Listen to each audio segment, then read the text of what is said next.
ಮತ್ತಾರು ತಿಂಗಳು ಮಾಡೋಣ ಬಿಡಿ ಅನ್ನುವಂತ ಯೋಚನೆ. ನಾವು ಯಾವುದೇ ವಿಷಯಗಳು ಬರಲಿ, ಯಾವುದೇ ಒತ್ತಡಗಳು ಬರಲಿ, ಪಲಾಯನವನ್ನ ಬೇರೆಯವ್ರು ಮಾಡ್ದಂಗೆ ಮಾಡದೆ ಇವತ್ತು ಸಂಘಟನೆ ಕ್ರಮಬದ್ಧವಾಗಿ ನಿಯಮಬದ್ಧವಾಗಿ ಈ ರೀತಿಯಾಗಿರುವಂತಹ ಸಭೆಗಳನ್ನು ಮಾಡಿ ಒಂದು ಹೊಸ ಮೈಲಿಗಲ್ಲನ್ನ ಸೃಷ್ಟಿ ಮಾಡಿರುವಂತದ್ದು ಒಂದು ಇತಿಹಾಸ ಅನ್ನುವಂತ ಮಾತನ್ನ ಬಹಳ ಅಭಿಮಾನದಿಂದ ತಮ್ಗೆ ಹೇಳಲಿಕ್ಕೆ ಬಯಸ್ತೇನೆ. ಇವತ್ತು ನಾವು ಸಂಘಟನೆಗಳಲ್ಲಿ ಇದ್ದೇವೆ, ಸಂಘಟನೆಗಳಲ್ಲಿ ನಮ್ಮ ಜವಾಬ್ದಾರಿಗಳೇನು, ಕರ್ತವ್ಯಗಳೇನು ಅನ್ನುವಂಥದ್ದನ್ನು ದಯಮಾಡಿ ನಾನು ಯಾರೋ ಷಡಾಕ್ಷರಿ ಬಂದು ಅಧ್ಯಕ್ಷಗಳ ಅವಶ್ಯಕತೆ ಇಲ್ಲ. ಈ ಪುಸ್ತಕದಲ್ಲಿ ಎಲ್ಲದೂ ಕೂಡ ಇದೆ. ತಾಲೂಕು ಅಧ್ಯಕ್ಷನ ಜವಾಬ್ದಾರಿ ಏನು, ಜಿಲ್ಲಾಧ್ಯಕ್ಷನ ಜವಾಬ್ದಾರಿ ಏನು, ತಾಲೂಕಿನ ಕಾರ್ಯದರ್ಶಿ ಜಿಲ್ಲಾ ಕಾರ್ಯದರ್ಶಿ ಜವಾಬ್ದಾರಿ ಏನು, ತಾಲೂಕು ಜಿಲ್ಲಾ ಖಜಾಂಚಿಯ ಜವಾಬ್ದಾರಿಗಳೇನು, ರಾಜ್ಯ ಪರಿಷತ್ ಸದಸ್ಯರ ಕಾರ್ಯ ಜವಾಬ್ದಾರಿಗಳೇನು, ಕಾರ್ಯಾಧ್ಯಕ್ಷ ಜವಾಬ್ದಾರಿಗಳೇನು, ಗೌರವಾಧ್ಯಕ್ಷ ಜವಾಬ್ದಾರಿಗಳೇನು, ಜಂಟಿ ಕಾರ್ಯದರ್ಶಿಗಳು ಸಂಘಟನಾ ಕಾರ್ಯದರ್ಶಿಗಳ ಜವಾಬ್ದಾರಿಗಳೇನು ಅನ್ನುವಂಥದ್ದನ್ನ ತುಂಬಾ ವಿವರವಾಗಿ ನಾವು ಬರೆದಿದ್ದೇವೆ. ದಯಮಾಡಿ ನಾನು ತುಂಬಾ ಹೆಚ್ಚಿಗೆ ಮಾತಾಡ್ಲಿಕ್ಕೆ ಹೋಗೋದಿಲ್ಲ. ಇದರಲ್ಲಿ ಈ ಬುಕ್ಕೇ ನಮಗೆ ಸಂವಿಧಾನ, ಇದೇ ನಮ್ಗೆ ಅಪ್ಲೈ. ನನಗೂ ಇದೆ ಕಾನೂನು, ನಿಮಗೂ ಇದೆ ಕಾನೂನು. ಬಹುಶಃ ನನ್ನ ಕೆಲವು ಸ್ನೇಹಿತರೆಲ್ಲ ಸೇರಿ ಬಹುಶಃ 2019ರಿಂದ 24 ಬಹಳ ಜನ ಮಾಜಿ ಅಧ್ಯಕ್ಷರಿಗೆ ಗೊತ್ತಿದೆ ಅಂತ ಹೇಳಿ ಭಾವಿಸ್ತೇನೆ. ಹೈಕೋರ್ಟಿಗೆ ಕೇಸ್ ಹಾಕ್ಬಿಟ್ರು ನಮ್ಮ ಮೇಲೆ, ನಮ್ಮ ಸಂಘದ ಮೇಲೆ. ನಿಮ್ಗೆ ಗೊತ್ತಿಲ್ಲ, ಹಳಬರಿಗೆ ಗೊತ್ತು. ಬಹುಶಃ ಬಹಳಷ್ಟು ಜನ ಸಹಕಾರ ಇಲಾಖೆ ಬಂದು ಧರಣಿ ಮಾಡಿ ನೀವೆಲ್ಲ ಕೂಡ ನಮ್ಗೆ ಸಹಕಾರ ಕೊಟ್ಟಿದ್ರಿ. ಬಹಳ ಜನ ಮಾಜಿ ಅಧ್ಯಕ್ಷಗಳು ಹಾಲಿ ಟರ್ಮ್ ರಿಪೀಟ್ ಆಗಿರೋದು ಗೊತ್ತಿದೆ. ಇದ್ರ ವಿರುದ್ಧವಾಗಿ ಷಡಾಕ್ಷರ ಕೆಲಸ ಮಾಡಿದ್ದಾರೆ ಅಂತ ಹೇಳಿ ಹೈಕೋರ್ಟ್ಗೆ ರಿಟ್ ಪಿಟಿಷನ್ ಆಯ್ತು, ಡಿಪಾರ್ಟ್ಮೆಂಟ್ ಎಂಕ್ವೈರಿ ಆಯ್ತು, ಎಲ್ಲದೂ ಕೂಡ ಆಗಿ ಹಿಂದಿನ ಸಭೆಯಲ್ಲಿ ಕೂಡ ರೆಕಾರ್ಡ್ ಆಗಿದೆ. ಸರ್ಕಾರಿ ನೌಕರ ಸಂಘ ಬೈಲಾ ರೀತಿಯ ಕ್ರಮಬದ್ಧವಾಗಿ ಆಡಳಿತ ನಡೆಸಿದೆ, ಲೆಕ್ಕಪತ್ರ ಪಾರದರ್ಶಕವಾಗಿದೆ. ಷಡಾಕ್ಷರಿ ಅವರು ಸಾವಿರಾರು ಕೋಟಿಯನ್ನು ಹೊರಕೊಂಡು ತಿಂದಿಲ್ಲ ಅಂತ ಹೇಳಿ ಸಹಕಾರ ಇಲಾಖೆ ಎಂಕ್ವೈರಿ ಮಾಡಿ ರಿಪೋರ್ಟ್ ಅನ್ನ ಕೊಟ್ಟಿದೆ. ಇದೇ ಬೈಲಾ ಪ್ರಕಾರ 15 ಅಂಶಗಳ ದೂರು. ಗೊತ್ತಾ ನಿಮ್ಗೆ? ಹೊಸಬ್ರಿಗೆ ಗೊತ್ತಿಲ್ಲ, ತಿಳ್ಕೋಬೇಕು ನೀವು. ಏನ್ರಿ ಷಡಾಕ್ಷರಿ ಅವರು ಮೆಂಬರ್ಶಿಪ್ ಕೊಡಕ್ ಇಷ್ಟೊಂದು ಟೈಟ್ ಮಾಡ್ತಾರೆ? ಸುಮ್ಮನೆ ಟೈಟ್ ಮಾಡಕ್ ನಾನ್ ಕಾರಣ ಅಲ್ಲ, ನಿಮ್ ಸ್ನೇಹಿತರುಗಳ ಕಾರಣ. ಅರ್ಜಿ ಬರೆದ್ಬಿಟ್ರಿ, 400 ಪೇಜ್ ರಿಪೋರ್ಟ್ ಅನ್ನ ಚೀಫ್ ಸೆಕ್ರೆಟರಿ ಬರೆದ್ಬಿಟ್ರು. ನನಗೆ ಚೀಫ್ ಸೆಕ್ರೆಟರಿ ಆಫೀಸಲ್ಲಿ ಕೇಳಿದ್ರು, ಷಡಾಕ್ಷರಿ ಏನ್ರಿ ಇಷ್ಟು ಫೈಲ್ ಕೊಟ್ಬಿಟ್ಟಿಯ ನಿಮ್ ವಿರುದ್ಧ ಕಂಪ್ಲೇಂಟ್? ನೋಡ್ಬಿಟ್ರೆ ಒಂದು ತಾಲೂಕಲ್ಲಿ ಕಾರ್ಪೊರೇಷನ್ ಟ್ಯಾಕ್ಸ್ ಕೊಡೋದು ರಾಜ್ಯಾಧ್ಯಕ್ಷನ ಕೆಲಸ ಅಂತೆ, ಕಟ್ಸೋದು. ಕರೆಂಟ್ ಬಿಲ್ಸ್ ಕಟ್ಟೋದು ನನ್ ಕೆಲಸ ಅಂತೆ, ವಾಟರ್ ಟ್ಯಾಕ್ಸ್ ಕಟ್ಸೋದು ನನ್ ಕೆಲಸ ಅಂತೆ, ಈ ಖಾತಾ ಮಾಡಿಸೋದು ನನ್ ಕೆಲಸ ಅಂತೆ.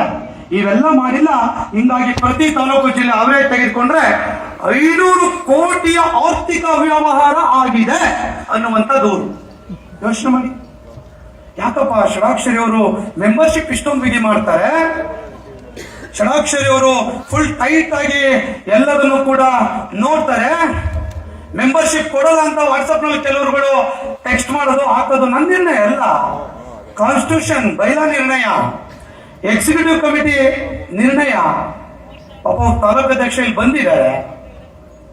ಒಬ್ಬ ತಾಲೂಕು ಅಧ್ಯಕ್ಷ 2023-24ರಲ್ಲಿ ವರ್ಷ ಹೆಸರೆಲ್ಲ ಹೋಗಲ್ಲ, ಇಲ್ಲ ನನ್ನ ಜೊತೆ ಇದು ಕೂತಿದ್ದಾರೆ ಅವರು. ಇಂದಿನ ಅವಧಿಯಲ್ಲಿ ತಾಲೂಕು ಅಧ್ಯಕ್ಷ 60-80 ಸಂಘದ ಜಾಗವನ್ನ 60-80 ಸಂಘದ ಜಾಗ 30 ವರ್ಷದ ಕೆಳಗೆ ಅವನೋ ಪುಣ್ಯಾತ್ಮ ಅಧ್ಯಕ್ಷ ತಗೊಂಡಿದ್ದಾನೆ. ಕಟ್ಟಡ ಕಟ್ಟಿದ್ದಾರೆ, ಮೀಟಿಂಗ್ ಹಾಲ್ ಇದೆ, ಆಫೀಸ್ ಇದೆ, ಕಮರ್ಷಿಯಲ್ ಕಾಂಪ್ಲೆಕ್ಸ್ ಇದೆ.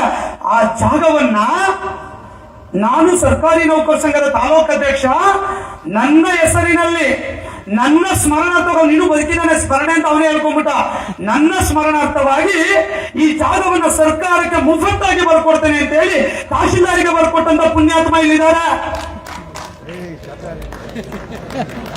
ಅದಕ್ಕೂ ಚಪ್ಪಾಳೆ ಹೊಡಿತೀರಲ್ಲ ಅವ್ನು ಮಾಡಿದಕ್ಕೆ. ನಾನು 5 ಮೀಟಿಂಗ್ ಮಾಡಿದ್ದೇನೆ, ನಾನು ಜನರಲ್ ಬಾಡಿ ಮಾಡಿದ್ದೇನೆ, ನಾನು ಸ್ಟಾರ್ಟೆಡ್ ಅಕೌಂಟ್ ಆಡಿಟ್ ಮಾಡಿಸಿದ್ದೇನೆ, ಸರ್ಕಾರ ಕೊಟ್ಟಿದ್ದೇನೆ, ಸಭೆ ಮಾಡ್ತೇನೆ, ಕಾರ್ಯಕ್ರಮ ಮಾಡ್ತೀವಿ, ಕನ್ನಡ ರಾಜ್ಯೋತ್ಸವ ಮಾಡ್ತೇವೆ, ವುಮೆನ್ಸ್ ಡೇ ಮಾಡ್ತೇವೆ, ಸರ್ಕಾರದ ಮುಂದೆ ಅನೇಕ ಆದೇಶಗಳನ್ನು ಹೋಗಿ ಮನವೊಲಿಸಿ ಕೆಲಸವನ್ನ ಮಾಡಿಸ್ತಾ ಇದ್ದಾವೆ. ಎಲ್ಲೂ ಕೂಡ ಸಂಘಟನೆ ಕೂತ್ಕೊಂಡಿಲ್ಲ ಕೈ ಕಟ್ಕೊಂಡು. ನಿಮ್ಮ ತಾಲೂಕಿನಲ್ಲೂ ಕೂಡ ನೀವು ಅದೇ ರೀತಿ ಕೆಲಸವನ್ನ ಮಾಡಬೇಕು ಅನ್ನುವಂತ ಒಂದು ಚಿಂತನೆ ಮಾಡುವಂತ ಸಭೆ ಇದಾಗಿದೆ. ಈ ಜವಾಬ್ದಾರಿಯನ್ನ ತಾವೆಲ್ಲರೂ ಕೂಡ ನಿರ್ವಹಿಸಬೇಕು ಅನ್ನುವಂಥದ್ದೇ ಈ ಸಭೆಯ ಸದಾಶಯ ಅನ್ನುವಂಥದ್ದನ್ನ ತಮ್ಮ ಗಮನಕ್ಕೆ ಕೇಳಲಿಕ್ಕೆ ಬಯಸ್ತೇನೆ. ಹಾಗಾಗಿ ಆ ಕೆಲಸವನ್ನ ತಾವು ಮಾಡಬೇಕು. ಅನೇಕ ಇವತ್ತು ನನಗೆ ನೋವಿನ ಸಂಗತಿ, ಲೆಟ್ರೇಟ್ಗಳನ್ನು ಮಾಡ್ಲಿಕ್ಕೆ ಇವತ್ತು ನಮ್ಮ ತಾಲೂಕಿನ ಜಿಲ್ಲೆಗೆ ಕೆಲವರು ಬರ್ತಾ ಇಲ್ಲ. ಲೆಟರ್ಗಳು ಕೊಟ್ಟಿದ್ದೇವೆ, ಇದೇ ಮಾಡಲ್ ಅಲ್ಲಿ ಮಾಡಿ. ಅವ್ರು ಯಾವ್ದೋ ರೆಡ್ ಕಲರ್ ಹಾಕ್ತೀರಾ, ಗ್ರೀನ್ ಕಲರ್ ಹಾಕ್ತೀರಾ, ಹಂಗಿರಬಾರ್ದು. ಸಂಘದ ಲೋಗೋ ಅಲ್ಲಿದೆ, ಆ ಲೋಗೋ ಹೆಂಗಿದೆ ಹಂಗೆ ಇರಬೇಕು. ಬೇರೆ ಬೇರೆ ಲೋಗೋವನ್ನ ಹಾಕ್ತೀರಾ. ವಾಟ್ಸಪ್ ನಲ್ಲಿ ಗ್ರೂಪ್ ಗಳನ್ನ ಮಾಡಿದ್ದೇವೆ. ಜಿಲ್ಲೆನಲ್ಲಿ ತಾವೆಲ್ಲ ಬಂದಿದ್ದೀರಾ. ಪ್ರತಿಯೊಂದು ಆದೇಶಗಳು, ಸಂಘದ ಚಟುವಟಿಕೆ, ಕಾರ್ಯಕ್ರಮಗಳನ್ನ ನಿಮ್ಮೆಲ್ಲಾ ಗ್ರೂಪ್ಗಳಲ್ಲಿ ಕೂಡ ನಿಮಗೆ ಬರ್ತಾ ಇದೆ. ಏನು 9,000 ಜನ ಗ್ರೂಪ್ ಇದೆ ಪ್ರತಿ ಜಿಲ್ಲೆನಲ್ಲಿ. ನಿಮ್ಮೆಲ್ಲರಿಗೂ ಕೂಡ ಪ್ರತಿದಿನ ಸಂಘ ಏನ್ ಮಾಡುತ್ತೆ, ಏನ್ ಕೆಲಸ ಮಾಡ್ತದೆ, ಎಲ್ಲ ಆದೇಶಗಳನ್ನು ಕೂಡ ನಿಮಗೆ ತಲುಪಿಸುವಂತ ಕೆಲಸವನ್ನ ನಾವು ಮಾಡ್ತಾ ಇದ್ದೇವೆ ಎನ್ನುವಂತ ಮಾಹಿತಿ ತಮ್ಮೆಲ್ಲರ ಗಮನದಲ್ಲಿ ಇದೆ ಅಂತ ಹೇಳಿ ನಾನು ಭಾವಿಸ್ತೇನೆ. ಹೀಗೆ ಸಂಘಟನೆ ನಿಮ್ಮ ನಮ್ಮ ನಡುವೆ ಸಂಘರ್ಷಕ್ಕೆ ಅವಕಾಶವಿಲ್ಲದೆ ಒಟ್ಟಾಗಿ ತೆಗೆದುಕೊಂಡು ಹೋಗಬೇಕು ಅನ್ನುವಂಥದ್ದೇ ಸಂಘದ ಅಭಿಪ್ರಾಯ ಆಗಿದೆ ಎನ್ನುವಂತ ಮಾಹಿತಿಯನ್ನ ತಮ್ಮ ಗಮನಕ್ಕೆ ಇಳಿಕೆ ಬಯಸ್ತೇನೆ. ಇವತ್ತಿಗೂ ಕೂಡ ಮೊನ್ನೆ ಆರೋಗ್ಯ ಇಲಾಖೆದು ಲೆಟರ್ಗಳು ಬಂತು. ಲೋಗೋ ಸರಿ ಇಲ್ಲ, ಲೆಟರ್ ಸರಿ ಇಲ್ಲ, ಅದರಲ್ಲಿ ಅಧ್ಯಕ್ಷ ಹೆಸರು, ಕಾರ್ಯದರ್ಶಿ ಹೆಸರು ಹಾಕುವಂಥದ್ದು, ಕಲರ್ ಚೇಂಜ್ ಮಾಡುವಂಥದ್ದು. ಸ್ವಾಮಿ, ಎಷ್ಟು ಸಲ ಹೇಳ್ಬೇಕು ನಿಮ್ಗೆ? ನೀವೇ ಫಸ್ಟ್ ಮೀಟಿಂಗ್ ಅಲ್ಲಿ ಸಿಗ್ನೇಚರ್ ಮಾಡಿ ಹೋಗಿದ್ದೀರಾ. ಅದೇ ನೀವೇ ಕಾನೂನನ್ನ ಪಾಲಿಸ್ತಿಲ್ಲ ಅಂತ ಹೇಳಿದ್ರೆ ಎಷ್ಟೋ ಜಿಲ್ಲಾಧ್ಯಕ್ಷರು, ತಾಲೂಕು ಅಧ್ಯಕ್ಷರು ಬೇಜಾರು ಮಾಡ್ಕೊಳ್ಬಹುದು. ಆದ್ರೆ ಸಂಘಟನೆ ಎನ್ನುವಂತ ವಿಚಾರ ಬಂದಾಗ, ಸಂಘಟನೆ ಲೋಗೋ, ಸಂಘಟನೆ ಅಂತ ಹೇಳಿದ್ರೆ ಅದು ನನ್ನ ಗೌರವ, ನನ್ನ ತಾಯಿ ಇದ್ದಾಗೆ. ಎಲ್ಲೋ ಒಂದು ಕಡೆ ಅದು ಅವಮಾನ ಆಯ್ತು, ಅದು ಶೋಲ್ಡರ್ ಕಟ್ ಆಯ್ತು, ಆ ಲೆಟರ್ ಫಾಂಟ್ ಸರಿ ಇಲ್ಲ, ಲೆಟರ್ ಕಲರ್ ಸರಿ ಇಲ್ಲ, ಕ್ವಾಲಿಟಿ ಸರಿ ಇಲ್ಲ ಅಂದ್ರೆ ಎಲ್ಲೋ ನನ್ನ ಸಂಘಟನೆ ಮಾಡಿದಂತ ಅವಮಾನ ಆಗುತ್ತೆ ಅಂತ ಹೇಳಿ ನಾನು ನೇರವಾಗಿ ಅದನ್ನ ರಿಜೆಕ್ಟ್ ಮಾಡಿದ್ದು ಕೂಡ ತಮ್ಮ ಗಮನದಲ್ಲಿದೆ. ಹಾಗಾಗಿ ಈ ಎಲ್ಲ ಕಾರಣಗಳಿಗಾಗಿ ಒಂದಿಷ್ಟು ಕೆಲವು ಸಂಗತಿಗಳನ್ನ ನಾವು ವಾಟ್ಸಪ್ ಅಲ್ಲಿ ಹಾಕ್ತೇವೆ. ಅದಕ್ಕೆ ದಯಮಾಡಿ ತಾವು ಗಮನ ಸೆಳೆಯುವಂತ ಕೆಲಸವನ್ನ ತಾವು ಮಾಡಬೇಕಾಗ್ತದೆ. ಎಷ್ಟೋ ತಾಲೂಕಿಂದ, ಜಿಲ್ಲೆಯಿಂದ ಫೋನ್ ಮಾಡ್ತಾರೆ, ಸರ್ ನಾನು ಹಾಸ್ಪಿಟ್ಲಿಗೆ ಅಡ್ಮಿಟ್ ಆಗಿದ್ದೀನಿ ಸರ್, ನನಗೆ ಮಾಹಿತಿ ಇಲ್ಲ. ಗದಗ ಜಿಲ್ಲೆನೇ ತಗೊಳ್ಳಿ, ಬೆಳಗಾಂ ಜಿಲ್ಲೆನೇ ತಗೊಳ್ಳಿ, ಯಾವುದೋ ಒಂದು ಜಿಲ್ಲೆ ಎಂತ್ಕೊಳ್ಳಿ. ದಿನ ಫೋನ್ ಮಾಡ್ತಾರೆ 10-15 ಜನ, ಸರ್ ಹಾಸ್ಪಿಟ್ಲ್ ಪರ್ಮಿಷನ್ ಇಲ್ಲ, ಹಾಸ್ಪಿಟ್ಲ್ ಹಾಕೋ ಕಿರಿಕಿರಿ ಮಾಡ್ತಾ ಇದ್ದಾರೆ. ಯಾಕೆ ನಿಮ್ಮ ಜಿಲ್ಲಾಧ್ಯಕ್ಷ, ನಿಮ್ಮ ತಾಲೂಕು ಅಧ್ಯಕ್ಷನ, ನಿಮ್ಮ ಡಿಸ್ಟ್ರಿಕ್ಟ್ ಗವರ್ಮೆಂಟ್ ನೋಡಲ್ ಆಫೀಸರ್ ಬಿಟ್ಟು ನಮಗೆ ಫೋನ್ ಮಾಡ್ತಾ ಇದ್ದಾರೆ? ಅರ್ಥ ಮಾಡ್ಕೊಳ್ಬೇಕಲ್ಲ. ಕಾರಣಗಳೇನು? ನಿಮ್ಮಲ್ಲಿ ಮಾಹಿತಿ ಕೊರತೆ ಇದೆಯಾ, ಅಥವಾ ನೀವು ಫೋನ್ ರಿಸೀವ್ ಮಾಡ್ತಾ ಇಲ್ವಾ, ಅಥವಾ ನೀವು ಸರಿಯಾಗಿ ಅವರಿಗೆ ರೆಸ್ಪಾನ್ಸ್ ಮಾಡ್ತಾ ಇಲ್ವಾ, ಅಥವಾ ಅವ್ರಿಗೆ ನಿಮ್ಮ ಮಾಹಿತಿ ಇಲ್ವಾ, ರಾಜ್ಯಾಧ್ಯಕ್ಷ ನೇರವಾಗಿ ಸಂಪರ್ಕ ಇದಾರ? ಇದೆಲ್ಲ ಕೂಡ ಯೋಚನೆ ಮಾಡಬೇಕಾಗ್ತದೆ ಸ್ನೇಹಿತರೆ. ಈ ಎಲ್ಲ ಕಾರಣಗಳಿಗಾಗಿ ನಾವುಗಳು ಈ ವಿಚಾರಗಳನ್ನ ಅರ್ಥ ಮಾಡ್ಕೊಳ್ಬೇಕು. ಇವತ್ತು ನಾವು ಗದಗ್ನಲ್ಲಿ ಸೇರಿರೋದಿಷ್ಟೇ, ನಾವು ಏನೇನು ನಮ್ಮಲ್ಲಿ ತಪ್ಪುಗಳಾಗಿದೆ ಸುಧಾರಣೆಗಳನ್ನ ಮಾಡೋದು. ಯಾಕೆ ಇಷ್ಟೊಂದು ಸೀರಿಯಸ್ ಆಗಿ ಷಡಾಕ್ಷರಿ ಅವರು ಡ್ರೈವ್ ಮಾಡ್ತಾರೆ ಅಂದ್ರೆ, ಸಂಘ ಉಳಿಬೇಕು, ನಿಮ್ಮ ರಾಜ್ಯಾಧ್ಯಕ್ಷ ಸ್ಥಾನ ಉಳಿಬೇಕು. ರಾಜ್ಯಾಧ್ಯಕ್ಷ ಸ್ಥಾನಕ್ಕೆ ಬಿಡು ಬೆಂಕಿ ಹಚ್ಚಿಬಿಟ್ರೆ ನೀವೆಲ್ಲ ಉಳಿಲಿಕ್ಕೆ ಸಾಧ್ಯ? ಎಲ್ಲರ ಮೇಲೂ ಆಡಳಿತಾಧಿಕಾರಿ ಆಗ್ಬಿಡ್ತಾರೆ. ಹಾಗಾಗಿ ಒಂದಿಷ್ಟು ಬಿಗಿ ಮಾಡುವಂತ ಕೆಲಸವನ್ನ ಮಾಡ್ತಾ ಇದ್ದೇವೆ. ಇದು ನಾನು ಸ್ವಯಂ ಪ್ರೇರಣೆಯಿಂದ ತೆಗೆದುಕೊಂಡಂತ ತೀರ್ಮಾನ ಅಲ್ಲ. ಕೆಲವು ನಮ್ಮ ಸ್ನೇಹಿತರುಗಳು ನಮ್ಗೆ ಈ ತರದ ಮಾಡ್ಬೇಕು ಅಂತ ಹೇಳಿ ನ್ಯಾಯಾಲಯಕ್ಕೆ ಹೋಗಿ, ಸರ್ಕಾರಕ್ಕೆ ಹೋಗಿ ಮಾರ್ಗದರ್ಶನ ಕೊಟ್ಟಂತ ಪರಿಣಾಮವಾಗಿ ಈ ತರದ ಒಂದು ಕ್ರಮಗಳನ್ನ, ಉಪಕ್ರಮಗಳನ್ನ ನಾವು ಅನುಸರಿಸ್ತಾ ಇದ್ದೇವೆ. ಬಿಟ್ರೆ ನಮ್ದು ಯಾವುದೂ ಕೂಡ ಸ್ವಂತಿಕೆ ಇಲ್ಲ. ಅದನ್ನು ತಾವು ಕೂಡ ಇಂದಿನ ಸಭೆಗಳಲ್ಲಿ ರೆಕಾರ್ಡ್ ಮಾಡಿದ್ದೀರಾ, ಅನುಮೋದನೆ ಮಾಡಿದ್ದೀರಾ ಅನ್ನುವಂತ ಮಾಹಿತಿಯನ್ನ ಹೇಳ್ತಾ ಮತ್ತೊಮ್ಮೆ ಆ ಸಂಗತಿಯನ್ನ ತಮಗೆ ರಿಪೀಟ್ ಮಾಡ್ಲಿಕ್ಕೆ ನಾನು ಬಯಸ್ತಾ ಇದ್ದೇನೆ ಎನ್ನುವಂತ ಮಾತನ್ನ ಹೇಳ್ತಾ, ಇಷ್ಟು ಪ್ರಮುಖವಾಗಿರುವಂತಹ ವಿಷಯಗಳನ್ನು ತೆಗೆದುಕೊಂಡಾಗ ನಮ್ಮಲ್ಲಿ ಬೈಲ ಇದೆ, ವಿಷಯ ಸೂಚಿಗಳಿದೆ, ಅಜೆಂಡಾ ಇದೆ. ಅಜೆಂಡಾದ ಪ್ರಕಾರ ಚರ್ಚೆಗಳಾಗಬೇಕು. ರಾತ್ರಿ 12 ಗಂಟೆ ಆಗಲಿ ಏನ್ ತಕರಾರಿಲ್ಲ. ನಾನೇನು ಅರ್ಜೆಂಟಾಗಿ ಹೋಗ್ಲಿಕ್ಕೆ ಏನ್ ಬಂದಿಲ್ಲ. ನಿಮಗೆ ಅರ್ಜೆಂಟ್ ಇರ್ಬೋದು, ನನಗೆ ಯಾವುದೇ ಅರ್ಜೆಂಟ್ ಇಲ್ಲ. ಆರಾಮಾಗಿ ಕೂತ್ಕೊಳ್ಳಿ, ಚರ್ಚೆ ಮಾಡೋಣ.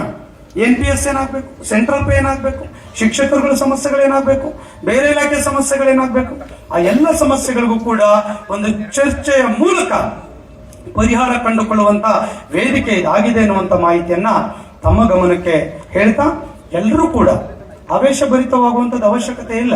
ನಾವೆಲ್ಲ ಸರ್ಕಾರಿ ನೌಕರರು. ಬಹುಶಃ ಬೇರೆ ಬೇರೆ ಜಾತಿ ಸಂಘಗಳನ್ನ ನಾವು ನೋಡಿದ್ದೇವೆ. ಅಲ್ಲಿ ಕೇವಲ ಒಂದೇ ವರ್ಗದಲ್ಲಿ ಜಗಳವನ್ನು ಆಡ್ತಾರೆ, ಅವ್ರು ಆಡ್ಲಿ, ಅದು ಬೇರೆ ವಿಷಯ. ನಮ್ಮಲ್ಲಿ ಯಾವುದೇ ಜಾತಿ ಇಲ್ಲ, ಧರ್ಮ ಇಲ್ಲ, ಪಂಥ ಇಲ್ಲ. ನಾನು ಹೇಳಿದ್ನಲ್ಲ ಆಗ್ಲೇ, ಮಹಾಮನೆ ಅನುಭವ ಮಂಟಪ ಅಂತ ಹೇಳಿದ್ರೆ ಯಾವ ತಾರತಮ್ಯ ಇಲ್ಲ. ನಮ್ಮಲ್ಲಿ ವಯಸ್ಸಿನ ತಾರತಮ್ಯಗಳಿಲ್ಲ.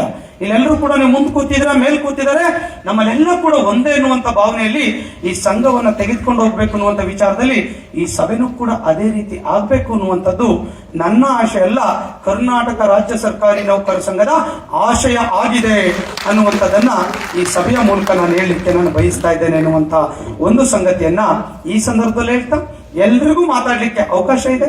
ಪ್ರೊಸೀಡಿಂಗ್ಸ್ ರೀಡ್ ಮಾಡ್ತೇನೆ. 19/7/25 ಮೈಸೂರಲ್ಲಿ ಆಯ್ತು. ನಾನು ಒಬ್ಬನೇ ಮಾತಾಡಿಲ್ಲ, ಮಾತಾಡಿರೋ ಹೆಸರುಗಳು ಕೂಡ ರೆಕಾರ್ಡ್ ಆಗ್ಬಿಟ್ಟಿದೆ. ನಾವೇನು ಏಕೈಕಿ ಬರ್ಕೊಳ್ಳೋಕೆ ಸಾಧ್ಯ ಇಲ್ಲಲ್ಲ. ನೀವು ರೀಡ್ ಮಾಡಿದ್ಮೇಲೆ ಗೊತ್ತಾಗುತ್ತೆ. ಚಪ್ಪಲೆ ಹೊಡ್ಬಿಡ್ತೀವಿ ಸರ್, ರೀಡ್ ಮಾಡೋದು ಬೇಡ, ಯಾರು ಹೇಳಂಗಿಲ್ಲಪ್ಪ. ನಮ್ಮ ಪ್ರಿನ್ಸಿಪಲ್ ಏನಂದ್ರೆ ಬೈಲ ಹೆಂಗಿದೆ, ಪ್ರೊಸೀಡಿಂಗ್ಸ್ ಹೆಂಗಿದೆ ಹಂಗೆ ಹೇಳ್ತೇವೆ. ಅದ್ರಲ್ಲೇನಿದೆ ಬಿಡಿ ಸರ್ ಅಂತ ನೀವ್ ಹೇಳ್ಬೋದು, ನಾವ್ ಹೇಳಕ್ ರೆಡಿ ಇಲ್ಲ. ಯಾಕಂದ್ರೆ ನಾವೇ ದಾರಿ ತಗೊಂಡ್ರೆ ವ್ಯವಸ್ಥೆನ ಸರಿ ಮಾಡೋರು ಯಾರು? ಹಾಗಾಗಿ ಅನಿವಾರ್ಯವಾಗಿ ಈ ಎಲ್ಲ ಸಂಗತಿಗಳನ್ನು ಕೂಡ ಪ್ರಸ್ತಾಪ ಮಾಡ್ತೇವೆ ಅನ್ನುವಂತ ಮಾಹಿತಿಯನ್ನ ಹೇಳ್ತಾ, ವಿಷಸೂಚಿಗಳ ಪ್ರಕಾರ ಇಂದಿನ ಮಹಾಸಭೆಯ ನಡವಳಿಗಳನ್ನ ಓದಿ ದಾಖಲು ಮಾಡುವಂಥದ್ದು. ತಮ್ಗೆ ಗೊತ್ತಿದೆ, 19/7/25 ಶನಿವಾರ 2 ಗಂಟೆಗೆ ಘಟಿಕೋತ್ಸವ ಸಭಾಂಗಣ, ಮೈಸೂರು ಮುಕ್ತ ವಿಶ್ವವಿದ್ಯಾಲಯ ಮೈಸೂರಲ್ಲಿ ರಾಜ್ಯ ಕಾರ್ಯಕಾರಿ ಸಮಿತಿ ಸಭೆಯನ್ನ ಕರೆಯಲಾಗಿತ್ತು. ಈ ಸಭೆಯಲ್ಲಿ ಲಿಂಗರಾಜ್ ಅವ್ರ ತಂಡ ಪ್ರಾರ್ಥನೆಯೊಂದಿಗೆ ಪ್ರಾರಂಭ ಮಾಡಿತು. ಗಿರಿಗೌಡರು ವೇದಿಕೆ ಮೇಲಿದ್ದಂತ ಎಲ್ಲ ಸಂಘದ ಮುಖಂಡರುಗಳನ್ನ ಕೂಡ ಸ್ವಾಗತವನ್ನ ಮಾಡಿದ್ರು. ಹಾಗೆ ರಾಜ್ಯಾಧ್ಯಕ್ಷರು ಪ್ರಾಸ್ತಾವಿಕ ನುಡಿಗಳಲ್ಲಿ ಅನೇಕ ಸಂಘಟನೆಗಳನ್ನ, ಮೈಸೂರು ಜಿಲ್ಲಾಧ್ಯಕ್ಷ ಆಗಿರುವಂತಹ ಅರುಣ್ ಕುಮಾರ್ ಅವರು, ಗೋವಿಂದರಾಜ್ ಅವರು ರಾಜ್ಯ ಉಪಾಧ್ಯಕ್ಷರು, ಆಮೇಲೆ ಎಲ್ಲ ಕಾರ್ಯಕಾರಿ ಸಮಿತಿಯ ಸಹಕಾರದಿಂದ ಒಂದು ಅದ್ಭುತವಾಗಿರುವಂತಹ ಕಾರ್ಯಕ್ರಮ ಮಾಡಿದ್ದಾರೆ. ಇದರಲ್ಲಿ ಪ್ರತಿಭಾ ಪುರಸ್ಕಾರ 900 ವಿದ್ಯಾರ್ಥಿಗಳಿಗೆ ಕೂಡ ಪ್ರತಿಭಾ ಪುರಸ್ಕಾರವನ್ನು ಕೂಡ ವೇದಿಕೆಯಲ್ಲಿ ಮಾಡೋದು ತುಂಬಾ ಸಂತೋಷವನ್ನು ತಂದಿದೆ. ಈ ಪ್ರತಿಭಾ ಪುರಸ್ಕಾರ ಕಾರ್ಯಕ್ರಮದಲ್ಲಿ ಸನ್ಮಾನ್ಯ ಮುಖ್ಯಮಂತ್ರಿಗಳಾಗಿರುವಂತಹ ಸಿದ್ದರಾಮಯ್ಯನವರು, HC ಮಹದೇವಪ್ಪನವರು, ವೆಂಕಟೇಶ್ ರೇಷ್ಮೆ ಸಚಿವರು, ಹಾಗೆ ಎಲ್ಲರೂ ಕೂಡ ಬಂದು ಈ ಕಾರ್ಯಕ್ರಮವನ್ನ ಗೌರವವನ್ನು ಹೆಚ್ಚಿದ್ದಾರೆ. ಆ ಸಭೆ ಅತ್ಯಂತ ಪ್ರತಿಭಾ ಪುರಸ್ಕಾರ ಮತ್ತೆ ರಾಜ್ಯ ಕಾರ್ಯಕಾರಿ ಸಮಿತಿ ಸಭೆ ಅತ್ಯಂತ ಯಶಸ್ವಿಯಾಗಿ ನಡೆದಿದೆ. ಅವತ್ತಿನ ಸಭೆಯಲ್ಲಿ ಮಾನ್ಯ ಮುಖ್ಯಮಂತ್ರಿಗಳಿಗೆ ಹಳೆ ಓಲ್ಡ್ ಪೆನ್ಷನ್ ಸ್ಕೀಮ್ ಅನ್ನ ಮರು ಜಾರಿಗೆ ತರುವಂತದ್ದು, ಆರೋಗ್ಯ ಯೋಜನೆಯನ್ನ ಶೀಘ್ರವಾಗಿ ಜಾರಿಗೊಳಿಸುವಂತದ್ದು, ಶಿಕ್ಷಕರ ವೃಂದ ನೇಮಕಾತಿ ನಿಯಮಗಳನ್ನು ತಿದ್ದುಪಡಿ ಮಾಡುವಂತದ್ದು, ಹೆಚ್ಚುವರಿ ಶಿಕ್ಷಕರ ಗಮನಕ್ಕೆ ಸಂಬಂಧಪಟ್ಟಂತೆ ಗಮನ ಸೆಳೆಯುವಂತ ಕೆಲಸವನ್ನ ಅವತ್ತಿನ ಸಭೆಯಲ್ಲಿ ನಾವು ಕೂಡ ಮಾಡಿದ್ವಿ. ಅದಕ್ಕೆ ಕೂಡ ಆ ನಿರ್ಣಯವನ್ನು ಕೂಡ ಸಭೆಯಲ್ಲಿ ಪ್ರಾಸ್ತಾವಿಕ ನುಡಿಗಳಲ್ಲಿ ನಾನು ಸರ್ಕಾರದ ಗಮನವನ್ನು ಅವತ್ತು ಸೆಳೆದಿರುವಂತ ಮಾಹಿತಿ ತಮ್ಮ ಗಮನದಲ್ಲಿದೆ ಅಂತ ಹೇಳಿ ನಾನು ಭಾವಿಸ್ತೇನೆ. ಅವತ್ತಿನ ಸಭೆಯಲ್ಲಿ ಇಂದಿನ ನಡವಳಿಕೆಗಳನ್ನು ಓದಿ ದಾಖಲು ಮಾಡೋದು. ಶಿವಮೊಗ್ಗದಲ್ಲಿ 18/5/25 ರಾಜ್ಯ ಮಟ್ಟದ ಕ್ರೀಡಾಕೂಟದ ಸಂದರ್ಭದಲ್ಲಿ ಅವತ್ತು ಏನು ಸಭಾ ನಡವಳಿಕೆಗಳನ್ನು ಕೂಡ ಮಾಡಿದ್ವಿ. ಆ ಸಭೆಯ ಕ್ರೀಡಾಕೂಟದ ವೆಚ್ಚಗಳಿರ್ಬೋದು, ಕ್ರೀಡಾಕೂಟದ ನಿರ್ವಹಣೆಗಳಿರ್ಬೋದು ಅಥವಾ ಇತರ ಸಂಗತಿಗಳನ್ನ ಅವತ್ತಿನ ಸಭೆಯಲ್ಲಿ ಕೂಡ ಚರ್ಚೆಗಳನ್ನು ಮಾಡಿ ಅವತ್ತಿನ ಕಾರ್ಯಕಾರಿ ಸಮಿತಿ ಸಭೆ ಸರ್ವಾನುಮತದಿಂದ ನಿರ್ಣಯವನ್ನು ಅಂಗೀಕರಿಸಿ ನಡಾವಳಿಯಲ್ಲಿ ಅವತ್ತಿನ ಸಭೆಯಲ್ಲಿ ಕೂಡ ದಾಖಲಿಸಲಾಯಿತು ಅನ್ನುವಂತ ಸಂಗತಿಯನ್ನ ರೆಕಾರ್ಡ್ ಮಾಡಲಾಯಿತು. ವಿಷಯ ಸೂಚಿ 2 OPS ವರದಿಯ ಬಗ್ಗೆ, ಈ ಬಗ್ಗೆ ರಾಜ್ಯಾಧ್ಯಕ್ಷರು ಮುಕ್ತ ಆ ಕಾರ್ಯಾಗಾರಗಳನ್ನು ಮಾಡಿ ಅನೇಕ ನೌಕರಲ್ಲಿರುವಂತಹ ಗೊಂದಲಗಳನ್ನು ಕೂಡ ನಿವಾರಿಸುವಂತ ಕೆಲಸ ಮಾಡಬೇಕು ಅಂತ ನಿರ್ಣಯವನ್ನು ಅವತ್ತಿನ ಸಭೆ ತೆಗೆದುಕೊಳ್ತು. ವಿಷಯ ಸೂಚಿ 6 ಅಧ್ಯಕ್ಷರ ಅಪ್ಪಣೆ ಮೇಲೆ ಚರ್ಚಿಸುವಂತ ವಿಷಯಗಳು. ನಮ್ಮ ಸಂಘದಲ್ಲಿ ಲಿಂಗರಾಜು ಇದ್ರು, ಅವರ ಆರೋಗ್ಯದ ಯೋಜನೆ ಸ್ಟಂಟ್ ಅಳವಡಿಸಿರೋದ್ರಿಂದ ಅದು ಸಂಘದಿಂದ 65,000 ನೀಡಬೇಕು ಅನ್ನುವಂತ ವಿಷಯವನ್ನಿಟ್ಟಾಗ ಸಭೆ ಸರ್ವಾನುಮತದಿಂದ ಅನುಮೋದನೆ ಕೊಡ್ತು ಅನ್ನುವಂತ ಮಾಹಿತಿಯನ್ನ ಸಭೆ ಗಮನಕ್ಕೆ ಹೇಳಿ ಬಯಸ್ತೇನೆ. ಕಲಬುರಗಿ ಖಜಾಂಚಿಯನ್ನು ಅಮಾನತಿನಲ್ಲಿಡೋದ್ರ ಬಗ್ಗೆ ಒಂದಿಷ್ಟು ಚರ್ಚೆ ಆಯಿತು. ಅವ್ರು ಸಹಕಾರ ನೀಡ್ತಾ ಇಲ್ಲ, ಜಿಲ್ಲಾಧ್ಯಕ್ಷರಿಗೆ ನೇರವಾಗಿ ಸರ್ಕಾರದ ಮುಖ್ಯ ಕಾರ್ಯದರ್ಶಿಗೆ ಪತ್ರವನ್ನು ಬರೀತಾರೆ ಅನ್ನುವಂತ ತೀರ್ಮಾನದಾಗ ಸಭೆಯಲ್ಲಿ ನಿರ್ಣಯ ಆಯಿತು. ಯಾವುದೇ ಪದಾಧಿಕಾರಿಗಳು ಜಿಲ್ಲೆಯಲ್ಲಿ ರಾಜ್ಯದಲ್ಲಿ ಯಾರು ಕೂಡ ನೇರವಾಗಿ ಸರ್ಕಾರದ ಮುಖ್ಯಸ್ಥರುಗಳಿಗೆ ಪತ್ರವನ್ನು ಬರೆಯಂಗಿಲ್ಲ. ತಾಲೂಕಿನಲ್ಲಿ ತಾಲೂಕು ಲೆವೆಲ್ ಅಧಿಕಾರಿಗಳಿಗೆ, ಜಿಲ್ಲಾ ಮಟ್ಟದ ಅಧಿಕಾರಿಗಳಿಗೆ, ರಾಜ್ಯದವರು ರಾಜ್ಯ ಮಟ್ಟದ ಅಧಿಕಾರಿಗಳಿಗೆ ಪತ್ರವನ್ನು ಬರೆಯುವಂತ ಅಧಿಕಾರ ಇದೆ ಎನ್ನುವಂತ ನಿರ್ಣಯ ಕೂಡ ಆಯಿತು. ಮಹಿಳಾ ರೀತ್ಯ ಅವರ ಮೇಲೆ ಏನು ಶ್ರೀಮಂತ್ ಪಾಟೀಲ್ ಖಜಾಂಚಿ ಕಲಬುರಗಿ ಅವರ ಮೇಲೆ ಬೈಲಾ ರೀತಿಯ ಕ್ರಮವನ್ನು ಕೈಗೊಳ್ಳಲಿಕ್ಕೆ ರಾಜ್ಯಾಧ್ಯಕ್ಷರಿಗೆ ಸಭೆ ಸರ್ವಾನುಮತದ ನಿರ್ಣಯವನ್ನು ಕೂಡ ಕೊಡ್ತುನ್ನುವಂತ ನಿರ್ಣಯ ಆಗಿದೆ. ಕೆಲವು ಶಾಖೆಗಳ ಲೆಟರ್ಗಳನ್ನು ಸರಿಯಾಗಿ ಬಳಸ್ಕೊಳ್ತಾ ಇರೋದ್ರ ಬಗ್ಗೆ ಬಹುಶಃ ನಾನು ಆಗಲೇ ಹೇಳ್ದಂಗೆ ಪಿಕಾಕ್ ಬ್ಲೂ ಬಣ್ಣ ಬಳಸ್ತೀರಾ, ಕಪ್ಪು ಬಣ್ಣದಲ್ಲಿ ಮುದ್ರಿಸ್ತೀರಾ, ರೆಡ್ ಬಣ್ಣದಲ್ಲಿ ಮುದ್ರಿಸ್ತೀರಾ, ಲೋಗೋವನ್ನ ಸರಿಯಾಗಿ ಹಾಕಲ್ಲ, ಮಧ್ಯಭಾಗದಲ್ಲಿ ಟಿಂಟ್ ಮಾಡ್ತೀರಾ, A4 ಸೈಜ್ ಇರೋದಿಲ್ಲ, ಲ್ಯಾಂಡ್ಸ್ಕೇಪ್ ಕೂಡ ಸರಿಯಾಗಿ ಇರೋದಿಲ್ಲ, ಅದ್ರ ಜೊತೆ ಬಣ್ಣ ಲೋಗೋ ಈ ತರದೆಲ್ಲ ಕೂಡ ಸರಿಯಾದ ರೀತಿಯಲ್ಲಿ ಮುದ್ರಿಸಿ ಕಳಿಸ್ಕೊಡ್ಬೇಕಿಲ್ಲ ಅಂದ್ರೆ ಆ ಪತ್ರವನ್ನ ನಾವು ಪರಿಗಣಿಸಲ್ಲ ರಾಜ್ಯ ಸಂಘ ಅನ್ನುವಂತ ತೀರ್ಮಾನವನ್ನ ಅವತ್ತಿನ ಸಭೆಯಲ್ಲಿ ತೆಗೆದುಕೊಂಡಿದೆ. ಹೀಗಾಗಿ ಒಂದು 95% ವರೆಗೆ ಸ್ಟ್ರೀಮ್ ಲೈನ್ ಬಂದಿದೆ, ಇನ್ನೂ ಕೂಡ ಒಂದು 5% ಇನ್ನೂ ಕೂಡ ಸ್ಟ್ರೀಮ್ ಲೈನ್ ಬಂದಿಲ್ಲ ಅನ್ನುವಂತ ಮಾಹಿತಿ ಕೂಡ ಹೇಳಲಿಕ್ಕೆ ಬಯಸ್ತೇನೆ. ಹಾಗಾಗಿ ಇದು ಕೂಡ ನಿರ್ಣಯದಲ್ಲಿ ದಾಖಲಾಗಿದೆ. ಡಿ ಪಾಯಿಂಟ್, ಸಂಘದ ಕಾರ್ಯಚಟುವಟಿಕೆ ಹೊರತಾಗಿ ಅನ್ಯ ಉದ್ದೇಶಗಳಿಗೆ ಸಂಘದ ಹಣವನ್ನು ವೆಚ್ಚ ಮಾಡ್ತಿರೋ ಬಗ್ಗೆ ಬಹುಶಃ ಸಂಘದ ಬೈಲಾದಲ್ಲಿ ಸ್ಪಷ್ಟವಾಗಿದೆ.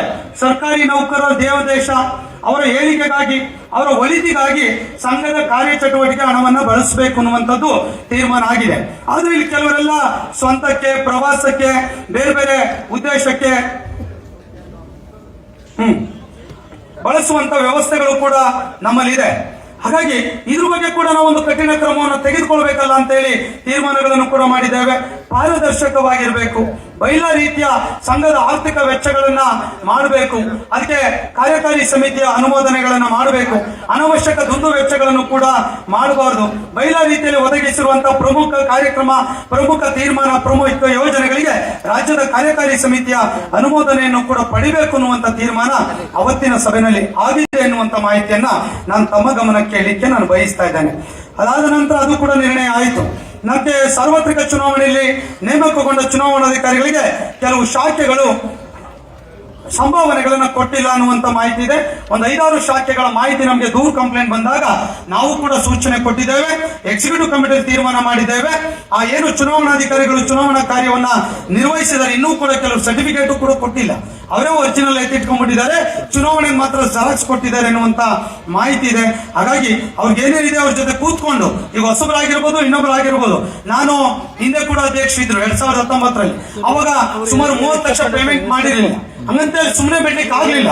ನಾನು ಮೀಟಿಂಗ್ ನಲ್ಲಿ ಇಟ್ಟು ವಿಷಯವನ್ನ ಗಮನಕ್ಕೆ ತಂದು ಆ ಪೇಮೆಂಟ್ ಅನ್ನ ಮಾಡಿದ್ದೇವೆ. ನಿಮ್ಮ ಎಕ್ಸಿಕ್ಯೂಟಿವ್ ಕಮಿಟಿ ಅನುಮೋದನೆ ತಗೊಳ್ಳಿ, ನಮ್ಮ ಸಭೆ ಕೂಡ ಅನುಮೋದನೆ ಕೊಟ್ಟಿದೆ, ಅದನ್ನು ಕೂಡ ವೆಚ್ಚವನ್ನ ಮುಜುಗರ ಮಾಡದಂತೆ ಆ ಪೇಮೆಂಟ್ ಅನ್ನ ಕೊಡಬೇಕು. ಪೇಪರ್ಗೆಲ್ಲ ಹೋದ್ರೆ ತುಂಬಾ ಅವಮಾನ ಆಗುತ್ತೆ ಎನ್ನುವಂತ ಮಾಹಿತಿಯನ್ನ ನಾನು ತಮ್ಮ ಗಮನಕ್ಕೆ ಕೇಳಲಿಕ್ಕೆ ನಾನು ಬಯಸ್ತಾ ಇದ್ದೇನೆ. ಅದು ಕೂಡ ನಿರ್ಣಯ ಆಗಿದೆ. 5-6 ತಾಲೂಕಿನವ್ರದ್ದು ದೂರುಗಳು ನಮಗೆ ಬರ್ತಿದೆ, ಅದು ಬರೆದಂತೆ ಕ್ರಮವನ್ನು ವಹಿಸಿ ಎನ್ನುವಂತ ನಿರ್ದೇಶನ ಕೂಡ ಅವತ್ತಿನ ಸಭೆಯಲ್ಲಿ ಆಗಿದೆ. ಹಾಗಾಗಿ ನಿವೃತ್ತಿಯಿಂದ ತೆರವಾಗಿರುವ ಹೊಸಕೋಟೆ ತಾಲೂಕಿಗೆ ನೂತನ ಅಧ್ಯಕ್ಷ ನೇಮಕದ ಬಗ್ಗೆ ಅಲ್ಲೊಂದಿಷ್ಟು ಚರ್ಚೆ ಆಯಿತು. ಅಲ್ಲಿ ಅವರವರೇ ಅಧ್ಯಕ್ಷ ಅಂತ ಘೋಷಣೆ ಮಾಡಿದ್ರು. ನಮ್ಮಲ್ಲಿ ಕೂಡ ಬೈಲ ಇದೆ, ಏನಾಗಬೇಕು, ವೋಟರ್ ಲಿಸ್ಟ್ ಪ್ರೊಸೀಡಿಂಗ್ಸ್, ಚುನಾವಣೆ ಅದ್ರ ಮೂಲಕ ಆಯ್ಕೆ ಆಗ್ಬೇಕು. ಅಲ್ಲೆಲ್ಲ ಒಂದ್ ಕಡೆ ಆ ತರದ್ದು ಆಗ್ಲಿಲ್ಲ. ಹಾಗಾಗಿ ಅವತ್ತಿನ ಸಭೆ ಕೂಡ ಅವರು ದೂರ ಬಂದಾಗ ನಾವು ನಿರ್ಣಯವನ್ನ ಮಾಡಿದ್ದೇವೆ, ಸಂಘದ ಬೈಲ ರೀತಿಯ ಕ್ರಮ ವಹಿಸಲಿಕ್ಕೆ, ಅದೇ ರೀತಿ ಎಲ್ಲಾ ಶಾಖೆಗಳು ಕೂಡ ಆ ಕ್ರಮವನ್ನು ಅನುಸರಿಸಬೇಕು ಅನ್ನುವಂತ ತೀರ್ಮಾನವನ್ನು ಕೂಡ ಅವತ್ತಿನ ಸಭೆಯಲ್ಲಿ ಆಗಿದೆ ಅನ್ನುವಂತ ಮಾಹಿತಿಯನ್ನ ಆಯ್ತು. ರಾಜ್ಯದ ಎಲ್ಲ ಸರ್ಕಾರಿ ನೌಕರರಿಗೆ ಉಚಿತ ಆರೋಗ್ಯ ತಪಾಸಣಾ ಶಿಬಿರ. ಒಂದ್ ನಿಮಿಷಪ್ಪ, ನಿಮ್ಗೆ ಅರ್ಜೆಂಟ್ ಇದೆ, ನನಗೆ ಅರ್ಜೆಂಟ್ ಇಲ್ಲಲ್ಲಪ್ಪ. ಇಲ್ಲಿ ರೆಕಾರ್ಡ್ ಆಗಿಲ್ಲ, ಷಡಾಕ್ಷರ ಏನೋ ಬರ್ಕೊಂಡ್ಬಿಟ್ರು ಒಂದು ಊರು ತುಂಬ ಹೇಳ್ತಾರೆ. ನಮ್ ಸ್ನೇಹಿತರೆ ಹೇಳ್ತಾರಲ್ಲ, ಅವ್ರಿಗೆ ಉತ್ತರ ಕೊಡ್ಬೇಕಲ್ಲ, ಅವ್ರಿಗೆ ಉತ್ತರ ಆಗ್ಬೇಕು. ನಿಮ್ಗಲ್ಲ, ನಿಮಗೆ ಬೇಕಿಲ್ಲ, ನನಗೆ ಗೊತ್ತು, ಅವ್ರಿಗೆ ಹೇಳ್ಬೇಕು, ಅವ್ರು ಕೇಳಿಸ್ಕೊಳ್ಳಿ ಅಂತಾನೆ ಹೇಳ್ತಾರೆ. ದಯಮಾಡಿ ನನ್ನ ಜವಾಬ್ದಾರಿ. ರಾಜ್ಯ ಸರ್ಕಾರಿ ನೌಕರಿಗೆ ಉಚಿತ ಆರೋಗ್ಯ ತಪಾಸಣಾ ಶಿಬಿರ ಮಾಡಲಿಕ್ಕೆ ಆರೋಗ್ಯ ಇಲಾಖೆ ಮೂಲಕ ಮೀಟಿಂಗ್ಗಳಾಯ್ತು, ಚರ್ಚೆಗಳಾಯ್ತು. ಅದನ್ನ ಪ್ರಾಥಮಿಕ ಹಂತವಾಗಿ ಬೆಂಗಳೂರು, ಬಾಗಲಕೋಟೆ, ಶಿವಮೊಗ್ಗ ಮಾಡಬೇಕು ಅಂತ ಆಗಿದೆ. ಅದಿನ್ನೂ ಕೂಡ ಚರ್ಚಾ ಹಂತದಲ್ಲಿದೆ. ಅದಕ್ಕೊಂದಿಷ್ಟು ಎಕ್ಸ್ಪೆಂಡಿಚರ್ ಬರ್ತದೆ, ಅದನ್ನು ಕೂಡ ಸಂಘ ಕೊಡ್ಲಿಕ್ಕೆ ಸರ್ವಾನುಮತದ ನಿರ್ಣಯಗಳನ್ನು ಕೂಡ ಅವತ್ತಿನ ಸಭೆ ತೆಗೆದುಕೊಳ್ತು ಅನ್ನುವಂಥದ್ದು ಹೇಳಿ ಬಯಸ್ತೇನೆ. ಹಾಗೆ ಬೆಂಗಳೂರಿನ ರಾಜ್ಯ ಸಂಘಕ್ಕೆ ನಿವೇಶನ ಜಮೀನು ಖರೀದಿಸಲು ಮತ್ತೆ 1 ದಿನದ ವೇತನವನ್ನು ದೇಣಿಗೆಯಾಗಿ ಪಡೆಯುವಂತ ವಿಷಯ ಈ ಹಿಂದಿನ ಸಭೆಯಲ್ಲಿ ಕೂಡ 2025ರಲ್ಲಿ ನಿರ್ಣಯ ಆಗಿತ್ತು. ಮತ್ತೊಂದು ಕೂಡ ನಿರ್ಣಯ ಆಗಿತ್ತು. ಸುಮಾರು 106 ವರ್ಷಗಳ ಸಂಘ, ಬೆಂಗಳೂರಿನಲ್ಲಿ ಕೂಡ ಒಂದು ಸ್ವಂತ ಜಾಗ ಇಲ್ಲ, ಅದು ಕೂಡ ಲೀಸ್ ಮೇಲಿದೆ. ಸ್ವಂತ ಜಾಗ, ಕಟ್ಟಡ, ಕಚೇರಿ ಮತ್ತೆ ಗೆಸ್ಟ್ ಹೌಸ್ಗಳು ಬೇಕಾಗಿರುವಂತದ್ದು ಅನಿವಾರ್ಯತೆ ಇದೆ. ಅದ್ರ ಜೊತೆ ಅನೇಕ ತಾಲೂಕುಗಳಲ್ಲೂ ಕೂಡ ಆ ತರದ ಒಂದು ಕಟ್ಟಡಗಳಿಲ್ಲ. ಹಾಗಾಗಿ ಅವತ್ತು ಕೂಡ ನಾವೊಂದು ನಿರ್ಣಯವನ್ನು ಮಾಡಿದ್ವಿ. ದಯಮಾಡಿ ತಾವೆಲ್ಲ ಕೂಡ ಅದನ್ನು ಕೇಳ್ಕೊಳ್ಳಿ. ಅದಾಗುತ್ತೋ ಬಿಡುತ್ತೋ ಬೇರೆ ವಿಷಯ, ನಿರ್ಣಯ ಆಗಿದೆ. ಆ ಸಂದರ್ಭ ಬಂದ್ರೆ ಅದಾಗ್ಲಿ ಎನ್ನುವಂಥದ್ದು. ಬೆಂಗಳೂರು ನಗರದಲ್ಲಿ ಬಿಡಿ ಅಥವಾ ಸರ್ಕಾರಿ ಜಾಗ ಪಡೆಯೋದು, ಖಾಸಗಿ ವ್ಯಕ್ತಿಗಳಿಂದ ನಿವೇಶನ ಜಾಗ ಖರೀದಿ ಮಾಡಬಹುದು. ನೋಡಿ, ಇದೆಲ್ಲ ರೆಕಾರ್ಡ್ ಆಗ್ಬಿಟ್ರೆ ನಮಗೂ ಟೆನ್ಷನ್ ಇಲ್ಲ. ಕಾಮೆಂಟ್ಸ್ ಇದೆಲ್ಲ ಫೈನಾನ್ಷಿಯಲ್ ಮ್ಯಾಟರ್ಸ್ ಗಳಿದೆ. ಹಾಗಾಗಿ ನೀವು ಚಪ್ಪಾಳೆ ಹೊಡಿಬಹುದು ಅನ್ಬೋದು. ಇದು ಇಂಪಾರ್ಟೆಂಟ್ ಪಾಯಿಂಟ್, ಕೇಳಿಸ್ಕೊಳ್ಳಿ. ಖಾಸಗಿ ವ್ಯಕ್ತಿಗಳಿರ್ಬೋದು, ಬಿಡಿ ಇರ್ಬೋದು, ಹೌಸಿಂಗ್ ಬೋರ್ಡ್ ಮೂಲಕ ಆ ನಿವೇಶನ ಜಾಗವನ್ನು ಖರೀದಿ ಮಾಡೋದು. ಅದರಲ್ಲಿ ಕಲ್ಯಾಣ ಮಂಟಪ, ಕನ್ವೆನ್ಷನ್ ಹಾಲ್, ನೌಕರರಿಗೆ ಸ್ಕಿಲ್ ತರಬೇತಿಗಳನ್ನ ಮತ್ತೆ ವಸತಿ ಗೃಹಗಳನ್ನು ನಿರ್ಮಾಣ ಮಾಡೋದು. ಸಂಘದ ಸಭೆ ಸಮಾರಂಭಗಳ ನಿಮಿತ್ತ ಬೆಂಗಳೂರಿಗೆ ಆಗಮಿಸುವಂತ ನೌಕರರಿಗೆ, ಜಿಲ್ಲೆ ತಾಲೂಕಿನಿಂದ ಬರುವಂತಹ ಪದಾಧಿಕಾರಿಗಳಿಗೆ ವಾಸ್ತವಕ್ಕಾಗಿ ಸುಸಜ್ಜಿತ ವಸತಿ ಕೊಠಡಿಗಳನ್ನ ಅತಿ ಕಡಿಮೆ ದರದಲ್ಲಿ ನೀಡುವಂತದ್ದು. ಶಿಥಿಲಾವಸ್ಥೆಯಲ್ಲಿರುವ ಜಿಲ್ಲೆ ತಾಲೂಕು ಕಟ್ಟಡಗಳು, ನೀವು ನೆನಪಿಟ್ಕೊಳ್ಬೇಕು, ನಿಮಗೆ ಶಿಥಿಲಾವಸ್ಥೆಯಲ್ಲಿರುವ ಜಿಲ್ಲಾ ತಾಲೂಕು ಕಟ್ಟಡಗಳ ನವೀಕರಣಕ್ಕೆ ಆರ್ಥಿಕ ಸಹಕಾರವನ್ನ ಆ ಅನುದಾನದ ಮೂಲಕ ನೀಡುವಂತದ್ದು. ಸ್ವಂತ ಕಚೇರಿ ಇಲ್ಲದ ಶಾಖೆಗಳಿಗೆ ಸ್ವಂತ ಕಟ್ಟಡ ಹಾಗೂ ಮೂಲದ ಸೌಲಭ್ಯಗಳನ್ನ ಒದಗಿಸಲು ಸಹಕಾರ ನೀಡುವುದು.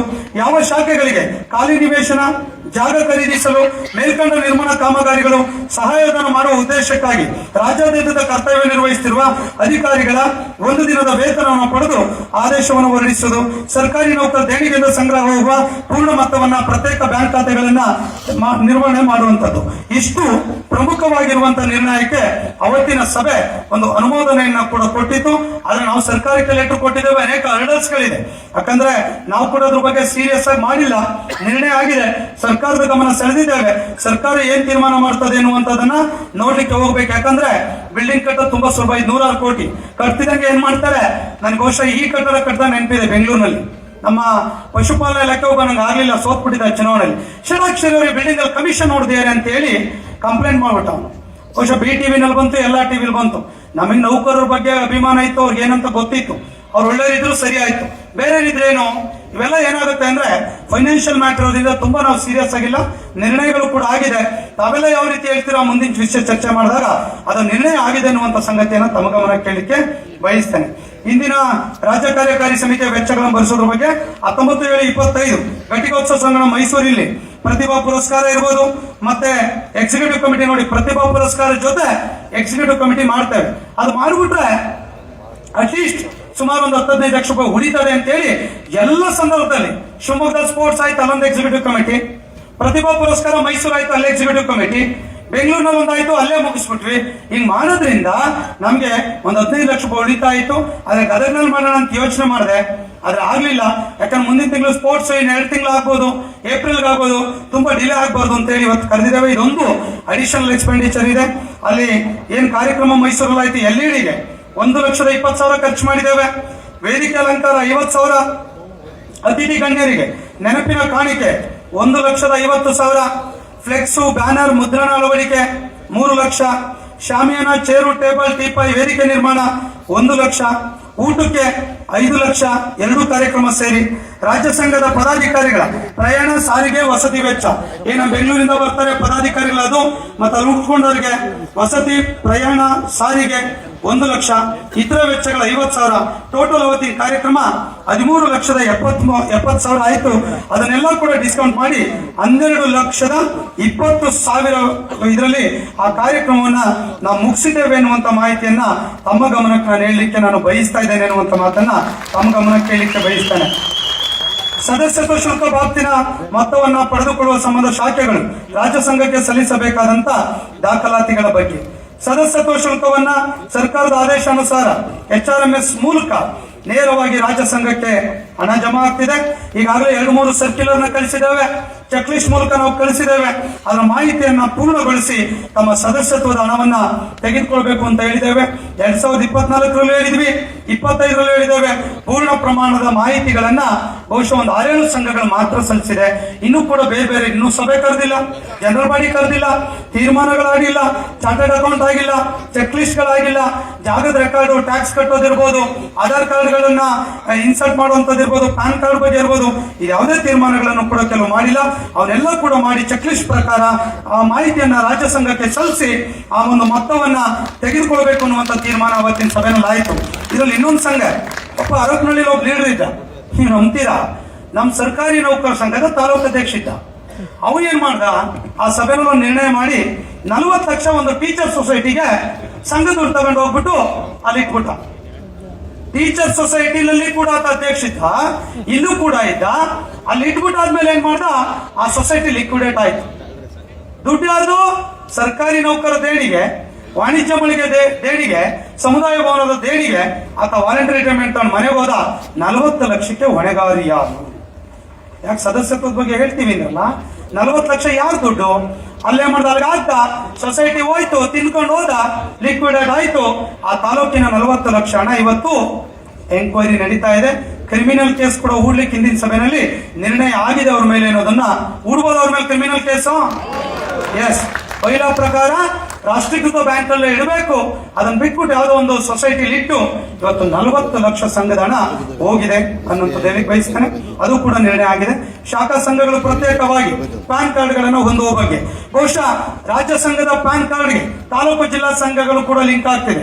ರಾಜ್ಯ ಸಂಘದ ಚಾರ್ಟರ್ಡ್ ಅಕೌಂಟ್ಗಳು ಅಬ್ಸರ್ವೇಷನ್ ಮಾಡ್ತಿದ್ದಾರೆ. ನಮ್ದು income tax filing, GST filing ಎಲ್ಲ ಮಾಡಬೇಕಾದ್ರೆ ಬೇರೆ ಬೇರೆ ಬ್ರಾಂಚಸ್ ಎಲ್ಲ ಕೂಡ ನಮಗೆ ಲಿಂಕ್ ಆಗ್ತಾ ಇತ್ತು.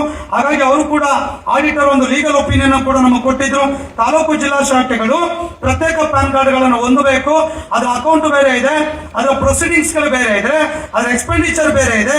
ಹಾಗಾಗಿ ಅದ್ರ ಮೇಲೆ ಕಡ್ಡಾಯವಾಗಿ ಸಪರೇಟ್ ಪ್ಯಾನ್ ಕಾರ್ಡ್ ತೆಗೆದುಕೊಳ್ಳಬೇಕು ಅನ್ನುವಂತ ನಿರ್ಣಯ ಕೂಡ ಅವತ್ತಿನ ಸಭೆಯಲ್ಲಿ ಆಯ್ತು. ಅದಕ್ಕೆ ಕೂಡ ಸಭೆ ಸರ್ವಾನುಮತದ ಅನುಮೋದನೆಯನ್ನು ಕೊಡ್ತು. ಹಾಗೆ ಶಾಖೆ ಅಧ್ಯಕ್ಷಗಳಿಗೆ ವರ್ಗಾವಣೆ ವಿನಾಯಿತಿ ಮತ್ತೆ ಇಲಾಖಾ ಮುಖ್ಯಸ್ಥರಿಗೆ ನೇರವಾಗಿ ಪತ್ರ ವ್ಯವಸ್ಥೆ ಬಗ್ಗೆ ಬಗ್ಗೆ ಚರ್ಚೆ ಆಯಿತು. ಅವತ್ತಿನ ಸಂದರ್ಭದಲ್ಲಿ ಕೂಡ ಯಾರ್ಯಾರು ನಾನು ಆಗ್ಲೇ ಹೇಳಿದೆ, ಹಿಂದೆ ಕೂಡ ನಿರ್ಣಯ ಆಗಿದೆ, ತಾಲೂಕು ಜಿಲ್ಲಾಧ್ಯಕ್ಷ ಅವರು ವ್ಯಾಪ್ತಿಗಿದ್ದಾರೆ. ಯಾವುದೇ ರಾಜ್ಯ ಮಟ್ಟದ ವಿಚಾರಗಳಿದ್ರೆ ವರ್ಗಾವಣೆ ವಿನಾಯಿತಿ ಇರಲಿ, ಬೇರೆ ವಿಷಯಗಳಿರ್ಲಿ, ಅದನ್ನ ರಾಜ್ಯ ಸಂಘಕ್ಕೆ ಪತ್ರ ಮೂಲಕ ತಿಳಿಸಿ ಆ ಮೂಲಕ ಕೊಡಬೇಕು. ಯಾಕೆಂದ್ರೆ ಆರೋಗ್ಯ ಇಲಾಖೆನಲ್ಲಿ ಅದೊಂದು ಕಾನೂನು ಮಾಡ್ಬಿಟ್ರು ಹರ್ಷಗುಪ್ತ. ಅದನ್ನು ಮಾಡಲಿಲ್ಲ ಅಂದ್ರೆ ಸುಮಾರು 350 ಲೆಟರ್ ಅವರಿಗೆ ತಾಲೂಕು ಜಿಲ್ಲೆಯಿಂದ ಹೋಯ್ತು, ವರ್ಗಾವಣೆ ವಿನಾಯಿತಿ ಕೊಡಿ ಅಂತೇಳಿ. ಅವರು ಒಂದು ತಿಂಗಳು ಆ ಒಂದು ವರ್ಗಾವಣೆ ವಿನಾಯಿತಿಯನ್ನು ರದ್ದುಪಡಿಸ್ಬಿಟ್ರು. ಯಾಕೆ ಅಂತ ಕೇಳಿದ್ರೆ, ಸರ್ 300 ಜನಕ್ಕೆ ಲೆಟರ್ ಕೊಟ್ಬಿಟ್ಟಿದ್ದಾರೆ, ಏನ್ ಮಾಡ್ಬೇಕು? ಆಮೇಲೆ ಕೊನೆಗೆ ನಾವು ಹೇಳಿದ್ವಿ, ರಾಜ್ಯ ಸಂಘ ಲೆಟರ್ ಕೊಟ್ರೆ ಮಾತ್ರ ಅದನ್ನು ಪರಿಗಣಿಸಬೇಕು ಅಂತ. ನೀವು ತಾಲೂಕು ಜಿಲ್ಲೆಯಲ್ಲಿ ಏನಾಗಿದೆ, ನಿಮ್ದು ಸ್ವಲ್ಪ ಅಡ್ಜಸ್ಟ್ಮೆಂಟ್ ಇರುತ್ತೆ. ನಿಮ್ ಬೇಕಾದವರು ಫ್ರೆಂಡ್ಸ್ ಪದಾಧಿಕಾರಿ ಅಂತ ಸರ್ಟಿಫಿಕೇಟ್ ಕೊಟ್ಟು ಅಲ್ಲಿ ಕಳಿಸ್ಬಿಡ್ತೀರಾ, ಅದು ರಾಜ್ಯದ ಅನುಮೋದನೆ ಕೂಡ ಆಗಿರೋದಿಲ್ಲ. ಹಾಗಾಗಿ ಎಲ್ಲ ಒಂದ್ ಕಡೆ ಅದರಿಂದ ಬೇರೆಯವರಿಗೆಲ್ಲ ಕೂಡ ಯಾರು ಗೆದ್ದಿರ್ತಾರೆ ಅವ್ರಿಗೆ ಅನ್ಯಾಯ ಆಗ್ತದೆ. ಆ ಕಾರಣಕ್ಕಾಗಿ ಆ ತೀರ್ಮಾನ ಕೂಡ ಅವತ್ತಿನ ಸಭೆಯಲ್ಲಿ ಆಗಿದೆ ಎನ್ನುವಂತ ಮಾಹಿತಿಯನ್ನ ಹೇಳಲಿಕ್ಕೆ ಬಯಸ್ತೇನೆ. ಅದ್ರ ಜೊತೆ ಹೈಯರ್ ಎಜುಕೇಶನ್ ಕೂಡ ಅದೇ ಪ್ರಾಬ್ಲಮ್ ಆಯ್ತು. ಕೊನೆಗೆ ನಾವು ಅವ್ರ ಲೆಟರ್ ಕೊಟ್ವಿ, ಜಿಲ್ಲಾ ತಾಲೂಕು ಸಂಘದ ಬೈಲಾ ಪ್ರಕಾರ ಇಲ್ಲ, ರಾಜ್ಯ ಸಂಘ ಇಸ್ ದ ಮದರ್ ಅಸೋಸಿಯೇಷನ್, ನಿಮ್ಮ ಜೊತೆ ಪತ್ರ ವ್ಯವಹಾರ ನಾವು ಮಾತ್ರ ಮಾಡಬೇಕು, ಆ ತರದ್ ಪರಿಗಣಿಸಬೇಡಿ, ನಾವು ಕೊಟ್ಟಂತ ಲಿಸ್ಟ್ ಅನ್ನು ಪರಿಗಣಿಸಿ ಎನ್ನುವಂತ ಉತ್ತರವನ್ನು ಕೂಡ ಸರ್ಕಾರಕ್ಕೆ ಕೊಟ್ಟಿದ್ವಿ ಅನ್ನುವಂತ ಮಾಹಿತಿಯನ್ನ ತಮ್ಗೆ ಹೇಳಲಿಕ್ಕೆ ಬಯಸ್ತೇನೆ. ಅದ್ರ ಜೊತೆ ಬೆಂಗಳೂರು ನಗರ ಜಿಲ್ಲಾ ಮಟ್ಟದ ಕ್ರೀಡಾಕೂಟ ಉಪಹಾರ ವೆಚ್ಚ ರಾಜ್ಯ ಸಂಘದಿಂದ ಭರಿಸುವ ಬಗ್ಗೆ ಬಹುಶಃ ಕಂಠೀರವ ಕ್ರೀಡಾಂಗಣದಲ್ಲಿ 27-28 ಮಾರ್ಚ್ 2025 2 ದಿನಗಳ ಕಾಲ ಜಿಲ್ಲಾ ಮಟ್ಟದ ಕ್ರೀಡಾಕೂಟ ಬೆಂಗಳೂರಿನಲ್ಲಾಯಿತು. ಸುಮಾರು 9,80,000 ಒಂದು ಊಟಕ್ಕೆ ವೆಚ್ಚ ಆಯಿತು. ಬಹುಶಃ ಸಂದರ್ಭದಲ್ಲಿ ಡಿಸಿ ಅವರು ಈ ಊಟದೆಲ್ಲ ನಾನೇ ವಹಿಸ್ಕೊಳ್ತೀನಿ ಅಂತ ಹೇಳಿ ಹಿಂದಿನ ಡಿಸಿ ಅವರು ಹೇಳ್ತಾ ಇದ್ರು. ಆದ್ರೆ ಈ ಡಿಸಿ ಅವ್ರ ಹತ್ರ ನಾವು ರಿಕ್ವೆಸ್ಟ್ ಮಾಡಿದ್ವಿ, ಮುಜರಾಯಿ ಇಲಾಖೆ ಮೂಲಕ ಸಹಕಾರ ಕೊಡ್ತೇವೆ ಅಂತ ಹೇಳಿದ್ರು, ಅದ್ಯಾವುದೂ ಕೂಡ ಆಗ್ಲಿಲ್ಲ. ಹಾಗಾಗಿ ನಾವೇನ್ ಮಾಡಿದ್ವಿ, ಬಹಳ ಸಲ ಸೈಕಲ್ ಹೊಡೆದು ಸುಸ್ತಾಗಿ ಸಂಘದ ಮೂಲಕನೇ 9,80,000 3 ದಿನಗಳ ಕಾಲ ಊಟ ತಿಂಡಿ ಉಪಹಾರಕ್ಕಾಗಿ 9,80,000 ಪಾವತಿ ಮಾಡಲಿಕ್ಕೆ ತೀರ್ಮಾನವನ್ನು ಮಾಡಿ ಆ ಒಂದು ಜಿಲ್ಲಾ ಮಟ್ಟದ ಕ್ರೀಡಾಕೂಟಕ್ಕೆ ಹಣವನ್ನು ಕೊಟ್ಟಿವಿ. ನೀವು ಜಿಲ್ಲೆನಲ್ಲಿ ನಿಮ್ ದುಡ್ಡು ಇರುತ್ತೆ, ರಾಜ್ಯದ ಶೇರ್ ಬರ್ತದೆ, ನೀವು ಕೊಡ್ತೀರಾ. ಬೆಂಗಳೂರು ಸ್ಟೇಟ್ ಕೌನ್ಸಿಲ್ಗೆ ರಾಜ್ಯ ಸಂಘದಿಂದನೇ ಕೊಡಬೇಕಾಗ್ತದೆ. ಅಲ್ಲಿ 4-5 ಲಕ್ಷ ಯೂತ್ ಸರ್ವಿಸ್ ಡಿಪಾರ್ಟ್ಮೆಂಟ್ ಇಂದ ಬರ್ತದೆ. ಇನ್ನು ಉಳಿದಂತಹ ವೆಚ್ಚ ಬೇರೆ ಬೇರೆ ವೆಚ್ಚಗಳಿಗೆ ಕೂಡ ಕೊಡಬೇಕಾಗ್ತದೆ. ಆ ಉಪಹಾರ ವೆಚ್ಚಕ್ಕೆ ಡಿಸಿ ಅವರು ಒಪ್ಕೊಂಡಿದ್ರು, ಅವ್ರು ಕೊಡೋಕ್ಕಾಗ್ಲಿಲ್ಲ. ಅನಿವಾರ್ಯವಾಗಿ ನಾವು ಅದನ್ನ ಆ ತೀರ್ಮಾನವನ್ನ ಮಾಡಿದ್ವಿ ಎನ್ನುವಂತ ಮಾಹಿತಿಯನ್ನು ಹೇಳಿಕ್ ಬಯಸ್ತೇನೆ. ಅದ್ರ ಜೊತೆ ಸಾರ್ವತ್ರಿಕ ಚುನಾವಣೆ ನಡೆದಂತ ಕಾಗದ ಪತ್ರಗಳ ವಿಲೆ ಮಾಡೋದ್ರ ಬಗ್ಗೆ ಒಂದು ಚರ್ಚೆ ಕೂಡ ಅವತ್ತು ಮಾಡಿದ್ವಿ. ಬೈಲಾ ನಿಯಮ 80ರಲ್ಲಿ ತಿಳಿಸಿರುವಂತೆ ಕರ್ನಾಟಕ ರಾಜ್ಯ ಸರ್ಕಾರಿ ನೌಕರ ಸಂಘದ ಅವಧಿಗೆ ಮೀರಿರುವಂತ ಎಲ್ಲ ಒಂದು ಚುನಾವಣೆಗೆ ಸಂಬಂಧಪಟ್ಟಂತ ಸಹಕಾರ ಇಲಾಖೆ ಗಮನಕ್ಕೆ ತಂದು ಅದನ್ನು ವಿಲೆ ಮಾಡಲಿಕ್ಕೆ ಕೂಡ ಅವತ್ತಿನ ಸಭೆ ಅನುಮೋದನೆಯನ್ನು ಕೊಡ್ತು ಅನ್ನುವಂತ ಮಾಹಿತಿಯನ್ನ ತಮ್ಮ ಗಮನಕ್ಕೆ ಕೇಳಲಿಕ್ಕೆ ಬಯಸ್ತೇನೆ. ಅದ್ರ ಜೊತೆ ರಾಜ್ಯ ಸಂಘದ ಹಣಕಾಸು ವ್ಯವಹಾರಗಳನ್ನ ಕೆನರಾ ಬ್ಯಾಂಕ್ ಖಾತೆಯಲ್ಲೇ ನಿರ್ವಹಿಸುವ ಬಗ್ಗೆ ಬಹುಶಃ ಹಿಂದೆ ಕೂಡ ನನಗೊಂದು ಕಂಪ್ಲೇಂಟ್ ಅನ್ನು ಕೂಡ ಬರೆದಿದ್ರು. ಏನ್ ಕಂಪ್ಲೇಂಟ್ ಅಂದ್ರೆ, ಷಡಾಕ್ಷರಿ ಅವರು ತಮಗೆ ಬೇಕಾದ ಬ್ಯಾಂಕ್ ಅಲ್ಲಿ ಆರ್ಥಿಕ ವ್ಯವಹಾರವನ್ನ ಮಾಡ್ತಾರೆ ಅಂತ ಹೇಳಿ ಹೈಕೋರ್ಟ್ ಇಂದ ಕೂಡ ಎಂಕ್ವೈರಿ ಆಯಿತು. ಹಾಗಾಗಿ ಮತ್ತೆ ಕೂಡ ಹಿಂದೆ ಅಪ್ರೂವಲ್ ತಗೊಂಡಿದ್ವಿ, ಮತ್ತೆ ಸ್ಥಿರೀಕರಣ ಮಾಡಬೇಕು. ಏನ್ 2025ರಲ್ಲಿ ನೀವೆಲ್ಲ ಹೊಸದಾಗಿ ಆಯ್ಕೆ ಆಗಿ ಬಂದ್ರಿ, ನಮ್ದು ರಾಷ್ಟ್ರೀಕೃತ ಬ್ಯಾಂಕ್ ನಲ್ಲಿ ಮಾತ್ರ ಆ ಒಂದು ಆರ್ಥಿಕ ವ್ಯವಹಾರವನ್ನು ಮಾಡ್ಲಿಕ್ಕೆ ಅವಕಾಶ ಇದೆ. ಸ್ಟೇಟ್ ಬ್ಯಾಂಕ್ ಆಫ್ ಇಂಡಿಯಾದಲ್ಲಿ ಆ ವ್ಯವಹಾರಗಳು ಕೂಡ ನಡೀತಾ ಇದೆ. ಅದನ್ನ ಆಡಳಿತಾತ್ಮಕ ದೃಷ್ಟಿಯಿಂದ ಜಮಾ ಖರ್ಚು ವೆಚ್ಚಗಳನ್ನ ಅದೇ ಬ್ಯಾಂಕ್ ನಲ್ಲಿ ಕೂಡ ನಾವು ವ್ಯವಹಾರವನ್ನ ರಾಷ್ಟ್ರೀಕೃತ ಬ್ಯಾಂಕ್ ಅಲ್ಲಿ ಮಾಡ್ತಾ ಇದ್ದೇವೆ. ಯಾವುದೇ ರೀಜನಲ್ ಬ್ಯಾಂಕ್, ಯಾವುದೇ ಶೆಡ್ಯೂಲ್ ಬ್ಯಾಂಕ್, ಯಾವುದೇ ಸೊಸೈಟಿಗಳು, ಯಾವುದೇ ಬ್ಯಾಂಕ್ ನಲ್ಲಿ ಕೂಡ ವ್ಯವಹಾರವನ್ನ ಮಾಡ್ತಾ ಇಲ್ಲ ಅಂತ ಹೇಳಿ ಅವತ್ತಿನ ಸಭೆ ನಿರ್ಣಯದಲ್ಲಿ ದಾಖಲನ್ನ ಮಾಡ್ತು ಅನ್ನುವಂತ ಮಾಹಿತಿಯನ್ನ ಈ ಸಂದರ್ಭದಲ್ಲಿ ನಾನು ಹೇಳಲಿಕ್ಕೆ ನಾನು ಬಯಸ್ತೇನೆ. ಅದಾದ ನಂತರ ಸಾರ್ವತ್ರಿಕ ಚುನಾವಣೆಗಳ ನಂತರ ನಿವೃತ್ತಿ ವರ್ಗಾವಣೆ ಇತರ ಕಾರಣಗಳಿಗಾಗಿ ತಾಲೂಕು ಜಿಲ್ಲೆಯ ಪದಾಧಿಕಾರಿಗಳ ಹುದ್ದೆಗಳು ಖಾಲಿ ಆದ್ಮೇಲೆ ಅದನ್ನು ಆಯ್ಕೆ ಮಾಡುವಂತ ವಿಧಾನದ ಬಗ್ಗೆ ಈಗ ಸಭೆ ಕೂಡ ಚರ್ಚೆ ಮಾಡ್ತು. ಸುಮಾರು ಬೈಲಾ ನಿಯಮ 12ರಲ್ಲಿ ಸ್ಪಷ್ಟವಾಗಿ ಹೇಳಿದೆ, ಯಾವುದೇ ಖಾಲಿ ಮಾಹಿತಿಗಳಾದ್ರೆ ತಾಲೂಕು ಅಧ್ಯಕ್ಷ ಇರ್ಬೋದು, ಖಜಾಂಚಿ ಇರ್ಬೋದು, ಜಿಲ್ಲಾಧ್ಯಕ್ಷ ಖಜಾಂಚಿ, ಈ ಸೆಕ್ರೆಟರಿಗಳು ಈ ತರದಾದ್ರೆ ಬೈಲಾ ನಿಯಮ 46ರ ರಾಜ್ಯ ಕಾರ್ಯಕಾರಿ ಸಮಿತಿಯ ನಿರ್ಣಯದಂತೆ ವಿಶೇಷ ಅಧಿಕಾರವನ್ನು ತೆಗೆದುಕೊಂಡು ಆ ಚುನಾವಣೆಗಳನ್ನು ನಡೆಸಲಿಕ್ಕೆ, ಪ್ರಕ್ರಿಯೆಗಳನ್ನು ಕೈಗೊಳ್ಳಲಿಕ್ಕೆ, ಚುನಾವಣಾಧಿಕಾರಿಗಳನ್ನ ನೋಟಿಫಿಕೇಶನ್ ಅನ್ನ ಮತದಾರ ಪಟ್ಟಿಗೆ ಅನುಮೋದನೆ ಮಾಡಲಿಕ್ಕೆ ಅವತ್ತಿನ ಸಭೆ ಅನುಮೋದನೆಯನ್ನು ಕೊಡ್ತು ಅನ್ನುವಂತ ಮಾಹಿತಿಯನ್ನ ನಾನು ಸಭೆ ಗಮನಕ್ಕೆ ಕೇಳಲಿಕ್ಕೆ ಬಯಸ್ತೇನೆ. ಮತ್ತೆ ನೆಕ್ಸ್ಟ್ ಪಾಯಿಂಟ್, ಸಂಘದ ಹಳೆಯ ಕಡತಗಳನ್ನ ವಿಲೆ ಮಾಡುವ ಬಗ್ಗೆ ನಮ್ ಸುರೇಶ್ ಏನ್ ಮಾಡಿದ್ರೆ 25-30 ವರ್ಷದಿಂದ ಪಾಪ ಸಂಘದಲ್ಲಿ ಇದ್ದಾನೆ. ಪಾಪ ಯಾರು ಅವನಿಗೆ ರಿಲೀವ್ ಮಾಡಿಲ್ಲ, ನಾನು ರಿಲೀವ್ ಮಾಡಲಿಲ್ಲ. ಹಂಗಾಗಿ ಅವ್ನು ಏನ್ ಮಾಡಿ ಎಲ್ಲರೂ ಕೂಡ ಹಳೆ ರೆಕಾರ್ಡ್ಸ್ಗಳನ್ನ ಏನು ಬ್ರಿಟಿಷರ್ ಕಾಲದೆಲ್ಲ ಇಟ್ಕೊಂಡು ಕೂತಿದ್ದ. ಬೇಡಪ್ಪ, ಧೂಳಾಗುತ್ತೆ, ಇದೆಲ್ಲ ಇದು ಮಾಡಬಾರ್ದು, ಅನವಶ್ಯಕವಾಗಿರುವಂತ ಯಾವುದನ್ನು ಕೂಡ ಇಟ್ಕೊಳ್ಬಾರ್ದು, ಅದನ್ನ ವಿಲೆ ಮಾಡಬೇಕು ಅಂತ ಹೇಳಿ ತೀರ್ಮಾನ ಕೂಡ ಮಾಡಿದ್ವಿ. ಅವತ್ತಿನ ಸಭೆಯಲ್ಲಿ ಹಳೆಯ ಕಡತಗಳೇನು ಅನುಪಯುಕ್ತ ಕಡತಗಳು, ಈ ಟ್ರಾನ್ಸ್ಫರ್ ಲೆಟರ್, ದೂರ ಅರ್ಜಿಗಳು ಇಂಥವೇನೇನು ಇರ್ತವೆ ಅದೆಲ್ಲ ವಿಲೆ ಮಾಡಲಿಕ್ಕೆ ಕೂಡ ಸಭೆ ತೀರ್ಮಾನವನ್ನ ಮಾಡ್ತು ಅಂತ ಹೇಳಿ ಬಯಸ್ತೇನೆ. 6 ಲಾಸ್ಟ್ ಇನ್ನೊಂದು ಪಾಯಿಂಟ್, 2026ನೇ ವರ್ಷದ ಕರ್ನಾಟಕ ರಾಜ್ಯ ಸರ್ಕಾರಿ ನೌಕರರ ಸಂಘದ ಕ್ಯಾಲೆಂಡರ್ನ ಮುದ್ರಣ ಮತ್ತು ವಿತರಣೆ ಬಗ್ಗೆ 2026ನೇ ವರ್ಷದ ಎಲ್ಲ ತಲುಪಿದೆ ಕ್ಯಾಲೆಂಡರ್. ಜೋರ ಚಪ್ಪಾಳೆ ಹೊಡಿ ನೋಡೋಣ. ಯಾಕಂದ್ರೆ ಕೆಲವರೆಲ್ಲ 200 ರೂಪಾಯಿ ತಗೊಳ್ತಾರೆ, ಕ್ಯಾಲೆಂಡರ್ ಕೊಡೋಕ್ಕಲ್ಲ.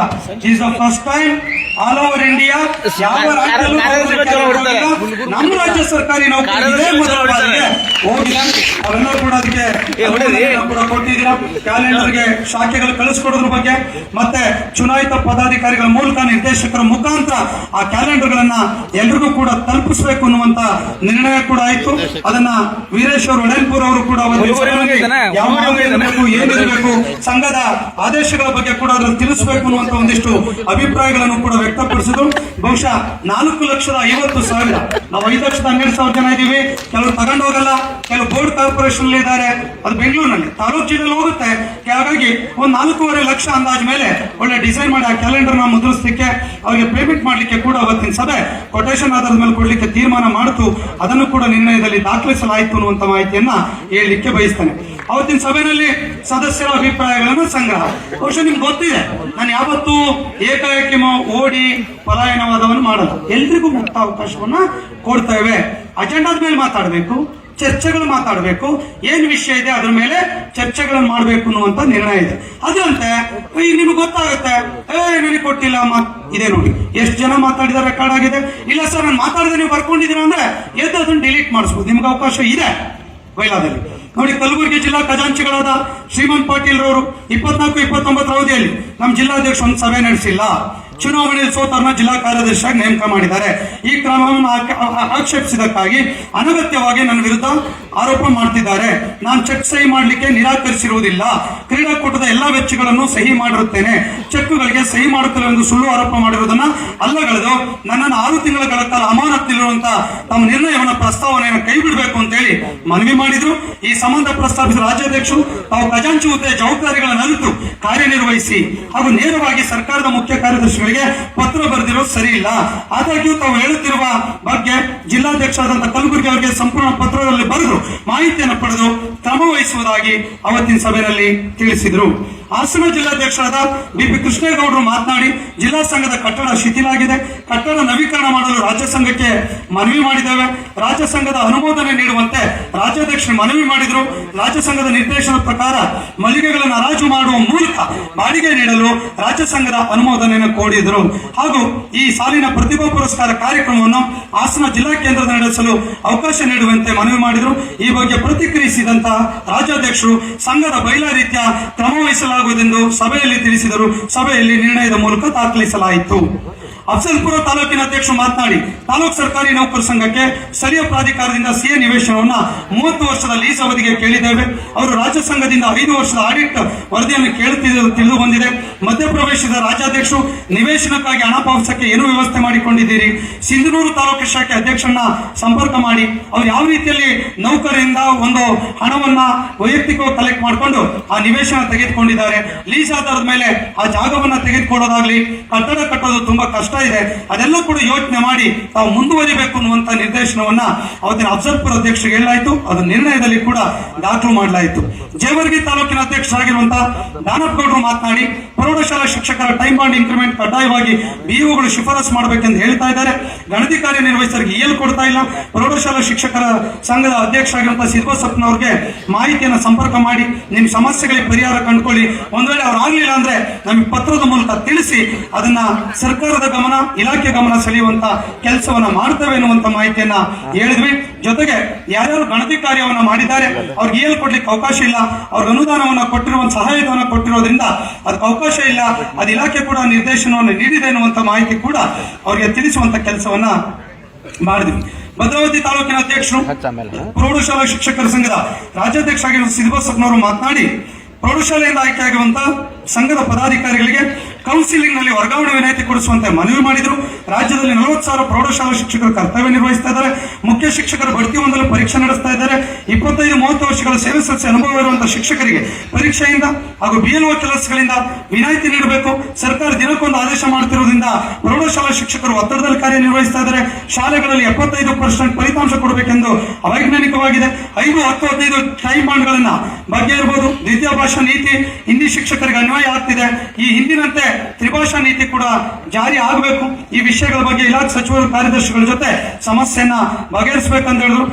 ಸಂಘದ ಮೂಲಕ ಆ ಒಂದು ಸರ್ಕಾರ ಮಾನ್ಯ ಸಚಿವರಿಗೆ ಪತ್ರದ ಮೂಲಕ ಗಮನ ಸೆಳೆಯುವಂತ ನಿರ್ಣಯವನ್ನು ಕೂಡ ಅವತ್ತಿನ ಸಭೆಯಲ್ಲಿ ತೆಗೆದುಕೊಳ್ಳಲಾಯಿತು ಅನ್ನುವಂತ ಮಾಹಿತಿಯನ್ನ ರೆಕಾರ್ಡ್ ಮಾಡಲಾಗಿದೆ. ನೆಕ್ಸ್ಟ್, ಕೊಟ್ಟೂರಿನ ಅಧ್ಯಕ್ಷ ಆಗಿರುವಂತಹ ಯೋಗೇಶ್ ದಿನ್ನೇರ್ ಅವರು ಮಾತನಾಡಿ ಸಂಘದ ಸದಸ್ಯತ್ವ ಶುಲ್ಕ 500 ಮಾಡುವಂತೆ ದಾವಣಗೆರೆ ನಡೆದಂತ ಸಭೆಯಲ್ಲಿ ಪ್ರಸ್ತಾಪಿಸಿದೆ. ಈ ಬಗ್ಗೆ ಕ್ರಮ ವಹಿಸುವಂತೆ ರಾಜ್ಯಾಧ್ಯಕ್ಷರಲ್ಲಿ ಮನವಿ ಮಾಡಿದ್ರು. ಆದ್ರೆ ರಾಜ್ಯಾಧ್ಯಕ್ಷರು 500 ರೂಪಾಯಿ ಇನ್ನೂ ಕೂಡ ಮಾಡಿಲ್ಲ, 200 ರೂಪಾಯಿನೆಲ್ಲ ಇದ್ದಾರೆ ಎನ್ನುವಂತ ಮಾಹಿತಿಯನ್ನ ಅವರು ಕೂಡ ಹೇಳಿದ್ರು. ಇದು ಮುಂದಿನ ದಿನಗಳಲ್ಲಿ ಆ ವಿಷಯವನ್ನ, ಈಗಿನ ದುಡ್ಡಿಗೆ ಗಲಾಟೆಗಳಾಗ್ತಿದೆ, ಮುಂದಿನ ದಿನಗಳಲ್ಲಿ ನೋಡೋಣ. ಆ ಸಮಯ ಬಂದಾಗ ಅದನ್ನ 500 ಮಾಡೋದ್ರ ಬಗ್ಗೆ ಚರ್ಚೆಗಳನ್ನು ಮಾಡೋಣ, ಅದನ್ನ ಸಪರೇಟ್ ಅಜೆಂಡಾ ಇಟ್ಟು ಚರ್ಚೆ ಮಾಡೋಣ ಅಂತೇಳಿ ಆ ಸಭೆಯಲ್ಲಿ ಕೂಡ ನಿರ್ಣಯವನ್ನ ಕೈಗೊಳ್ಳಲಾಯಿತು. ಬೀದರ್ ಜಿಲ್ಲಾ ಖಜಾಂಚಿಗಳಾಗಿರುವಂತಹ ದೇವಪ್ಪನವರು ಮಾತನಾಡಿ, PDOಗಳಿಗೆ ಮುಂಬಡ್ತಿ ಇಲ್ಲ, ಪ್ರಾಥಮಿಕ ಶಾಲಾ ಶಿಕ್ಷಕರಿಗೆ ಬಡ್ತಿಯಿಂದ ವಂಚಿತರಾಗ್ತಾ ಇದ್ದಾರೆ, ಬಡ್ತಿ ವ್ಯವಸ್ಥೆ ಕಲಿಸಲು ಕ್ರಮ ವಹಿಸಬೇಕು. ಆರೋಗ್ಯ ಇಲಾಖೆಯ KMS ಯೋಜನೆಯಿಂದ ವಿನಾಯಿತಿ ನೀಡುವಂತೆ ಮನವಿ ಮಾಡಿದ್ರು. ಇದಕ್ಕೆ ಪ್ರತಿಕ್ರಿಯಿಸಿದ ರಾಜ್ಯಾಧ್ಯಕ್ಷರು ಮುಂಬಡ್ತಿಗೆ RDPR ಇಲಾಖೆಯಲ್ಲಿ ಸೀನಿಯಾರಿಟಿ ಲಿಸ್ಟ್ ಅಂತಿಮವಾಗಿಲ್ಲ, 13 ಜಿಲ್ಲೆಗಳದು ಕೋರ್ಟ್ಗೆ ಹೋಗಿದ್ದಾರೆ, ನ್ಯಾಯಾಲಯದಲ್ಲಿ ಕೂಡ ದಾವೆ ಇದೆ, ಅದೆಲ್ಲ ಕೂಡ ಇರೋದ್ರಿಂದ ನ್ಯಾಯಾಲಯದ ಹಂತದನ್ನು ಬೇಗ ಇತ್ಯರ್ಥಪಡಿಸಲಿಕ್ಕೆ RDPR ಇಲಾಖೆ ಮೇಲೆ ಒತ್ತಡವನ್ನು ಹಾಕ್ತಾ ಇದ್ದೇವೆ ಎನ್ನುವಂತ ಮಾಹಿತಿ ಕೂಡ ಹೇಳಿದ್ವಿ. ಆರೋಗ್ಯ ಇಲಾಖೆ KMS ಹಾಜರಾತಿಯಿಂದ ಅನಾನುಕೂಲ ಆಗ್ತಿರೋದು, ವಿನಾಯಿತಿ ಕೇಳೋದು ಕಷ್ಟ ಆಗ್ತದೆ. ಈಗಾಗಲೇ ಅಧಿಕಾರಿಗಳು ಅದು ಒಪ್ಪಿಲ್ಲ, ಕಂಪಲ್ಸರಿ KMS ಹಾಜರಾತಿಯನ್ನ ಬಿಡೋದಕ್ಕೆ ಆಗೋದಿಲ್ಲ, ಎಲ್ಲ ಇಲಾಖೆಗೂ ಕೂಡ ಮಾಡ್ಲಿಕ್ಕೆ ಚೀಫ್ ಸೆಕ್ರೆಟರಿ ಅವರು ಹೇಳಿದ್ದಾರೆ ಎನ್ನುವಂತ ಮಾಹಿತಿಯನ್ನ ರೆಕಾರ್ಡ್ ಮಾಡಲಾಯಿತು. ನೆಕ್ಸ್ಟ್, ಮೈಸೂರು ಜಿಲ್ಲೆ ಸುರಗೂರು ತಾಲೂಕಿನ ಕಾರ್ಯದರ್ಶಿಗಳು ಮಾತನಾಡಿ, ಸರ್ಕಾರಿ ಪದವಿ ಪೂರ್ವ ಕಾಲೇಜುಗಳಲ್ಲಿ 30 ವರ್ಷ ಸೇವೆ ಸಲ್ಲಿಸಿರುವಂತಹ ಉಪನ್ಯಾಸಕರು ಪ್ರಾಚಾರ್ಯರ ಹುದ್ದೆಗೆ ಬಡ್ತಿ ಇಲ್ಲದಂತೆ ರಿಟೈರ್ಡ್ ಆಗ್ತಾ ಇದ್ದಾರೆ. ಈ ಬಗ್ಗೆ ಕ್ರಮ ವಹಿಸಿದ್ರು. ಹಾಗಾಗಿ ಏನು C&R ಇದೆ, ಖಾಲಿ ಹುದ್ದೆಗಳಿದೆ, ಅದ್ರ ಪ್ರಕಾರ ಕ್ರಮ ವಹಿಸುವುದಾಗಿ ಸರ್ಕಾರದ ಗಮನ ಸೆಳೆಯುವಂತ ವಿಷಯವನ್ನ ಸಭೆಯ ಗಮನಕ್ಕೆ ತರಲಾಯಿತು.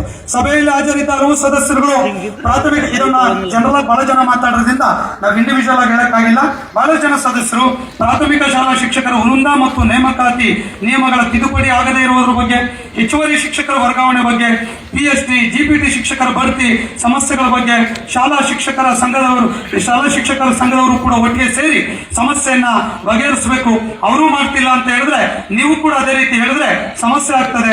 ಈ ರೀತಿ ರಾಜ್ಯ ಸಂಘ ಮಧ್ಯಪ್ರವೇಶವನ್ನು ಮಾಡಿ ಈ ಸಮಸ್ಯೆಗೆ ಪರಿಹಾರವನ್ನ ಕಂಡುಕೊಳ್ಳಬೇಕು ಅನ್ನುವಂತ ತೀರ್ಮಾನವನ್ನ ಅವತ್ತಿನ ಸಭೆಯಲ್ಲಿ ಕೂಡ ನಿರ್ಣಯ ಆಯಿತು. ಅವತ್ತಿನ ಸಭೆಯಲ್ಲಿ ರಾಜ್ಯಾಧ್ಯಕ್ಷರು ಮನವಿ ಮಾಡಿದ್ರು. ಪ್ರಾಥಮಿಕ ಶಾಲಾ ಶಿಕ್ಷಕರ ಸಂಘ ರಾಜ್ಯಾಧ್ಯಕ್ಷರು ಕೂಡ ಇದೇ ವೇದಿಕೆಯಲ್ಲಿದ್ದಾರೆ, ಅವರು ಕೂಡ ಆ ಬಗ್ಗೆ ಸ್ಪಷ್ಟನೆ ನೀಡಬೇಕು ಅನ್ನುವಂತ ಒತ್ತಾಯವನ್ನು ಕೂಡ ಈಗ ಮುಂದೆ ಕುಳಿತಿರುವಂತಹ ನೌಕರರು ಶಿಕ್ಷಕರು ಕೂಡ ವ್ಯಕ್ತಪಡಿಸಿದ್ರು. ಮಂಡ್ಯ ಜಿಲ್ಲಾಧ್ಯಕ್ಷರಾದ K. ನಾಗೇಶ್ ಮಾತಾಡಿ, ಸರ್ಕಾರಿ ನೌಕರ ಸಂಘವು ಶಿಕ್ಷಕರ ಸಮಸ್ಯೆಗಳಿಗೆ ಸ್ಪಂದಿಸುವಂತೆ ನಮ್ಮ ಸಂಘ ಪ್ರಯತ್ನ ಮಾಡ್ತಿದೆ, ನೀವು ಕೂಡ ಸ್ಪಂದಿಸುವಂತೆ ರಾಜ್ಯಾಧ್ಯಕ್ಷರಿಗೆ ಮನವಿಯನ್ನ ಮಾಡಿದ್ರು. ಇಷ್ಟು ಸಂಗತಿಗಳು ಅವತ್ತಿನ ಸಭೆಯಲ್ಲಿ ಚರ್ಚೆ ಆಯಿತು. ರಾಜ್ಯ ಉಪಾಧ್ಯಕ್ಷ ಡಾಕ್ಟರ್ ನೆನಪುರಿ ಸದಾನಂದ ಅವರು ವಂದನಾರ್ಪಣೆ ಮಾಡಿ ಆ ಸಭೆಯನ್ನು ಮುಕ್ತಾಯಗೊಳಿಸಿದ್ರು. ಈ ವಿಷಯಗಳನ್ನ ನಿರ್ಣಯದಲ್ಲಿ ದಾಖಲಿಸಲಿಕ್ಕೆ ಆ ಅನುಮೋದನೆಯನ್ನು ಕೊಡಬೇಕು ಅನ್ನುವಂಥ ವಿನಂತಿಯನ್ನ ಈ ಸಂದರ್ಭದಲ್ಲಿ ಮಾಡಲಿಕ್ಕೆ ಬಯಸ್ತೇನೆ. ಅವೆಲ್ಲ ಕೂಡ ಮೂಲಕ ಅನುಮೋದನೆ ಕೊಟ್ಟಿದ್ದಕ್ಕಾಗಿ ಎಲ್ಲರಿಗೂ ಕೂಡ ಧನ್ಯವಾದಗಳನ್ನ ಈ ಸಂದರ್ಭದಲ್ಲಿ ಸಲ್ಲಿಸ್ತಾ ಇದ್ದೇನೆ. ಈಗ ಎರಡನೇ ವಿಷಯ ತಮಗೆಲ್ಲ ಕೂಡ ಗೊತ್ತಿರುವಂತ ವಿಚಾರ, ರಾಜ್ಯ ಮಟ್ಟದ 25-26ನೇ ಸಾಲಿನ ರಾಜ್ಯ ಮಟ್ಟದ ಕ್ರೀಡಾಕೂಟಗಳ ಆಯೋಜನೆ ಬಗ್ಗೆ ತಮಗೆ ಗೊತ್ತಿದೆ. ರಾಜ್ಯ ಮಟ್ಟದ ಕ್ರೀಡಾಕೂಟವನ್ನ ಹೇಗೆ ಆಯೋಜನೆ ಮಾಡ್ತಾ ಇದ್ದೇವೆ ಎನ್ನುವಂತ ಮಾಹಿತಿ ನಿಮ್ ಗಮನದಲ್ಲೆಲ್ಲ ಕೂಡ ಇದೆ. ಇವತ್ತಿನ ಸಭೆಯಲ್ಲಿ ನಾವು ಕೂಡ ಈಗಾಗಲೇ ಚರ್ಚೆಗಳನ್ನ ಮಾಡ್ತಾ ಇದ್ದೇವೆ. ಹೇಗೆ ಕ್ರೀಡಾಕೂಟ ಮಾಡಬೇಕು. ಇವತ್ತು ಸರ್ಕಾರದಲ್ಲಿ ಹಣ ಕೂಡ ಇಲ್ಲ. ಇವತ್ತು ಜಿಲ್ಲೆಗಳಿಗೆ ಮೊದಲೆಲ್ಲ ಹಣ ಸರ್ಕಾರ ಕೊಡ್ತಾ ಇತ್ತು.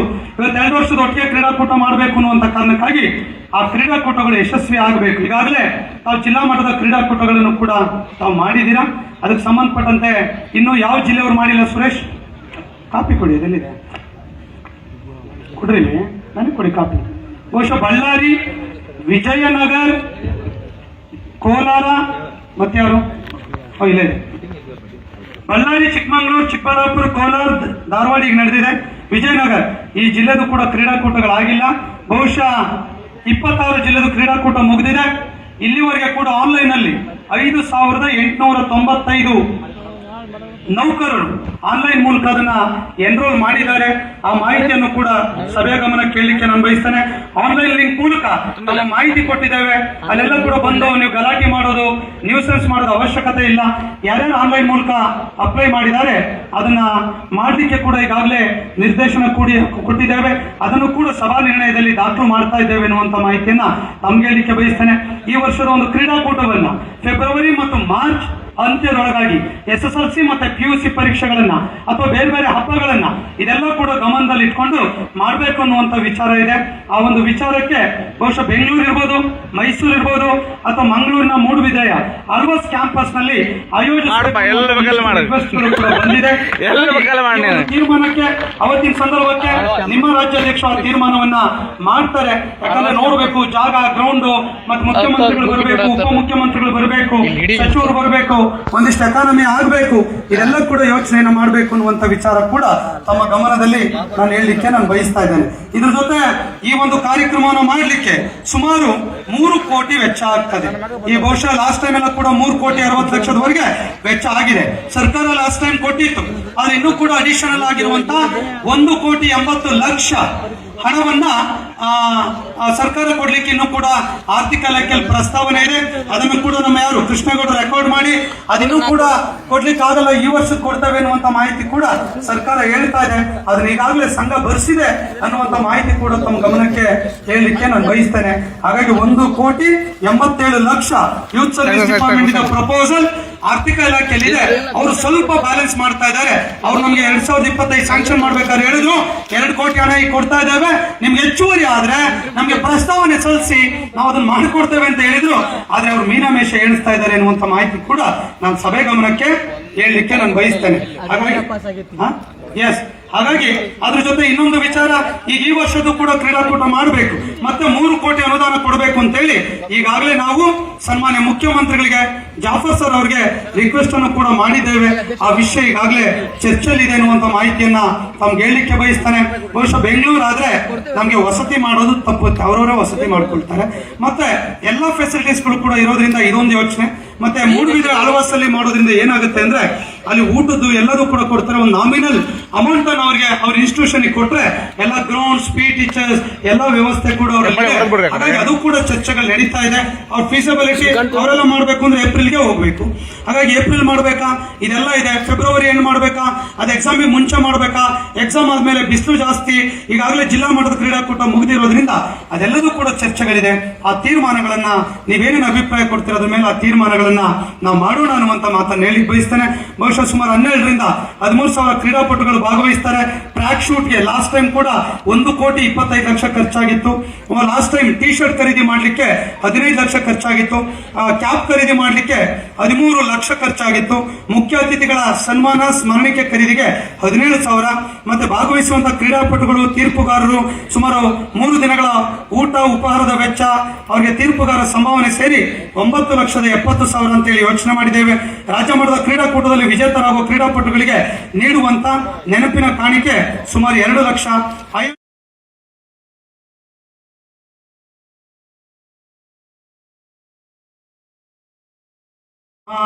1,60,000 ಅಂತ ಹೇಳಿದ್ದಾರೆ.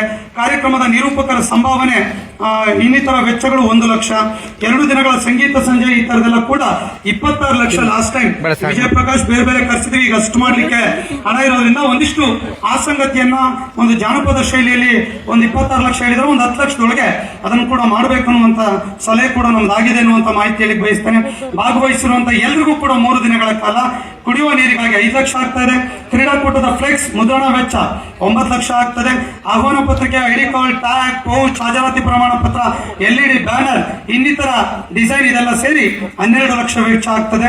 ವಿವಿಧ ದಿನಪತ್ರಿಕೆಗಳಲ್ಲಿ, ಅಡ್ವರ್ಟೈಸ್ಮೆಂಟ್ ಚಾನಲ್ಗಳಲ್ಲಿ ಅದನ್ನ ರಿಲೇ ಕೊಡ್ಲಿಕ್ಕೆ ಸುಮಾರು 8 ಲಕ್ಷ ಎಕ್ಸ್ಪೆಂಡಿಚರ್ ಅಂತ ಹೇಳಿ ಪ್ಲಾನ್ ಮಾಡಿದ್ದೇವೆ. ಕ್ರೀಡಾಪಟುಗಳ ಆನ್ಲೈನ್ ನೋಂದಣಿ, ಅರ್ಜಿಗಳ ಪರಿಶೀಲನೆ, ಸಾಫ್ಟ್ವೇರ್ ಎಕ್ಸ್ಪೆಂಡಿಚರ್ಸ್ಗೆ 1 ಲಕ್ಷ ಅನ್ನುವಂತ ಯೋಚನೆಯನ್ನ ಮಾಡ್ಕೊಳ್ಬೇಕಷ್ಟೇ. ನೀವು ಬರೋದ್ರ ಬಗ್ಗೆ ತಪ್ಪಿಲ್ಲ. ನಾನು ಅಧಿಕಾರಿಗಳಿಗೆ ಅವತ್ತೇ ಹೇಳಿದೆ, ಮೇಡಮ್ ಅವ್ರನ್ನೂ ಕರೆದು ಮಾಡಿ, ನಮ್ಗೆ ತಕರಾರಿಲ್ಲ, ಅವ್ರಿಗೆ ಮಾನ್ಯತೆ ಇಲ್ಲ, ಯಾಕೆ ಅವ್ರಿಗೆಲ್ಲ ಲೆಟರ್ ಕೊಡ್ತೀರಾ? ಕಾನೂನಲ್ಲಿ ಅವಕಾಶ ಇಲ್ಲ. ಇನ್ನು ಮುಂದೆ ಇದು ನಿಯಂತ್ರಣ ಮಾಡಬೇಕು. ಯಾಕೆ ಹೇಳ್ತೇನೆ ಅಂದ್ರೆ ನಾವೇನು NPS ವಿರೋಧಿಗಳಲ್ಲ. ಸರ್ಕಾರಿ ನೌಕರ ಸಂಘ ಬಹುಶಃ ಹಿಂದಿನ 2 ಅಧ್ಯಕ್ಷರ ಕಾಲದಿಂದನೂ ಕೂಡ ಬರೀ ಧಿಕ್ಕರಿಸಿ ವಿರೋಧ ಮಾಡಿ ಬಂದಂಥವ್ರು.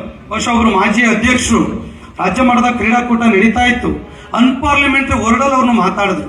ಬಹುಶಃ ಇವರು ಒಂದಾಗಿರ್ಬೋದು, ಅದು ಬೇರೆ ವಿಷಯ, ಮಾತಾಡಿದ ಮರ್ತೋಗಿರ್ಬೋದು, ರೆಕಾರ್ಡಲ್ಲಿ ಇರ್ತದೆ. ಇವತ್ತು ಸರ್ಕಾರಿ ನೌಕರರ ಸಂಘವನ್ನ ಟೀಕೆ ಮಾಡಿದ್ರು, ಆ ವಿಷಯಕ್ಕೆ ನೈತಿಕತೆ ಹೋರಾಟ ಮಾಡಿ ನೀವು ಫ್ರೀಡಂ ಪಾರ್ಕ್ ಮಾಡಿ ಅಥವಾ ಅರಮನೆ ಮೈದಾನದಲ್ಲಿ ಮಾಡಿ, ಇದು ನಮ್ದೇನು ತಕ್ಕರಲ್ಲ, ನಾವು ಯಾವುದೂ ವಿರೋಧ ಮಾಡಲ್ಲ, ನಮ್ಮನ್ನು ಕೇಳಿ ಮಾಡಿ ಅಂತಲೂ ನಿಮಗೆ ಕೇಳಲ್ಲ. ಆದ್ರೆ ಈ ವಿಚಾರದಲ್ಲಿ ಕೂಡ ಅವರು ಮನೆ ನಡೆದಂತ ನಡವಳಿಕೆಗಳ ಬಗ್ಗೆ ಇದೆ. ಬಟ್ ವಿಶೇಷ ಏನು ಅಂದ್ರೆ, ನಮ್ಮ ಉಮಾ ಮಹಾದೇವನ್ ಮೇಡಮ್ ಅವರು ನಮಗೆ ಮತ್ತೆ ರೇಜು ಸರ್ ಅವರು ಒಂದು ಚರ್ಚೆ ಮಾಡಿದ್ರು. ಸರ್ ಯಾಕೆ ಮೀಟಿಂಗ್ ಕರಿತೀರಾ ಇಲ್ವಾ, ರಿಪೋರ್ಟ್ ಕೊಡ್ತೀರಾ ಇಲ್ವಾ ಅಂತ ಕೇಳಿ. ಇಲ್ಲ ಷಡಾಕ್ಷರಿ ಮಾಡ್ತೀವಿ 2 ಸಲ ಹೇಳಿದೆ. 3ನೇ ಸಲ ನಾನು ಹೇಳಿದೆ, ಸರ್ ನೀವು ಮೀಟಿಂಗ್ ಕರೆಯಕ್ಕೆ ಏನಾದ್ರು ನಾವು ಸ್ಟ್ರೈಕ್ ಮಾಡಿದ್ಮೇಲೆ ಮೀಟಿಂಗ್ ಕರಿತೀರಾ ಅಂತ ಕೇಳಿದೆ. ಸ್ಟ್ರೈಟ್ ಆಗಿ ಕೇಳಿದೆ, ಮೀಟಿಂಗ್ ಕರೀಲಿಕ್ಕೆ ಏನಾದ್ರು ನಾವು ಸ್ಟ್ರೈಕ್ ಮಾಡಿದ್ಮೇಲೆ ಕರಿತೀರಾ ಅಂತ ಕೇಳಿದೆ. ಮೊದಲು ಸರ್ ತಾವು ಮೀಟಿಂಗ್ ಕರೀರಿ, ನೌಕರ ಸಮಸ್ಯೆಲಿದ್ದಾರೆ, ಒಂದು ಶುಭ ಸಂದೇಶ ಹೋಗ್ಬೇಕು, ಒಂದು ಆಶಾದಾಯಕ ಬೆಳವಣಿಗೆ ಹೋಗ್ಬೇಕು ಅಂತ ಹೇಳಿದಾಗ ಅವಾಗ ರೇಜು ಸರ್ ಅವರು ಇಮಿಡಿಯೇಟ್ ಅವ್ರ ಅಂಡರ್ ಸೆಕ್ರೆಟರಿಗೆ ಫೋನ್ ಮಾಡಿ ಮೀಟಿಂಗ್ ನೋಟಿಸ್ ಅನ್ನ ರೆಕಾರ್ಡ್ ಮಾಡಿದ್ರು. ಆ ಮೀಟಿಂಗ್ ನೋಟಿಸ್ ನನಗೆ 1 ವಾರದ ಮುಂಚೆನೆ ಬಂತು. ನನಗೆ ನಾನು ಬೆಳಗಾಮಲ್ಲಿ ಅಧಿವೇಶನಕ್ಕೆ ಹೋಗಿದ್ದೆ, ಅವ್ರ ಅಂಡರ್ ಸೆಕ್ರೆಟರಿ ಪೋಸ್ಟ್ ಮಾಡಿ ನಂಗೆ ವಾಟ್ಸ್ಆಪ್ ಮಾಡಿದ್ರು. ಎಲ್ಲೂ ವೈರಲ್ ಮಾಡಬೇಡ್ರಪ್ಪ, ಸುಮ್ಮನೆ ಚರ್ಚೆ ಮಾಡ್ತಾರೆ ಬೇಡ ಅನ್ನುವಂಥ ಮಾತನ್ನು ಹೇಳಿದೆ. ನನಗೆ ಗೊತ್ತಿಲ್ಲ, ಇವರಲ್ಲಿ ಹೋಗಿ ಲಾಬಿ ಮಾಡಿ ಇನ್ಫ್ಲೂಯೆನ್ಸ್ ಮಾಡಿ ನಮಗೂ ನೋಟಿಸ್ ಕೊಡಿ ಅಂತ ಹೇಳಿ ಒತ್ತಡ ಹಾಕಿ ಮಾಡಿಸ್ಕೊಂಬಂದ್ರು. ನೋಡಿ ನಮ್ಮ ಸಂಘ ಹೆಂಗೆ, ಅವರೇ ನೋಟಿಸ್ ಕೊಡೋ ರೀತಿಯಲ್ಲಿ ನಾವು ಮಾಡ್ತೇವೆ. ಒತ್ತಡ ಹಾಕ್ಸ್ಕೊಳ್ಳುವಂತ ಅನಿವಾರ್ಯತೆ ಸಂಘಕ್ಕೆ ಬಂದಿಲ್ಲ. ಅದಾದ್ಮೇಲೆ ಬಂದ್ವಿ, ಮೀಟಿಂಗ್ ಮಾಡಿದ್ವಿ. ಬಹುಶಃ 40 ಜನ ಹೋಗಿದ್ವಿ. 40 ಜನನು ಕೂಡ ಒಳಗಡೆ ಕರೆಸಿ ಪ್ರತಿಯೊಂದು ವಿಚಾರವನ್ನು ಕೂಡ ಎಳೆ ಎಳೆಯಾಗಿ ಅವತ್ತಿನ ಸಭೆಯಲ್ಲಿ ನಾವು ಮಂಡಿಸಿದ್ವಿ. ತಮ್ಮ ಗಮನದಲ್ಲಿದೆ, ಇವತ್ತು ಎಷ್ಟು ಖರ್ಚಾಗ್ತಾ ಇದೆ. 2,93,000 NPS ನೌಕರರು ಈ ವ್ಯವಸ್ಥೆಯಲ್ಲಿದ್ದಾರೆ. ಅವ್ರಿಗೆ ಇವತ್ತು 10% ಕಾಂಟ್ರಿಬ್ಯೂಷನ್ ಹೋದ್ರೆ ವರ್ಷಕ್ಕೆ ಎಷ್ಟಾಗ್ತದೆ? ಸುಮಾರು 3,000 ಕೋಟಿ ಸರ್ಕಾರಕ್ಕೆ ಬರ್ಡನ್ ಆಗ್ತಿದೆ. ಇವತ್ತು 2,73,000 ಹುದ್ದೆಗಳು ಖಾಲಿ ಇದೆ. ಅದರಿಂದ ಸುಮಾರು 2,500 ಕೋಟಿ ಸರ್ಕಾರಕ್ಕೆ ಉಳಿತಾಯ ಆಗ್ತಿದೆ. ಒಂದು ವರ್ಷಕ್ಕೆ 5,000 ಕೋಟಿ ಹಣ ಇವತ್ತು ಸರ್ಕಾರ ಉಳಿಸಬಹುದು. ಈಗಾಗಲೇ 20-25,000 ಕೋಟಿ ಹಣ ಕಳೆದ 10-12 ವರ್ಷದಿಂದ ಏನ್ PFRD ಅಕೌಂಟ್ ಅಲ್ಲಿ ಇದೆ ಅದನ್ನ ಕೂಡ ತೆಗೆದುಕೊಳ್ಳಿಕ್ಕೆ ಪ್ರಯತ್ನವನ್ನ ತಾವು ಮಾಡಿದ್ರೆ ಖಂಡಿತ ಒಳ್ಳೇದಾಗ್ತದೆ. ಹಣವನ್ನ GPF ಇರ್ಬೋದು, ಸರ್ಕಾರದ ವೆಲ್ಫೇರ್ ಅಥವಾ ಎಂಪ್ಲಾಯ್ ವೆಲ್ಫೇರ್ಗೆ ತಾವು ಬಳಸಲಿಕ್ಕೆ ಅನುಕೂಲ ಆಗ್ತದೆ ಎನ್ನುವಂತ ವಿಚಾರವನ್ನು ಕೂಡ ಅವತ್ತಿನ ಸಭೆಯಲ್ಲಿ ವಿವರವಾಗಿ ಚರ್ಚೆ ಮಾಡಿದ್ವಿ. ಉಮಾ ಮಹಾದೇವನ್ ಮೇಡಮ್ ಅವರು ಈಗ ಅವ್ರ ಚೇರ್ಮನ್, ತಮ್ಗೆ ಗೊತ್ತಿರಲಿ, ಹಿಂದೆ ರವಿಕುಮಾರ್ ಇದ್ರು, ಅಂಜುಮ್ ಪರ್ವೇಜ್ ಅವರು ಬಂದ್ರು. ಅಂಜುಮ್ ಪರ್ವೇಜ್ ಅವರು ಆದ್ಮೇಲೆ ಈಗ ಉಮಾ ಮಹಾದೇವನರಿದ್ದಾರೆ. ಯಾರು ಡೆವಲಪ್ಮೆಂಟ್ ಕಮಿಷನ್ ಇದ್ದಾರೆ, ಯಾರು ಸರ್ಕಾರದ ಅಪರ ಮುಖ್ಯ ಕಾರ್ಯದರ್ಶಿಗಳಿದ್ದಾರೆ, ಅವರು ಬೈ ಡಿಫಾಲ್ಟ್ ಅವ್ರ ನೇಮ್ ನಲ್ಲಿ ಆ ಒಂದು NPS ಕಮಿಟಿ ಚೇರ್ಮನ್ಶಿಪ್ ಇರ್ತದೆ. ಆ ಒಂದು ಮೀಟಿಂಗ್ ನಲ್ಲಿ ಕೂಡ ವಿವರವಾಗಿ ನಾವು ಚರ್ಚೆಯನ್ನ ಮಾಡಿದ್ವಿ. ಅಲ್ಲಿ ಕೂಡ ಒಂದು ನಿರ್ಣಯಕ್ಕೆ ಬಂತು. ಅವ್ರ ಮಾತು ಕೇಳಿದ್ರು ನನಗೆ, ಷಡಾಕ್ಷರಿ ಅವರೇ ನೀವು ಹೇಳೋದೆಲ್ಲ ಸರಿ ಇದೆ, ಬೇರೆ ರಾಜ್ಯದಲ್ಲಿ ಆಗಿದೆ, ಈಗಿದೆ, ಎಲ್ಲ ಸರಿ ಇದೆ, ಆದ್ರೆ ನಮ್ಮಲ್ಲಿ ಕೂಡ NPS ಒಳಗೆ ಏನು ಸುಧಾರಣೆಗಳನ್ನು ತರಬೇಕು ಅನ್ನುವಂಥದ್ದನ್ನ ಏನಾದ್ರೂ ಕೂಡ ಹೇಳಲಿಕ್ಕೆ ಸಾಧ್ಯತೆ ಆಗ್ತದ ಅನ್ನುವಂಥ ಮಾತನ್ನ ಅವತ್ತಿನ ಸಭೆ ನಮ್ಗೆ ಕೇಳಿದ್ರು. ನಾವು ಒಂದೇ ವರ್ಡಲ್ಲಿ ಹೇಳಿದ್ವಿ, ನಮ್ಮ ಮುಂದೆ NPS ಇಂದ UPS ಇಲ್ಲ, NPS ಇಂದ OPS ಅಷ್ಟೇ ಆಗಬೇಕು, ಅದನ್ನ ಬಿಟ್ಟ ಯಾವ ನಿರ್ಣಯಕ್ಕೂ ಕೂಡ ನಮ್ಮ ಒಪ್ಪಿಗೆ ಇಲ್ಲ ಅನ್ನುವಂತ ಸ್ಪಷ್ಟ ಸಂದೇಶ ಪ್ರೊಸೀಡಿಂಗ್ಸ್ ಅಲ್ಲಿ ರೆಕಾರ್ಡ್ ಆಗಿದೆ. ಅದು ಕೂಡ ಎಲ್ಲ ಇಬ್ರು ಪ್ರಿನ್ಸಿಪಲ್ ಸೆಕ್ರೆಟರಿ ಕೂಡ ಸಿಗ್ನೇಚರ್ ಮಾಡಿದ್ದಾರೆ. ಅದನ್ನ ಆಚೆ ಡಿಸ್ಕ್ಲೋಸ್ ಮಾಡ್ಲಿಕ್ಕೆ ಬರೋದಿಲ್ಲ ಅನ್ನುವಂತ ಸಂಗತಿಯನ್ನ ಹೇಳಲಿಕ್ಕೆ ಬಯಸ್ತೇನೆ. ಇವತ್ತು NPS ಬಹುಶಃ 1 ತಿಂಗಳು ಅಂತ ಹೇಳಿದ್ವಿ, ಮತ್ತೆ ಹೋಗ್ತೇವೆ. ಮೊನ್ನೆ ತಮಿಳುನಾಡು ಗವರ್ಮೆಂಟ್ ಕೂಡ ಒಂದು NPS OPS ಮಾಡ್ಲಿಕ್ಕೆ 10% ಕಾಂಟ್ರಿಬ್ಯೂಷನ್ ಮೇಲೆ ಕೊಡ್ಲಿಕ್ಕೆ ಈಗಾಗಲೇ ತೀರ್ಮಾನ ಮಾಡಿತು. ಅದಾದ್ಮೇಲೆ ಮುಖ್ಯಮಂತ್ರಿಗಳ ಅಪರ ಪ್ರಧಾನ ಕಾರ್ಯದರ್ಶಿಗಳು ಅಂಜುಮ್ ಸರ್ ಹತ್ರ ಕೂಡ ಸರ್ ಈ ತರ ಆಗಿದೆ, ದಯಮಾಡಿ ಮಾಡಿಕೊಡಿ. ಆರ್ಥಿಕ ಇಲಾಖೆ 3 ಜನ ಅಧಿಕಾರಿಗಳ ಹತ್ರ ಹೋದ್ವಿ, ಉಮಾ ಮೇಡಮ್ ಹತ್ರ ಹೋದ್ವಿ, ಮುಖ್ಯಮಂತ್ರಿಗಳ ಗಮನವನ್ನು ಕೂಡ ಸೆಳೆದಿದ್ದೇವೆ. ಸರ್ ದಯಮಾಡಿ ಅದನ್ನು ಕೂಡ ತಾವು ಜಾರಿಗೆ ಮಾಡಬೇಕು, ತುಂಬಾ ಡಿಲೇ ಆಗ್ತಾ ಇದೆ, ನಮ್ಮನ್ನ ಸ್ಟ್ರೈಕಿಗೆ ಹೋಗ್ಲಿಕ್ಕೆ ನಮ್ಮ NPS ನೌಕರು ಒತ್ತಡ ಏರ್ತಿದ್ದಾರೆ, ಸಂಘ ತೀರ್ಮಾನ ತೆಗೆದುಕೊಂಡ್ರೆ ನಿಮಗೆ ಕೆಟ್ಟ ಹೆಸರು ಬರ್ತದೆ. ತಮ್ಮ ಮ್ಯಾನಿಫೆಸ್ಟೋದಲ್ಲಿ ಕೂಡ ಹೇಳಿದಿರಾ, ಇದ್ರ ಬಗ್ಗೆ ಬೇಗ ರಿಪೋರ್ಟ್ ಅನ್ನ ತೆಗೆದುಕೊಳ್ಳಿ, ತಗೊಂಡ್ಮೇಲೆ ತಾವು ಸಚಿವ ಸಂಪುಟಕ್ಕೆ ತಂದು NPS OPS ಮಾಡಿಸುವಂತ ಕೆಲಸವನ್ನ ತಾವು ಮಾಡಬೇಕು ಅನ್ನುವಂತ ಒಂದು ವಿನಂತಿಯನ್ನ ಮಾನ್ಯ ಮುಖ್ಯಮಂತ್ರಿಗಳ ಅಧಿಕಾರಿಗಳ ಗಮನವನ್ನ ಬಹಳ ಮತ್ತೊಮ್ಮೆ ಕೂಡ ಸೆಳೆದಿದ್ದೇವೆ. ಕಾರ್ಯಕ್ರಮ ಸೇರಿ ರಾಜ್ಯ ಸಂಘದ ಪದಾಧಿಕಾರಿಗಳ ಪ್ರಯಾಣ, ಸಾರಿಗೆ, ವಸತಿ ವೆಚ್ಚ ಏನು ಬೆಂಗಳೂರಿಂದ ಬರ್ತಾರೆ ಪದಾಧಿಕಾರಿಗಳು, ಅದು ಮತ್ತೆ ಅಲ್ಲಿ ಉಟ್ಕೊಂಡವರಿಗೆ ವಸತಿ, ಪ್ರಯಾಣ, ಸಾರಿಗೆ 1 ಲಕ್ಷ, ಇತರ ವೆಚ್ಚಗಳ 50,000, ಟೋಟಲ್ ಅವತ್ತಿನ ಕಾರ್ಯಕ್ರಮ 13,70,000 ಆಯಿತು. ಅದನ್ನೆಲ್ಲ ಕೂಡ ಡಿಸ್ಕೌಂಟ್ ಮಾಡಿ 12,20,000 ಇದರಲ್ಲಿ ಆ ಕಾರ್ಯಕ್ರಮವನ್ನ ನಾವು ಮುಗಿಸಿದ್ದೇವೆ ಎನ್ನುವಂತ ಮಾಹಿತಿಯನ್ನ ತಮ್ಮ ಗಮನಕ್ಕೆ ನಾನು ಹೇಳಲಿಕ್ಕೆ ನಾನು ಬಯಸ್ತಾ ಇದ್ದೇನೆ ಎನ್ನುವಂತ ಮಾತನ್ನ ತಮ್ಮ ಗಮನಕ್ಕೆ ಹೇಳಲಿಕ್ಕೆ ಬಯಸ್ತೇನೆ. ಸದಸ್ಯತ್ವ ಶುಲ್ಕ ಬಾಬ್ತಿನ ಮೊತ್ತವನ್ನ ಪಡೆದುಕೊಳ್ಳುವ ಸಂಬಂಧ ಶಾಖೆಗಳು ರಾಜ್ಯ ಸಂಘಕ್ಕೆ ಸಲ್ಲಿಸಬೇಕಾದಂತ ದಾಖಲಾತಿಗಳ ಬಗ್ಗೆ ಸದಸ್ಯತ್ವ ಶುಲ್ಕವನ್ನ ಸರ್ಕಾರದ ಆದೇಶಾನುಸಾರ HRMS ಮೂಲಕ ನೇರವಾಗಿ ರಾಜ್ಯ ಸಂಘಕ್ಕೆ ಹಣ ಜಮಾ ಆಗ್ತಿದೆ. ಈಗಾಗಲೇ 2-3 ಸರ್ಕ್ಯುಲರ್ ನ ಕಳಿಸಿದ್ದೇವೆ, ಚೆಕ್ ಲಿಸ್ಟ್ ಮೂಲಕ ನಾವು ಕಳಿಸಿದ್ದೇವೆ. ಅದರ ಮಾಹಿತಿಯನ್ನ ಪೂರ್ಣಗೊಳಿಸಿ ತಮ್ಮ ಸದಸ್ಯತ್ವದ ಹಣವನ್ನ ತೆಗೆದುಕೊಳ್ಬೇಕು ಅಂತ ಹೇಳಿದ್ದೇವೆ. 2024 ಹೇಳಿದ್ವಿ, 25 ಹೇಳಿದ್ದೇವೆ. ಪೂರ್ಣ ಪ್ರಮಾಣದ ಮಾಹಿತಿಗಳನ್ನ ಬಹುಶಃ ಒಂದು 6-7 ಸಂಘಗಳು ಮಾತ್ರ ಸಲ್ಲಿಸಿದೆ. ಇನ್ನೂ ಕೂಡ ಬೇರೆ ಇನ್ನೂ ಸಭೆ ಕರೆದಿಲ್ಲ, ಜನರಲ್ ಬಾಡಿ ಕರೆದಿಲ್ಲ, ತೀರ್ಮಾನಗಳಾಗಿಲ್ಲ, ಚಾರ್ಟರ್ಡ್ ಅಕೌಂಟ್ ಆಗಿಲ್ಲ, ಚೆಕ್ ಲಿಸ್ಟ್ ಗಳಾಗಿಲ್ಲ, ಜಾಗದ ರೆಕಾರ್ಡ್, ಟ್ಯಾಕ್ಸ್ ಕಟ್ಟೋದಿರ್ಬೋದು, ಆಧಾರ್ ಕಾರ್ಡ್ಗಳನ್ನ ಇನ್ಸರ್ಟ್ ಮಾಡುವಂತದ್ದಿರ್ಬೋದು, ಪ್ಯಾನ್ ಕಾರ್ಡ್ ಬಗ್ಗೆ ಇರ್ಬೋದು, ಯಾವುದೇ ತೀರ್ಮಾನಗಳನ್ನು ಕೂಡ ಕೆಲವು ಮಾಡಿಲ್ಲ. ಅವನ್ನೆಲ್ಲ ಕೂಡ ಮಾಡಿ ಚೆಕ್ ಲಿಸ್ಟ್ ಪ್ರಕಾರ ಆ ಮಾಹಿತಿಯನ್ನ ರಾಜ್ಯ ಸಂಘಕ್ಕೆ ಸಲ್ಲಿಸಿ ಆ ಒಂದು ಮೊತ್ತವನ್ನ ತೆಗೆದುಕೊಳ್ಬೇಕು ಅನ್ನುವಂತ ತೀರ್ಮಾನ ಅವತ್ತಿನ ಸಭೆಯಲ್ಲಿ ಆಯಿತು. ಇದರಲ್ಲಿ ಇನ್ನೊಂದು ಸಂಘ ಒಬ್ಬ ಅರಪನಹಳ್ಳಿ ಒಬ್ಬ ಲೀಡರ್ ಇದ್ದ, ನೀವು ನಂಬ್ತೀರಾ, ನಮ್ಮ ಸರ್ಕಾರಿ ನೌಕರ ಸಂಘದ ತಾಲೂಕು ಅಧ್ಯಕ್ಷ ಇದ್ದ. ಅವನು ಏನ್ ಮಾಡ್ದ, ಆ ಸಭೆಯಲ್ಲಿ ಒಂದು ನಿರ್ಣಯ ಮಾಡಿ 40 ಲಕ್ಷ ಒಂದು ಟೀಚರ್ ಸೊಸೈಟಿಗೆ ಸಂಘದವ್ರು ತಗೊಂಡು ಹೋಗ್ಬಿಟ್ಟು ಅಲ್ಲಿ ಇಟ್ಬಿಟ್ಟ.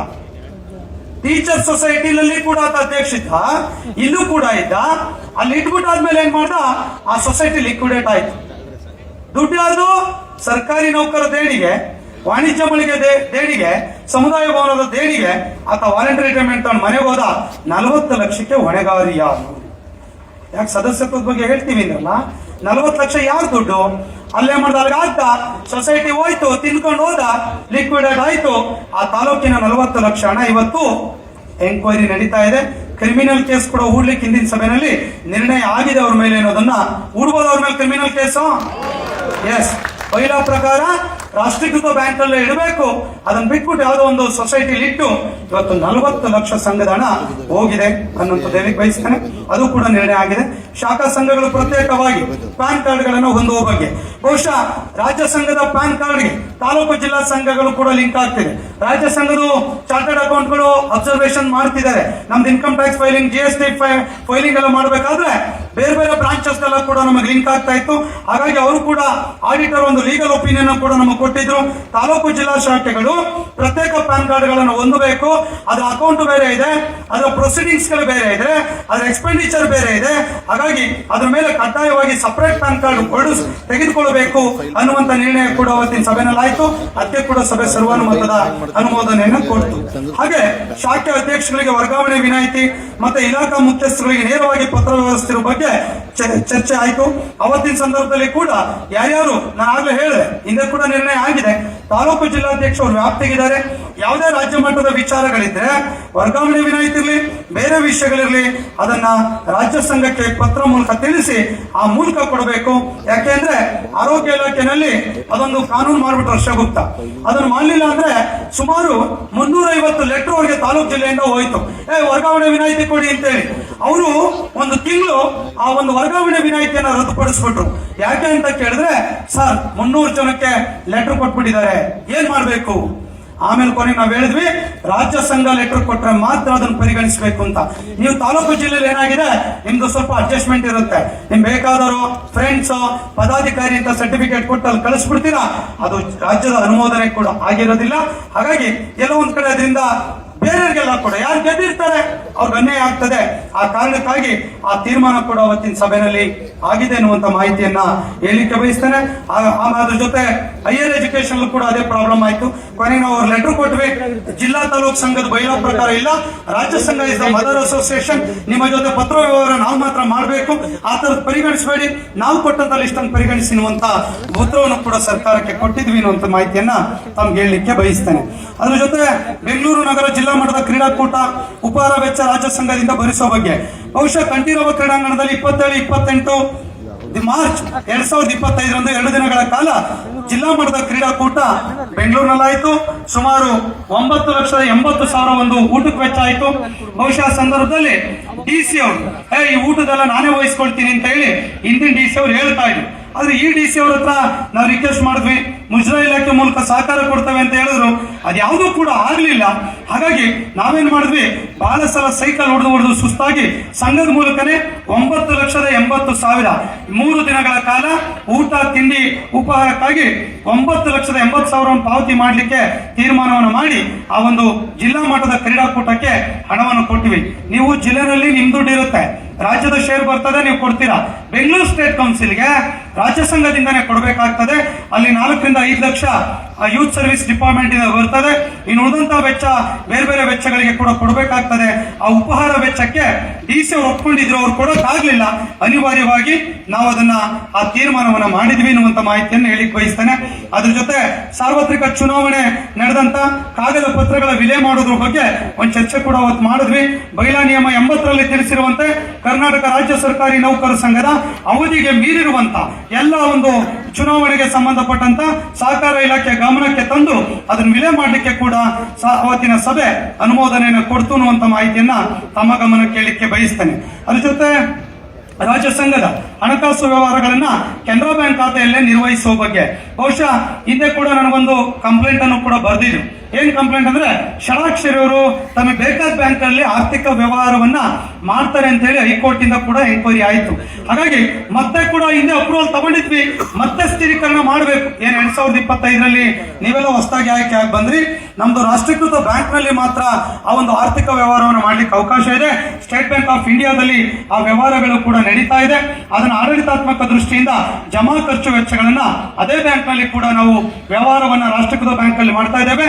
ಯಾವುದೇ ರೀಜನಲ್ ಬ್ಯಾಂಕ್, ಯಾವುದೇ ಶೆಡ್ಯೂಲ್ ಬ್ಯಾಂಕ್, ಯಾವುದೇ ಸೊಸೈಟಿಗಳು, ಯಾವುದೇ ಬ್ಯಾಂಕ್ ನಲ್ಲಿ ಕೂಡ ವ್ಯವಹಾರವನ್ನ ಮಾಡ್ತಾ ಇಲ್ಲ ಅಂತ ಹೇಳಿ ಅವತ್ತಿನ ಸಭೆ ನಿರ್ಣಯದಲ್ಲಿ ದಾಖಲನ್ನ ಮಾಡ್ತು ಅನ್ನುವಂತ ಮಾಹಿತಿಯನ್ನ ಈ ಸಂದರ್ಭದಲ್ಲಿ ನಾನು ಹೇಳಲಿಕ್ಕೆ ನಾನು ಬಯಸ್ತೇನೆ. ಅದಾದ ನಂತರ ಸಾರ್ವತ್ರಿಕ ಚುನಾವಣೆಗಳ ನಂತರ ನಿವೃತ್ತಿ ವರ್ಗಾವಣೆ ಇತರ ಕಾರಣಗಳಿಗಾಗಿ ತಾಲೂಕು ಜಿಲ್ಲೆಯ ಪದಾಧಿಕಾರಿಗಳ ಹುದ್ದೆಗಳು ಖಾಲಿ ಆದ್ಮೇಲೆ ಅದನ್ನ ಆಯ್ಕೆ ಮಾಡುವಂತ ವಿಧಾನದ ಬಗ್ಗೆ ಈಗ ಸಭೆ ಕೂಡ ಚರ್ಚೆ ಮಾಡ್ತು. ಸುಮಾರು ಬೈಲಾ ನಿಯಮ 12ರಲ್ಲಿ ಸ್ಪಷ್ಟವಾಗಿ ಹೇಳಿದೆ, ಯಾವುದೇ ಖಾಲಿ ಮಾಹಿತಿಗಳಾದ್ರೆ ತಾಲೂಕು ಅಧ್ಯಕ್ಷ ಇರ್ಬೋದು, ಖಜಾಂಚಿ ಇರ್ಬೋದು, ಜಿಲ್ಲಾಧ್ಯಕ್ಷ ಖಜಾಂಚಿ, ಈ ಸೆಕ್ರೆಟರಿಗಳು ಈ ತರದಾದ್ರೆ ಬೈಲಾ ನಿಯಮ 46ರ ರಾಜ್ಯ ಕಾರ್ಯಕಾರಿ ಸಮಿತಿಯ ನಿರ್ಣಯದಂತೆ ವಿಶೇಷ ಅಧಿಕಾರವನ್ನ ತೆಗೆದುಕೊಂಡು ಆ ಚುನಾವಣೆಗಳನ್ನು ನಡೆಸಲಿಕ್ಕೆ, ಪ್ರಕ್ರಿಯೆಗಳನ್ನ ಕೈಗೊಳ್ಳಲಿಕ್ಕೆ, ಚುನಾವಣಾಧಿಕಾರಿಗಳನ್ನ ನೋಟಿಫಿಕೇಶನ್ ಅನ್ನ ಮತದಾರ ಪಟ್ಟಿಗೆ ಅನುಮೋದನೆ ಮಾಡಲಿಕ್ಕೆ ಅವತ್ತಿನ ಸಭೆ ಅನುಮೋದನೆಯನ್ನು ಕೊಡ್ತು ಅನ್ನುವಂತ ಮಾಹಿತಿಯನ್ನ ನಾನು ಸಭೆ ಗಮನಕ್ಕೆ ಕೇಳಲಿಕ್ಕೆ ಬಯಸ್ತೇನೆ. ಮತ್ತೆ ನೆಕ್ಸ್ಟ್ ಪಾಯಿಂಟ್, ಸಂಘದ ಹಳೆಯ ಕಡತಗಳನ್ನ ವಿಲೆ ಮಾಡುವ ಬಗ್ಗೆ ನಮ್ ಸುರೇಶ್ ಏನ್ ಮಾಡಿದ್ರೆ 25-30 ವರ್ಷದಿಂದ ಪಾಪ ಸಂಘದಲ್ಲಿದ್ದಾನೆ. ಪಾಪ ಯಾರು ಅವನು ರಿಲೀವ್ ಮಾಡಿಲ್ಲ, ನಾನು ರಿಲೀವ್ ಮಾಡಲಿಲ್ಲ.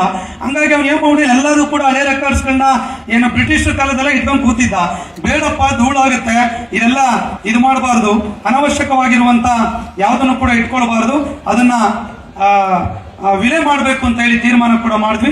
ಅವತ್ತಿನ ಸಭೆಯಲ್ಲಿ ಹಳೆಯ ಕಡತಗಳೇನು ಅನುಪಯುಕ್ತ ಕಡತಗಳು, ಈ ಟ್ರಾನ್ಸ್ಫರ್ ಲೆಟರ್, ದೂರ ಅರ್ಜಿಗಳು ಇಂಥವೇನೇನು ಇರ್ತವೆ ಅದೆಲ್ಲ ವಿಲೆ ಮಾಡಲಿಕ್ಕೆ ಕೂಡ ಸಭೆ ತೀರ್ಮಾನವನ್ನ ಮಾಡ್ತು ಅಂತ ಹೇಳಿ ಬಯಸ್ತೇನೆ. 6 ಲಾಸ್ಟ್ ಇನ್ನೊಂದು ಪಾಯಿಂಟ್, 2026ನೇ ವರ್ಷದ ಕರ್ನಾಟಕ ರಾಜ್ಯ ಸರ್ಕಾರಿ ನೌಕರರ ಸಂಘದ ಕ್ಯಾಲೆಂಡರ್ನ ಮುದ್ರಣ ಮತ್ತು ವಿತರಣೆ ಬಗ್ಗೆ 2026ನೇ ವರ್ಷದ ಎಲ್ಲ ತಲುಪಿದೆ ಕ್ಯಾಲೆಂಡರ್. ಜೋರಾಗಿ ಚಪ್ಪಾಳೆ ಹೊಡಿ ನೋಡೋಣ. ಯಾಕಂದ್ರೆ ಕೆಲವರೆಲ್ಲ 200 ರೂಪಾಯಿ ತಗೊಳ್ತಾರೆ, ಕ್ಯಾಲೆಂಡರ್ ಕೊಡಕ್ಕಲ್ಲ. Is the first time all over India ಯಾವ ರಾಜ್ಯದಲ್ಲೂ ನಮ್ಮ ರಾಜ್ಯ ಸರ್ಕಾರಿ ನೌಕರರಿಗೆ ಮೊದಲ ಬಾರಿಗೆ ಹೋಗಿ ಅವರೆಲ್ಲರೂ ಕೂಡ ಅದಕ್ಕೆ ಕೂಡ ಕೊಟ್ಟಿದ್ದೀರಾ. ಕ್ಯಾಲೆಂಡರ್ಗೆ ಶಾಖೆಗಳು ಕಳಿಸ್ಕೊಡೋದ್ರ ಬಗ್ಗೆ ಮತ್ತೆ ಚುನಾಯಿತ ಪದಾಧಿಕಾರಿಗಳ ಮೂಲಕ, ನಿರ್ದೇಶಕರ ಮುಖಾಂತರ ಆ ಕ್ಯಾಲೆಂಡರ್ಗಳನ್ನ ಎಲ್ರಿಗೂ ಕೂಡ ತಲುಪಿಸಬೇಕು ಅನ್ನುವಂತ ನಿರ್ಣಯ ಕೂಡ ಆಯ್ತು. ಅದನ್ನ ವೀರೇಶ್ವರ್ ಒಡೆನ್ಪುರ್ ಅವರು ಕೂಡ ಏನಿರಬೇಕು, ಸಂಘದ ಆದೇಶಗಳ ಬಗ್ಗೆ ಕೂಡ ಅದನ್ನು ತಿಳಿಸಬೇಕು ಅನ್ನುವಂತ ಒಂದಿಷ್ಟು ಅಭಿಪ್ರಾಯಗಳನ್ನು ಕೂಡ ವ್ಯಕ್ತಪಡಿಸಿದ್ರು. ಬಹುಶಃ 4,50,000 ನಾವು 5,12,000 ಜನ ಇದ್ದೀವಿ. ಕೆಲವರು ತಗೊಂಡು ಹೋಗಲ್ಲ, ಕೆಲವು ಬೋರ್ಡ್ ಕಾರ್ಪೊರೇಷನ್ ಇದ್ದಾರೆ, ಅದು ಬೆಂಗಳೂರಿನಲ್ಲಿ, ತಾಲೂಕು ಜಿಲ್ಲೆಯಲ್ಲಿ ಹೋಗುತ್ತೆ. ಹಾಗಾಗಿ ಒಂದು 4.5 ಲಕ್ಷ ಅಂದಾಜ್ ಮೇಲೆ ಒಳ್ಳೆ ಡಿಸೈನ್ ಮಾಡಿ ಆ ಕ್ಯಾಲೆಂಡರ್ ನ ಮುದ್ರಿಸಲಿಕ್ಕೆ, ಅವರಿಗೆ ಪೇಮೆಂಟ್ ಮಾಡಲಿಕ್ಕೆ ಕೂಡ ಅವತ್ತಿನ ಸಭೆ ಕೊಟೇಶನ್ ಆಧಾರದ ಮೇಲೆ ಕೊಡ್ಲಿಕ್ಕೆ ತೀರ್ಮಾನ ಮಾಡಿತು. ಅದನ್ನು ಕೂಡ ನಿರ್ಣಯದಲ್ಲಿ ದಾಖಲಿಸಲಾಯಿತು ಅನ್ನುವಂತ ಮಾಹಿತಿಯನ್ನ ಹೇಳಲಿಕ್ಕೆ ಬಯಸ್ತೇನೆ. ಅವತ್ತಿನ ಸಭೆಯಲ್ಲಿ ಸದಸ್ಯರ ಅಭಿಪ್ರಾಯಗಳನ್ನು ಸಂಗ್ರಹ. ಬಹುಶಃ ನಿಮ್ಗೆ ಗೊತ್ತಿದೆ, ನಾನು ಯಾವತ್ತೂ ಏಕಾಏಕಿ ಓಡಿ ಪಲಾಯನವಾದವನ್ನು ಮಾಡಲ್ಲ. ಎಲ್ರಿಗೂ ಮುಕ್ತ ಅವಕಾಶವನ್ನ ಕೊಡ್ತೇವೆ. ಅಜೆಂಡಾದ ಮೇಲೆ ಮಾತಾಡಬೇಕು, ಚರ್ಚೆಗಳು ಮಾತಾಡಬೇಕು, ಏನ್ ವಿಷಯ ಇದೆ ಅದ್ರ ಮೇಲೆ ಚರ್ಚೆಗಳನ್ನು ಮಾಡಬೇಕು ಅನ್ನುವಂತ ನಿರ್ಣಯ ಇದೆ. ಅದರಂತೆ ಈಗ ನಿಮ್ಗೆ ಗೊತ್ತಾಗುತ್ತೆ, ನನಗೆ ಕೊಟ್ಟಿಲ್ಲ ಇದೆ ನೋಡಿ, ಎಷ್ಟು ಜನ ಮಾತಾಡಿದ ರೆಕಾರ್ಡ್ ಆಗಿದೆ. ಇಲ್ಲ ಸರ್ ನಾನು ಮಾತಾಡಿದ್ರೆ ನೀವು ಬರ್ಕೊಂಡಿದ್ದೀರಾ ಅಂದ್ರೆ ಎದ್ದು ಅದನ್ನು ಡಿಲೀಟ್ ಮಾಡಿಸ್ಬೋದು, ನಿಮ್ಗೆ ಅವಕಾಶ ಇದೆ ಬೈಲಾದಲ್ಲಿ. ನೋಡಿ, ಕಲಬುರಗಿ ಜಿಲ್ಲಾ ಖಜಾಂಚಿಗಳಾದ ಶ್ರೀಮಂತ್ ಪಾಟೀಲ್ ರವರು 24-29 ಅವಧಿಯಲ್ಲಿ ನಮ್ಮ ಜಿಲ್ಲಾಧ್ಯಕ್ಷ ಒಂದು ಸಭೆ ನಡೆಸಿಲ್ಲ. ಚುನಾವಣೆಯಲ್ಲಿ ಸೋತರನ್ನ ಜಿಲ್ಲಾ ಕಾರ್ಯದರ್ಶಿಯಾಗಿ ನೇಮಕ ಮಾಡಿದ್ದಾರೆ. ಈ ಕ್ರಮವನ್ನು ಆಕ್ಷೇಪಿಸಿದಕ್ಕಾಗಿ ಅನಗತ್ಯವಾಗಿ ನನ್ನ ವಿರುದ್ಧ ಆರೋಪ ಮಾಡ್ತಿದ್ದಾರೆ. ನಾನು ಚೆಕ್ ಸಹಿ ಮಾಡಲಿಕ್ಕೆ ನಿರಾಕರಿಸಿರುವುದಿಲ್ಲ. ಕ್ರೀಡಾಕೂಟದ ಎಲ್ಲಾ ವೆಚ್ಚಗಳನ್ನು ಸಹಿ ಮಾಡಿರುತ್ತೇನೆ. ಚೆಕ್ಗಳಿಗೆ ಸಹಿ ಮಾಡುತ್ತಿಲ್ಲ ಎಂದು ಸುಳ್ಳು ಆರೋಪ ಮಾಡಿರುವುದನ್ನ ಅಲ್ಲಗಳೆದು ನನ್ನನ್ನು 6 ತಿಂಗಳ ಕಾಲ ಅಮಾನತ್ತಿರುವಂತಹ ತಮ್ಮ ನಿರ್ಣಯವನ್ನು ಪ್ರಸ್ತಾವನೆಯನ್ನು ಕೈ ಬಿಡಬೇಕು ಅಂತ ಹೇಳಿ ಮನವಿ ಮಾಡಿದ್ರು. ಈ ಸಂಬಂಧ ಪ್ರಸ್ತಾಪಿಸಿದ ರಾಜ್ಯಾಧ್ಯಕ್ಷರು ತಾವು ಖಜಾಂಚಿ ಹುದ್ದೆ ಜವಾಬ್ದಾರಿಗಳನ್ನು ಅರಿತು ಕಾರ್ಯನಿರ್ವಹಿಸಿ ಹಾಗೂ ನೇರವಾಗಿ ಸರ್ಕಾರದ ಮುಖ್ಯ ಕಾರ್ಯದರ್ಶಿಗಳಿಗೆ ಪತ್ರ ಬರೆದಿರೋದು ಸರಿ ಇಲ್ಲ. ಆದಾಗ್ಯೂ ತಾವು ಹೇಳುತ್ತಿರುವ ಬಗ್ಗೆ ಜಿಲ್ಲಾಧ್ಯಕ್ಷರಾದಂತಹ ಕಲಬುರಗಿ ಅವರಿಗೆ ಸಂಪೂರ್ಣ ಪತ್ರದಲ್ಲಿ ಬರೆದು ಮಾಹಿತಿಯನ್ನು ಪಡೆದು ಕ್ರಮ ವಹಿಸುವುದಾಗಿ ಅವತ್ತಿನ ಸಭೆಯಲ್ಲಿ ತಿಳಿಸಿದರು. ಹಾಸನ ಜಿಲ್ಲಾಧ್ಯಕ್ಷರಾದ ಬಿ.ಪಿ. ಕೃಷ್ಣೇಗೌಡರು ಮಾತನಾಡಿ, ಜಿಲ್ಲಾ ಸಂಘದ ಕಟ್ಟಡ ಶಿಥಿಲಾಗಿದೆ, ಕಟ್ಟಡ ನವೀಕರಣ ಮಾಡಲು ರಾಜ್ಯ ಸಂಘಕ್ಕೆ ಮನವಿ ಮಾಡಿದ್ದೇವೆ. ರಾಜ್ಯ ಸಂಘದ ಅನುಮೋದನೆ ನೀಡುವಂತೆ ರಾಜ್ಯಾಧ್ಯಕ್ಷರು ಮನವಿ ಮಾಡಿದರು. ರಾಜ್ಯ ಸಂಘದ ನಿರ್ದೇಶನದ ಪ್ರಕಾರ ಮಳಿಗೆಗಳನ್ನು ಹರಾಜು ಮಾಡುವ ಮೂಲಕ ಬಾಡಿಗೆ ನೀಡಲು ರಾಜ್ಯ ಸಂಘದ ಅನುಮೋದನೆಯನ್ನು ಕೋರಿದರು. ಹಾಗೂ ಈ ಸಾಲಿನ ಪ್ರತಿಭಾ ಪುರಸ್ಕಾರ ಕಾರ್ಯಕ್ರಮವನ್ನು ಹಾಸನ ಜಿಲ್ಲಾ ಕೇಂದ್ರದ ನಡೆಸಲು ಅವಕಾಶ ನೀಡುವಂತೆ ಮನವಿ ಮಾಡಿದರು. ಈ ಬಗ್ಗೆ ಪ್ರತಿಕ್ರಿಯಿಸಿದಂತಹ ರಾಜ್ಯಾಧ್ಯಕ್ಷರು ಸಂಘದ ಬೈಲಾ ರೀತಿಯ ಕ್ರಮ ವಹಿಸಲಾಗುವುದೆಂದು ಸಭೆಯಲ್ಲಿ ತಿಳಿಸಿದರು. ಸಭೆಯಲ್ಲಿ ನಿರ್ಣಯದ ಮೂಲಕ ದಾಖಲಿಸಲಾಯಿತು. ಅಫಜಲ್ಪುರ ತಾಲೂಕಿನ ಅಧ್ಯಕ್ಷರು ಮಾತನಾಡಿ, ತಾಲೂಕು ಸರ್ಕಾರಿ ನೌಕರ ಸಂಘಕ್ಕೆ ಸ್ಥಳೀಯ ಪ್ರಾಧಿಕಾರದಿಂದ ಸಿಎ ನಿವೇಶನವನ್ನು 30 ವರ್ಷದ ಲೀಸ್ ಅವಧಿಗೆ ಕೇಳಿದ್ದೇವೆ. ಅವರು ರಾಜ್ಯ ಸಂಘದಿಂದ 5 ವರ್ಷದ ಆಡಿಟ್ ವರದಿಯನ್ನು ಕೇಳುತ್ತಿದ್ದು ತಿಳಿದು ಬಂದಿದೆ. ಮಧ್ಯಪ್ರವೇಶಿಸಿದ ರಾಜ್ಯಾಧ್ಯಕ್ಷರು ನಿವೇಶನಕ್ಕಾಗಿ ಹಣ ಪಾವತಿಸಕ್ಕೆ ಏನು ವ್ಯವಸ್ಥೆ ಮಾಡಿಕೊಂಡಿದ್ದೀರಿ? ಸಿಂಧನೂರು ತಾಲೂಕು ಶಾಖೆ ಅಧ್ಯಕ್ಷರನ್ನ ಸಂಪರ್ಕ ಮಾಡಿ ಅವರು ಯಾವ ರೀತಿಯಲ್ಲಿ ನೌಕರರಿಂದ ಒಂದು ಹಣವನ್ನ ವೈಯಕ್ತಿಕವಾಗಿ ಕಲೆಕ್ಟ್ ಮಾಡಿಕೊಂಡು ಆ ನಿವೇಶನ ತೆಗೆದುಕೊಂಡಿದ್ದಾರೆ. ಲೀಸ್ ಆಧಾರದ ಮೇಲೆ ಆ ಜಾಗವನ್ನ ತೆಗೆದುಕೊಳ್ಳೋದಾಗ್ಲಿ, ಕಟ್ಟಡ ಕಟ್ಟೋದು ತುಂಬಾ ಕಷ್ಟ ಇದೆ. ಅದೆಲ್ಲ ಕೂಡ ಯೋಚನೆ ಮಾಡಿ ತಾವು ಮುಂದುವರಿಬೇಕು ಅನ್ನುವಂತ ನಿರ್ದೇಶನವನ್ನ ಅವತ್ತಿನ ಅಫಜಲ್ಪುರ ಅಧ್ಯಕ್ಷರಿಗೆ ಹೇಳಲಾಯಿತು. ಅದು ನಿರ್ಣಯದಲ್ಲಿ ಕೂಡ ದಾಖಲು ಮಾಡಲಾಯಿತು. ಜೇವರ್ಗಿ ತಾಲೂಕಿನ ಅಧ್ಯಕ್ಷರಾಗಿರುವಂತಹ ದಾನಪ್ಪ ಗೌಡರು ಮಾತನಾಡಿ, ಪ್ರೌಢಶಾಲಾ ಶಿಕ್ಷಕರ ಟೈಮ್ ಬಾಂಡ್ ಇನ್ಕ್ರಿಮೆಂಟ್ ಕಡ್ಡಾಯವಾಗಿ ಬಿಇಒಗಳು ಶಿಫಾರಸು ಮಾಡಬೇಕೆಂದು ಹೇಳ್ತಾ ಇದ್ದಾರೆ. ಗಣತಿ ಕಾರ್ಯನಿರ್ವಹಿಸರಿಗೆ ಇಎಲ್ ಕೊಡ್ತಾ ಇಲ್ಲ. ಪ್ರೌಢಶಾಲಾ ಶಿಕ್ಷಕರ ಸಂಘದ ಅಧ್ಯಕ್ಷರಾಗಿರುವಂತಹ ಸಿದ್ದಬಸಪ್ಪನವ್ರಿಗೆ ಮಾಹಿತಿಯನ್ನು ಸಂಪರ್ಕ ಮಾಡಿ ನಿಮ್ಮ ಸಮಸ್ಯೆಗಳಿಗೆ ಪರಿಹಾರ ಕಂಡುಕೊಳ್ಳಿ. ಒಂದ್ ವೇಳೆ ಅವ್ರು ಆಗ್ಲಿಲ್ಲ ಅಂದ್ರೆ ನಮಗೆ ಪತ್ರದ ಮೂಲಕ ತಿಳಿಸಿ ಅದನ್ನ ಸರ್ಕಾರದ ಗಮನ, ಇಲಾಖೆ ಗಮನ ಸೆಳೆಯುವಂತ ಕೆಲಸವನ್ನ ಮಾಡ್ತೇವೆ ಎನ್ನುವಂತ ಮಾಹಿತಿಯನ್ನ ಹೇಳಿದ್ವಿ. ಜೊತೆಗೆ ಯಾರ್ಯಾರು ಗಣತಿ ಕಾರ್ಯವನ್ನ ಮಾಡಿದ್ದಾರೆ ಅವ್ರಿಗೆ ಇಎಲ್ ಕೊಡ್ಲಿಕ್ಕೆ ಅವಕಾಶ ಇಲ್ಲ. ಅವ್ರಿಗೆ ಅನುದಾನವನ್ನ ಕೊಟ್ಟಿರುವ ಸಹಾಯಧನ ಕೊಟ್ಟಿರೋದ್ರಿಂದ ಅದಕ್ಕೆ ಅವಕಾಶ ಇಲ್ಲ. ಅದು ಇಲಾಖೆ ಕೂಡ ನಿರ್ದೇಶನವನ್ನು ನೀಡಿದೆ ಎನ್ನುವಂತ ಮಾಹಿತಿ ಕೂಡ ಅವರಿಗೆ ತಿಳಿಸುವಂತ ಕೆಲಸವನ್ನ ಮಾಡಿದ್ವಿ. ಭದ್ರಾವತಿ ತಾಲೂಕಿನ ಅಧ್ಯಕ್ಷರು ಪ್ರೌಢಶಾಲಾ ಶಿಕ್ಷಕರ ಸಂಘದ ರಾಜ್ಯಾಧ್ಯಕ್ಷರಾಗಿರುವ ಸಿದ್ದಬಸಪ್ಪನವರು ಮಾತನಾಡಿ, ಪ್ರೌಢಶಾಲೆಯಿಂದ ಆಯ್ಕೆಯಾಗಿರುವಂತಹ ಸಂಘದ ಪದಾಧಿಕಾರಿಗಳಿಗೆ ಕೌನ್ಸಿಲಿಂಗ್ ನಲ್ಲಿ ವರ್ಗಾವಣೆ ವಿನಾಯಿತಿ ಕೊಡಿಸುವಂತೆ ಮನವಿ ಮಾಡಿದರು. ರಾಜ್ಯದಲ್ಲಿ 40,000 ಪ್ರೌಢಶಾಲಾ ಶಿಕ್ಷಕರು ಕರ್ತವ್ಯ ನಿರ್ವಹಿಸ್ತಾ ಇದ್ದಾರೆ. ಮುಖ್ಯ ಶಿಕ್ಷಕರ ಭರ್ತಿ ಹೊಂದಲು ಪರೀಕ್ಷೆ ನಡೆಸ್ತಾ ಇದ್ದಾರೆ. 25-30 ವರ್ಷಗಳ ಸೇವೆ ಸಲ್ಲಿಸಿ ಅನುಭವ ಇರುವಂತಹ ಶಿಕ್ಷಕರಿಗೆ ಪರೀಕ್ಷೆಯಿಂದ ಹಾಗೂ ಬಿಎಲ್ಒ ಕೆಲಸಗಳಿಂದ ವಿನಾಯಿತಿ ನೀಡಬೇಕು. ಸರ್ಕಾರ ದಿನಕ್ಕೊಂದು ಆದೇಶ ಮಾಡುತ್ತಿರುವುದರಿಂದ ಪ್ರೌಢಶಾಲಾ ಶಿಕ್ಷಕರು ಒತ್ತಡದಲ್ಲಿ ಕಾರ್ಯನಿರ್ವಹಿಸ್ತಾ ಇದ್ದಾರೆ. ಶಾಲೆಗಳಲ್ಲಿ 75% ಫಲಿತಾಂಶ ಕೊಡಬೇಕೆಂದು ಅವೈಜ್ಞಾನಿಕವಾಗಿದೆ.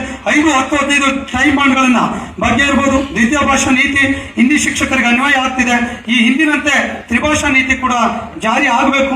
ಈ ವಿಷಯಗಳ ಬಗ್ಗೆ ಇಲಾಖೆ ಸಚಿವರು ಕಾರ್ಯದರ್ಶಿಗಳ ಜೊತೆ ಸಮಸ್ಯೆಯನ್ನ ಬಗೆಹರಿಸಬೇಕಂತ ಹೇಳಿದ್ರು. ಸಂಘದ ಮೂಲಕ ಆ ಒಂದು ಸರ್ಕಾರ ಮಾನ್ಯ ಸಚಿವರಿಗೆ ಪತ್ರದ ಮೂಲಕ ಗಮನ ಸೆಳೆಯುವಂತ ನಿರ್ಣಯವನ್ನು ಕೂಡ ಅವತ್ತಿನ ಸಭೆಯಲ್ಲಿ ತೆಗೆದುಕೊಳ್ಳಲಾಯಿತು ಅನ್ನುವಂತ ಮಾಹಿತಿಯನ್ನ ರೆಕಾರ್ಡ್ ಮಾಡಲಾಗಿದೆ. ನೆಕ್ಸ್ಟ್ ಕೊಟ್ಟೂರಿನ ಅಧ್ಯಕ್ಷ ಆಗಿರುವಂತಹ ಯೋಗೇಶ್ ದಿನ್ನೇರ್ ಅವರು ಮಾತನಾಡಿ, ಸಂಘದ ಸದಸ್ಯತ್ವ ಶುಲ್ಕ 500 ಮಾಡುವಂತೆ ದಾವಣಗೆರೆ ನಡೆದಂತ ಸಭೆಯಲ್ಲಿ ಪ್ರಸ್ತಾಪಿಸಿದೆ. ಈ ಬಗ್ಗೆ ಕ್ರಮ ವಹಿಸುವಂತೆ ರಾಜ್ಯಾಧ್ಯಕ್ಷರಲ್ಲಿ ಮನವಿ ಮಾಡಿದ್ರು. ಆದ್ರೆ ರಾಜ್ಯಾಧ್ಯಕ್ಷರು 500 ರೂಪಾಯಿ ಇನ್ನೂ ಕೂಡ ಮಾಡಿಲ್ಲ, 200 ರೂಪಾಯಿನೆಲ್ಲ ಇದ್ದಾರೆ ಎನ್ನುವಂತ ಮಾಹಿತಿಯನ್ನ ಅವರು ಕೂಡ ಹೇಳಿದ್ರು. ಇದು ಮುಂದಿನ ದಿನಗಳಲ್ಲಿ ಆ ವಿಷಯವನ್ನ, ಈಗಿನ ದುಡ್ಡಿಗೆ ಗಲಾಟೆಗಳಾಗ್ತಿದೆ, ಮುಂದಿನ ದಿನಗಳಲ್ಲಿ ನೋಡೋಣ. ಆ ಸಮಯ ಬಂದಾಗ ಅದನ್ನ 500 ಮಾಡೋದ್ರ ಬಗ್ಗೆ ಚರ್ಚೆಗಳನ್ನು ಮಾಡೋಣ, ಅದನ್ನ ಸಪರೇಟ್ ಅಜೆಂಡಾ ಇಟ್ಟು ಚರ್ಚೆ ಮಾಡೋಣ ಅಂತೇಳಿ ಆ ಸಭೆಯಲ್ಲಿ ಕೂಡ ನಿರ್ಣಯವನ್ನ ಕೈಗೊಳ್ಳಲಾಯಿತು. ಬೀದರ್ ಜಿಲ್ಲಾ ಖಜಾಂಚಿಗಳಾಗಿರುವಂತಹ ದೇವಪ್ಪನವರು ಮಾತನಾಡಿ, ಪಿಡಿಒಗಳಿಗೆ ಮುಂಬಡ್ತಿ ಇಲ್ಲ, ಪ್ರಾಥಮಿಕ ಶಾಲಾ ಶಿಕ್ಷಕರಿಗೆ ಬಡ್ತಿಯಿಂದ ವಂಚಿತರಾಗ್ತಾ ಇದ್ದಾರೆ. ಬಡ್ತಿ ವ್ಯವಸ್ಥೆ ಕಲಿಸಲು ಕ್ರಮ ವಹಿಸಬೇಕು. ಆರೋಗ್ಯ ಇಲಾಖೆಯ ಕೆಎಂಎಸ್ ಯೋಜನೆಯಿಂದ ವಿನಾಯಿತಿ ನೀಡುವಂತೆ ಮನವಿ ಮಾಡಿದ್ರು. ಇದಕ್ಕೆ ಪ್ರತಿಕ್ರಿಯಿಸಿದ ರಾಜ್ಯಾಧ್ಯಕ್ಷರು, ಮುಂಬಡ್ತಿಗೆ ಆರ್ಡಿಪಿಆರ್ ಇಲಾಖೆಯಲ್ಲಿ ಸೀನಿಯಾರಿಟಿ ಲಿಸ್ಟ್ ಅಂತಿಮವಾಗಿಲ್ಲ. 13 ಜಿಲ್ಲೆಗಳದು ಕೋರ್ಟ್ಗೆ ಹೋಗಿದ್ದಾರೆ. ನ್ಯಾಯಾಲಯದಲ್ಲಿ ಕೂಡ ದಾವೆ ಇದೆ. ಅದೆಲ್ಲ ಕೂಡ ಇರೋದ್ರಿಂದ ನ್ಯಾಯಾಲಯದ ಹಂತದನ್ನ ಬೇಗ ಇತ್ಯರ್ಥಪಡಿಸಲಿಕ್ಕೆ ಆರ್ಡಿಪಿಆರ್ ಇಲಾಖೆ ಮೇಲೆ ಒತ್ತಡವನ್ನು ಹಾಕ್ತಾ ಇದ್ದೇವೆ ಎನ್ನುವಂತ ಮಾಹಿತಿ ಕೂಡ ಹೇಳಿದ್ವಿ. ಆರೋಗ್ಯ ಇಲಾಖೆ KMS ಹಾಜರಾತಿಯಿಂದ ಅನಾನುಕೂಲ ಆಗ್ತಿರೋದು, ವಿನಾಯಿತಿ ಕೇಳೋದು ಕಷ್ಟ ಆಗ್ತದೆ. ಈಗಾಗಲೇ ಅಧಿಕಾರಿಗಳು ಅದಕ್ಕೆ ಒಪ್ಪಿಲ್ಲ. ಕಂಪಲ್ಸರಿ KMS ಹಾಜರಾತಿಯನ್ನ ಬಿಡೋದಕ್ಕೆ ಆಗೋದಿಲ್ಲ, ಎಲ್ಲಾ ಇಲಾಖೆಗೂ ಕೂಡ ಮಾಡ್ಲಿಕ್ಕೆ ಚೀಫ್ ಸೆಕ್ರೆಟರಿ ಅವರು ಹೇಳಿದ್ದಾರೆ ಎನ್ನುವಂತ ಮಾಹಿತಿಯನ್ನ ರೆಕಾರ್ಡ್ ಮಾಡಲಾಯಿತು. ನೆಕ್ಸ್ಟ್ ಮೈಸೂರು ಜಿಲ್ಲೆ ಸುರಗೂರು ತಾಲೂಕಿನ ಕಾರ್ಯದರ್ಶಿಗಳು ಮಾತನಾಡಿ, ಸರ್ಕಾರಿ ಪದವಿ ಪೂರ್ವ ಕಾಲೇಜುಗಳಲ್ಲಿ 30 ವರ್ಷ ಸೇವೆ ಸಲ್ಲಿಸಿರುವಂತ ಉಪನ್ಯಾಸಕರು ಪ್ರಾಚಾರ್ಯರ ಹುದ್ದೆಗೆ ಬಡ್ತಿ ಇಲ್ಲದಂತೆ ರಿಟೈರ್ಡ್ ಆಗ್ತಾ ಇದ್ದಾರೆ. ಈ ಬಗ್ಗೆ ಕ್ರಮ ವಹಿಸಿ ಅಂದ್ರು. ಹಾಗಾಗಿ ಏನು C&R ಇದೆ, ಖಾಲಿ ಹುದ್ದೆಗಳಿದೆ, ಅದ್ರ ಪ್ರಕಾರ ಕ್ರಮ ವಹಿಸುವುದಾಗಿ ಸರ್ಕಾರದ ಗಮನ ಸೆಳೆಯುವಂತ ವಿಷಯವನ್ನ ಸಭೆಯ ಗಮನಕ್ಕೆ ತರಲಾಯಿತು. ಸಭೆಯಲ್ಲಿ ಹಾಜರಿದ್ದ ಹಲವು ಸದಸ್ಯರುಗಳು ಪ್ರಾಥಮಿಕ, ಇದನ್ನ ಜನರಲ್ ಆಗಿ ಬಹಳ ಜನ ಮಾತಾಡೋದ್ರಿಂದ ನಾವು ಇಂಡಿವಿಜುವಲ್ ಆಗಿ ಹೇಳಕ್ಕಾಗಿಲ್ಲ.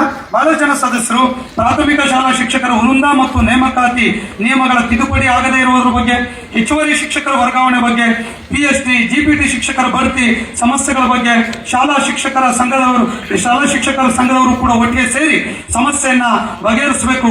ಅವರು ಮಾಡ್ತಿಲ್ಲ ಅಂತ ಹೇಳಿದ್ರೆ ನೀವು ಕೂಡ ಅದೇ ರೀತಿ ಹೇಳಿದ್ರೆ ಸಮಸ್ಯೆ ಆಗ್ತದೆ.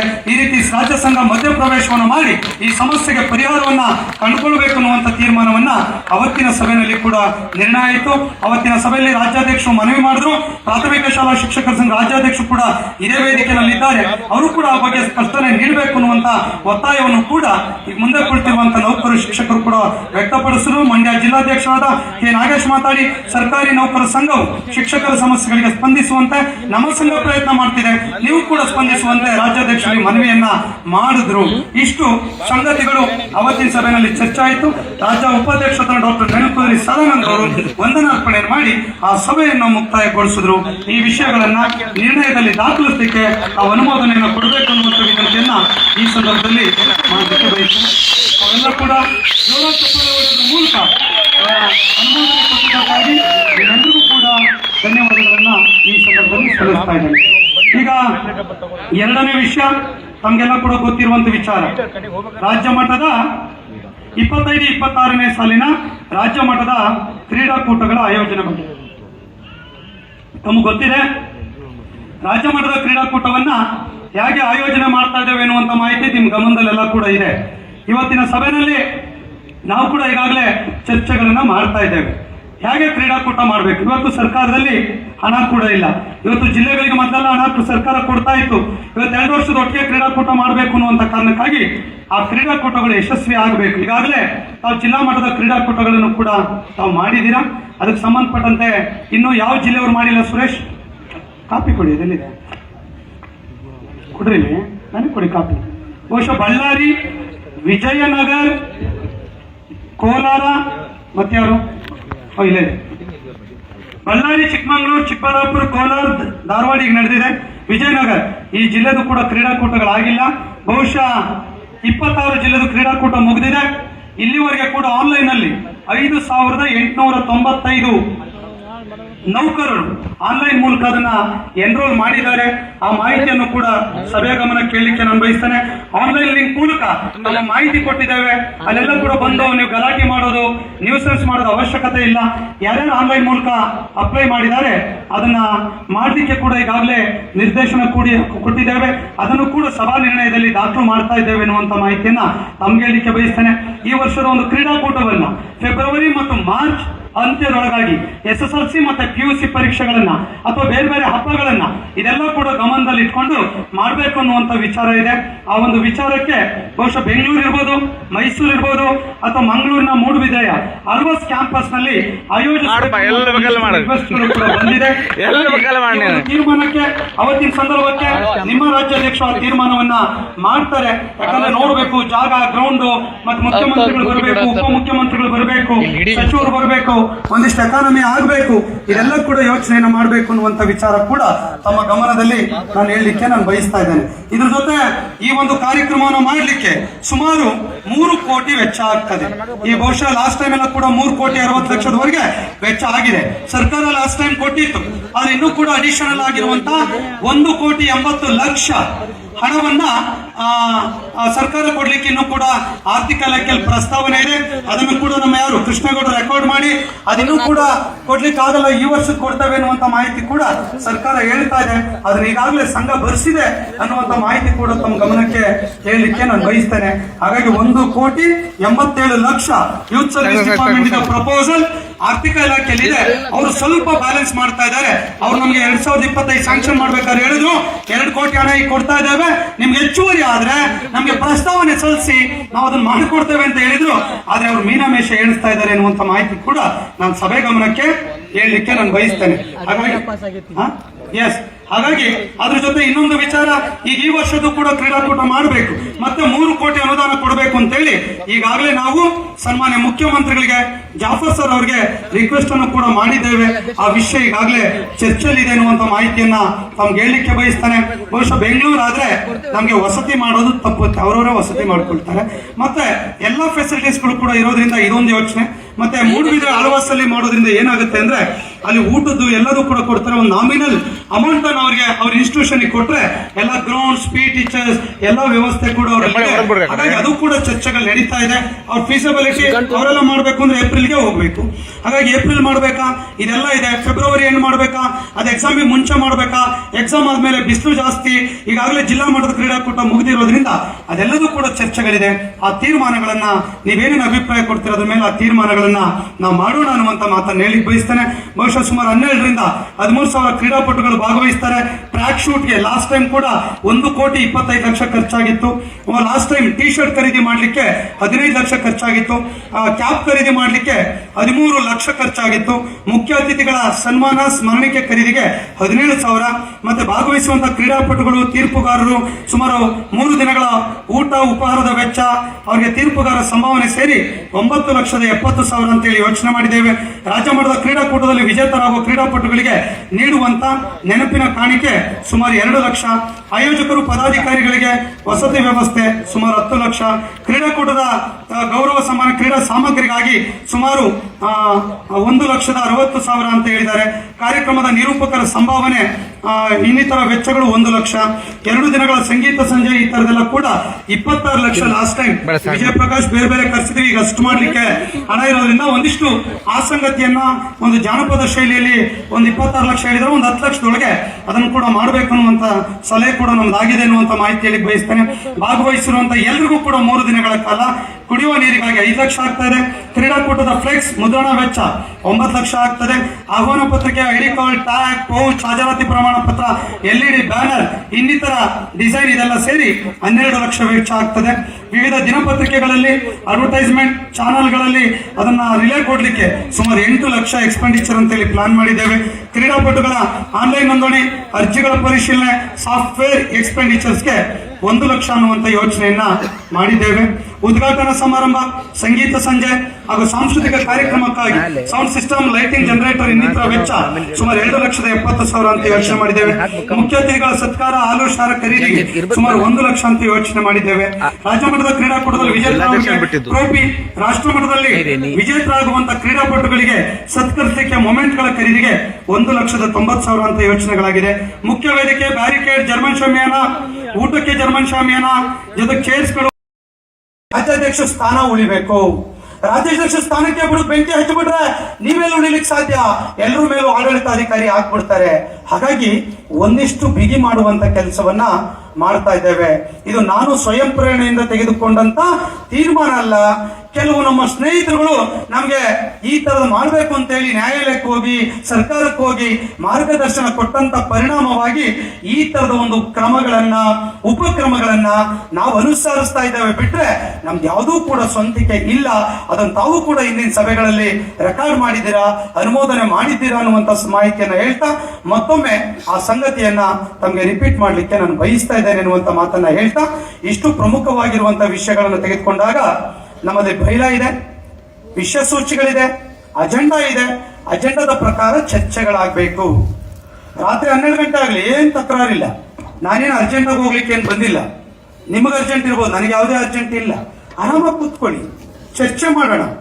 NPS ಏನಾಗಬೇಕು, ಸೆಂಟ್ರಲ್ ಪೇ ಏನಾಗಬೇಕು, ಶಿಕ್ಷಕರುಗಳ ಸಮಸ್ಯೆಗಳೇನಾಗಬೇಕು, ಬೇರೆ ಇಲಾಖೆ ಸಮಸ್ಯೆಗಳೇನಾಗಬೇಕು, ಆ ಎಲ್ಲ ಸಮಸ್ಯೆಗಳಿಗೂ ಕೂಡ ಒಂದು ಚರ್ಚೆಯ ಮೂಲಕ ಪರಿಹಾರ ಕಂಡುಕೊಳ್ಳುವಂತ ವೇದಿಕೆ ಇದಾಗಿದೆ ಎನ್ನುವಂತ ಮಾಹಿತಿಯನ್ನ ತಮ್ಮ ಗಮನಕ್ಕೆ ಹೇಳ್ತಾ, ಎಲ್ಲರೂ ಕೂಡ ಆವೇಶಭರಿತವಾಗುವಂತದ್ದು ಅವಶ್ಯಕತೆ ಇಲ್ಲ. ನಾವೆಲ್ಲ ಸರ್ಕಾರಿ ನೌಕರರು.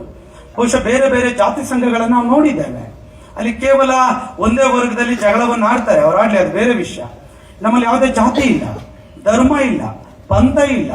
ನಾನು ಹೇಳಿದ್ನಲ್ಲ ಆಗ್ಲೇ, ಮಹಾಮನೆ ಅನುಭವ ಮಂಟಪ ಅಂತ ಹೇಳಿದ್ರೆ ಯಾವ ತಾರತಮ್ಯ ಇಲ್ಲ. ನಮ್ಮಲ್ಲಿ ವಯಸ್ಸಿನ ತಾರತಮ್ಯಗಳಿಲ್ಲ. ಇಲ್ಲೆಲ್ಲರೂ ಕೂಡ ನೀವು ಮುಂದೆ ಕೂತಿದ್ರೆ, ಮೇಲ್ ಕೂತಿದ್ದಾರೆ, ನಮ್ಮಲ್ಲೆಲ್ಲ ಕೂಡ ಒಂದೇ ಎನ್ನುವಂತ ಭಾವನೆಯಲ್ಲಿ ಈ ಸಂಘವನ್ನ ತೆಗೆದುಕೊಂಡು ಹೋಗ್ಬೇಕು ಅನ್ನುವಂತ ವಿಚಾರದಲ್ಲಿ ಈ ಸಭೆನೂ ಕೂಡ ಅದೇ ರೀತಿ ಆಗ್ಬೇಕು ಅನ್ನುವಂಥದ್ದು ನನ್ನ ಆಶಯ ಅಲ್ಲ, ಕರ್ನಾಟಕ ರಾಜ್ಯ ಸರ್ಕಾರಿ ನೌಕರ ಸಂಘದ ಆಶಯ ಆಗಿದೆ ಅನ್ನುವಂಥದ್ದನ್ನ ಈ ಸಭೆಯ ಮೂಲಕ ನಾನು ಹೇಳಲಿಕ್ಕೆ ನಾನು ಬಯಸ್ತಾ ಇದ್ದೇನೆ ಅನ್ನುವಂತ ಒಂದು ಸಂಗತಿಯನ್ನ ಈ ಸಂದರ್ಭದಲ್ಲಿ ಹೇಳ್ತಾ, ಎಲ್ರಿಗೂ ಮಾತಾಡ್ಲಿಕ್ಕೆ ಅವಕಾಶ ಇದೆ. ಪ್ರೊಸೀಡಿಂಗ್ಸ್ ರೀಡ್ ಮಾಡ್ತೇನೆ. 19/7/25 ಮೈಸೂರಲ್ಲಿ ಆಯ್ತು. ನಾನು ಒಬ್ಬನೇ ಮಾತಾಡಿಲ್ಲ, ಮಾತಾಡಿರೋ ಹೆಸರುಗಳು ಕೂಡ ರೆಕಾರ್ಡ್ ಆಗ್ಬಿಟ್ಟಿದೆ. ನಾವೇನು ಏಕೈಕಿ ಬರ್ಕೊಳ್ಳೋಕೆ ಸಾಧ್ಯ ಇಲ್ಲಲ್ಲ. ನೀವು ರೀಡ್ ಮಾಡಿದ್ಮೇಲೆ ಗೊತ್ತಾಗುತ್ತೆ. ಚಪ್ಪಾಳೆ ಹೊಡ್ಬಿಡ್ತೀವಿ ಸರ್, ರೀಡ್ ಮಾಡೋದು ಬೇಡ, ಯಾರು ಹೇಳಂಗಿಲ್ಲಪ್ಪ. ನಮ್ಮ ಪ್ರಿನ್ಸಿಪಲ್ ಏನಂದ್ರೆ, ಬೈಲ ಹೆಂಗಿದೆ, ಪ್ರೊಸೀಡಿಂಗ್ಸ್ ಹೆಂಗಿದೆ ಹಂಗೆ ಹೇಳ್ತೇವೆ. ಅದರಲ್ಲೇನಿದೆ ಬಿಡಿ ಸರ್ ಅಂತ ನೀವ್ ಹೇಳ್ಬೋದು, ನಾವ್ ಹೇಳಕ್ ರೆಡಿ ಇಲ್ಲ. ಯಾಕಂದ್ರೆ ನಾವೇ ದಾರಿ ತಗೊಂಡ್ರೆ ವ್ಯವಸ್ಥೆನ ಸರಿ ಮಾಡೋರು ಯಾರು? ಹಾಗಾಗಿ ಅನಿವಾರ್ಯವಾಗಿ ಈ ಎಲ್ಲ ಸಂಗತಿಗಳನ್ನು ಕೂಡ ಪ್ರಸ್ತಾಪ ಮಾಡ್ತೇವೆ ಅನ್ನುವಂತ ಮಾಹಿತಿಯನ್ನ ಹೇಳ್ತಾ, ವಿಷಸೂಚಿಗಳ ಪ್ರಕಾರ ಇಂದಿನ ಮಹಾಸಭೆಯ ನಡವಳಿಗಳನ್ನ ಓದಿ ದಾಖಲು ಮಾಡುವಂಥದ್ದು. ತಮ್ಗೆ ಗೊತ್ತಿದೆ, 19/7/25 ಶನಿವಾರ 2 ಗಂಟೆಗೆ ಘಟಿಕೋತ್ಸವ ಸಭಾಂಗಣ, ಮೈಸೂರು ಮುಕ್ತ ವಿಶ್ವವಿದ್ಯಾಲಯ ಮೈಸೂರಲ್ಲಿ ರಾಜ್ಯ ಕಾರ್ಯಕಾರಿ ಸಮಿತಿ ಸಭೆಯನ್ನ ಕರೆಯಲಾಗಿತ್ತು. ಈ ಸಭೆಯಲ್ಲಿ ಲಿಂಗರಾಜ್ ಅವ್ರ ತಂಡ ಪ್ರಾರ್ಥನೆಯೊಂದಿಗೆ ಪ್ರಾರಂಭ ಮಾಡಿತು. ಗಿರಿಗೌಡರು ವೇದಿಕೆ ಮೇಲಿದ್ದಂತ ಎಲ್ಲ ಸಂಘದ ಮುಖಂಡರುಗಳನ್ನ ಕೂಡ ಸ್ವಾಗತವನ್ನ ಮಾಡಿದ್ರು. ಹಾಗೆ ರಾಜ್ಯಾಧ್ಯಕ್ಷರು ಪ್ರಾಸ್ತಾವಿಕ ನುಡಿಗಳಲ್ಲಿ ಅನೇಕ ಸಂಘಟನೆಗಳನ್ನ, ಮೈಸೂರು ಜಿಲ್ಲಾಧ್ಯಕ್ಷ ಆಗಿರುವಂತಹ ಅರುಣ್ ಕುಮಾರ್ ಅವರು, ಗೋವಿಂದರಾಜ್ ಅವರು ರಾಜ್ಯ ಉಪಾಧ್ಯಕ್ಷರು, ಆಮೇಲೆ ಎಲ್ಲ ಕಾರ್ಯಕಾರಿ ಸಮಿತಿಯ ಸಹಕಾರದಿಂದ ಒಂದು ಅದ್ಭುತವಾಗಿರುವಂತಹ ಕಾರ್ಯಕ್ರಮ ಮಾಡಿದ್ದಾರೆ. ಇದರಲ್ಲಿ ಪ್ರತಿಭಾ ಪುರಸ್ಕಾರ 900 ವಿದ್ಯಾರ್ಥಿಗಳಿಗೆ ಕೂಡ ಪ್ರತಿಭಾ ಪುರಸ್ಕಾರವನ್ನು ಕೂಡ ವೇದಿಕೆಯಲ್ಲಿ ಮಾಡೋದು ತುಂಬಾ ಸಂತೋಷವನ್ನು ತಂದಿದೆ. ಈ ಪ್ರತಿಭಾ ಪುರಸ್ಕಾರ ಕಾರ್ಯಕ್ರಮದಲ್ಲಿ ಸನ್ಮಾನ್ಯ ಮುಖ್ಯಮಂತ್ರಿಗಳಾಗಿರುವಂತಹ ಸಿದ್ದರಾಮಯ್ಯನವರು, HC ಮಹದೇವಪ್ಪನವರು, ವೆಂಕಟೇಶ್ ರೇಷ್ಮೆ ಸಚಿವರು, ಹಾಗೆ ಎಲ್ಲರೂ ಕೂಡ ಬಂದು ಈ ಕಾರ್ಯಕ್ರಮವನ್ನ ಗೌರವವನ್ನು ಹೆಚ್ಚಿದ್ದಾರೆ. ಆ ಸಭೆ ಅತ್ಯಂತ ಪ್ರತಿಭಾ ಪುರಸ್ಕಾರ ಮತ್ತೆ ರಾಜ್ಯ ಕಾರ್ಯಕಾರಿ ಸಮಿತಿ ಸಭೆ ಅತ್ಯಂತ ಯಶಸ್ವಿಯಾಗಿ ನಡೆದಿದೆ. ಅವತ್ತಿನ ಸಭೆಯಲ್ಲಿ ಮಾನ್ಯ ಮುಖ್ಯಮಂತ್ರಿಗಳಿಗೆ ಹಳೆ ಓಲ್ಡ್ ಪೆನ್ಷನ್ ಸ್ಕೀಮ್ ಅನ್ನ ಮರುಜಾರಿಗೆ ತರುವಂತದ್ದು, ಆರೋಗ್ಯ ಯೋಜನೆಯನ್ನ ಶೀಘ್ರವಾಗಿ ಜಾರಿಗೊಳಿಸುವಂತದ್ದು, ಶಿಕ್ಷಕರ ವೃಂದ ನೇಮಕಾತಿ ನಿಯಮಗಳನ್ನು ತಿದ್ದುಪಡಿ ಮಾಡುವಂತದ್ದು, ಹೆಚ್ಚುವರಿ ಶಿಕ್ಷಕರ ಗಮನಕ್ಕೆ ಸಂಬಂಧಪಟ್ಟಂತೆ ಗಮನ ಸೆಳೆಯುವಂತ ಕೆಲಸವನ್ನ ಅವತ್ತಿನ ಸಭೆಯಲ್ಲಿ ನಾವು ಕೂಡ ಮಾಡಿದ್ವಿ. ಅದಕ್ಕೆ ಕೂಡ ಆ ನಿರ್ಣಯವನ್ನು ಕೂಡ ಸಭೆಯಲ್ಲಿ ಪ್ರಾಸ್ತಾವಿಕ ನುಡಿಗಳಲ್ಲಿ ನಾನು ಸರ್ಕಾರದ ಗಮನವನ್ನು ಅವತ್ತು ಸೆಳೆದಿರುವಂತ ಮಾಹಿತಿ ತಮ್ಮ ಗಮನದಲ್ಲಿದೆ ಅಂತ ಹೇಳಿ ನಾನು ಭಾವಿಸ್ತೇನೆ. ಅವತ್ತಿನ ಸಭೆಯಲ್ಲಿ ಇಂದಿನ ನಡವಳಿಕೆಗಳನ್ನು ಓದಿ ದಾಖಲು ಮಾಡೋದು. ಶಿವಮೊಗ್ಗದಲ್ಲಿ 18/5/25 ರಾಜ್ಯ ಮಟ್ಟದ ಕ್ರೀಡಾಕೂಟದ ಸಂದರ್ಭದಲ್ಲಿ ಅವತ್ತು ಏನು ಸಭಾ ನಡವಳಿಕೆಗಳನ್ನು ಕೂಡ ಮಾಡಿದ್ವಿ. ಆ ಸಭೆಯ ಕ್ರೀಡಾಕೂಟದ ವೆಚ್ಚಗಳಿರ್ಬೋದು, ಕ್ರೀಡಾಕೂಟದ ನಿರ್ವಹಣೆಗಳಿರ್ಬೋದು, ಅಥವಾ ಇತರ ಸಂಗತಿಗಳನ್ನ ಅವತ್ತಿನ ಸಭೆಯಲ್ಲಿ ಕೂಡ ಚರ್ಚೆಗಳನ್ನು ಮಾಡಿ ಅವತ್ತಿನ ಕಾರ್ಯಕಾರಿ ಸಮಿತಿ ಸಭೆ ಸರ್ವಾನುಮತದಿಂದ ನಿರ್ಣಯವನ್ನು ಅಂಗೀಕರಿಸಿ ನಡಾವಳಿಯಲ್ಲಿ ಅವತ್ತಿನ ಸಭೆಯಲ್ಲಿ ಕೂಡ ದಾಖಲಿಸಲಾಯಿತು ಅನ್ನುವಂತ ಸಂಗತಿಯನ್ನ ರೆಕಾರ್ಡ್ ಮಾಡಲಾಯಿತು. ವಿಷಯ ಸೂಚಿ 2 OPS ವರದಿಯ ಬಗ್ಗೆ, ಈ ಬಗ್ಗೆ ರಾಜ್ಯಾಧ್ಯಕ್ಷರು ಮುಕ್ತವಾಗಿ ಪ್ರಸ್ತಾಪ ಮಾಡಿದ್ರು. ಅಂಜುಮ್ ಪರ್ವೇಜ್ ಅವರಲ್ಲಿ ನೇಮಿಸಿದಂತ ಸಮಿತಿ ಈಗಾಗಲೇ ಬೇರೆ ರಾಜ್ಯಗಳಿಗೆ ಕೂಡ ಭೇಟಿ ನೀಡಿ ವರದಿಯನ್ನು ಕೂಡ ಈಗಾಗಲೇ ಸಿದ್ಧಪಡಿಸ್ತಾ ಇದೆ. ಅದರ ಜೊತೆ ನಾವು OPS ಜಾರಿ ಆಗಬೇಕು ಅನ್ನುವಂಥದ್ದು ಕಾಂಗ್ರೆಸ್ ಪಕ್ಷದ ಒಂದು ಮ್ಯಾನಿಫೆಸ್ಟೋದಲ್ಲೂ ಕೂಡ ಹೇಳಿರುವಂತದ್ದು.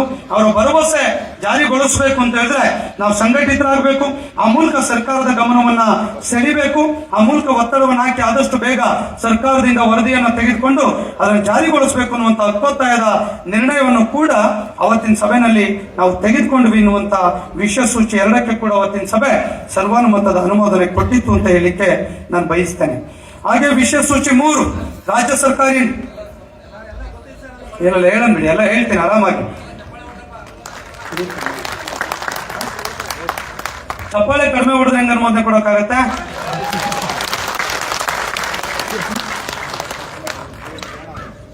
ಎಸ್, ಸಮಗ್ರ ಸ್ಯಾಲರಿ ಪ್ಯಾಕೇಜ್ ಬಗ್ಗೆ ಕೂಡ ನಾವು ಚರ್ಚೆ ಮಾಡಿದ್ವಿ.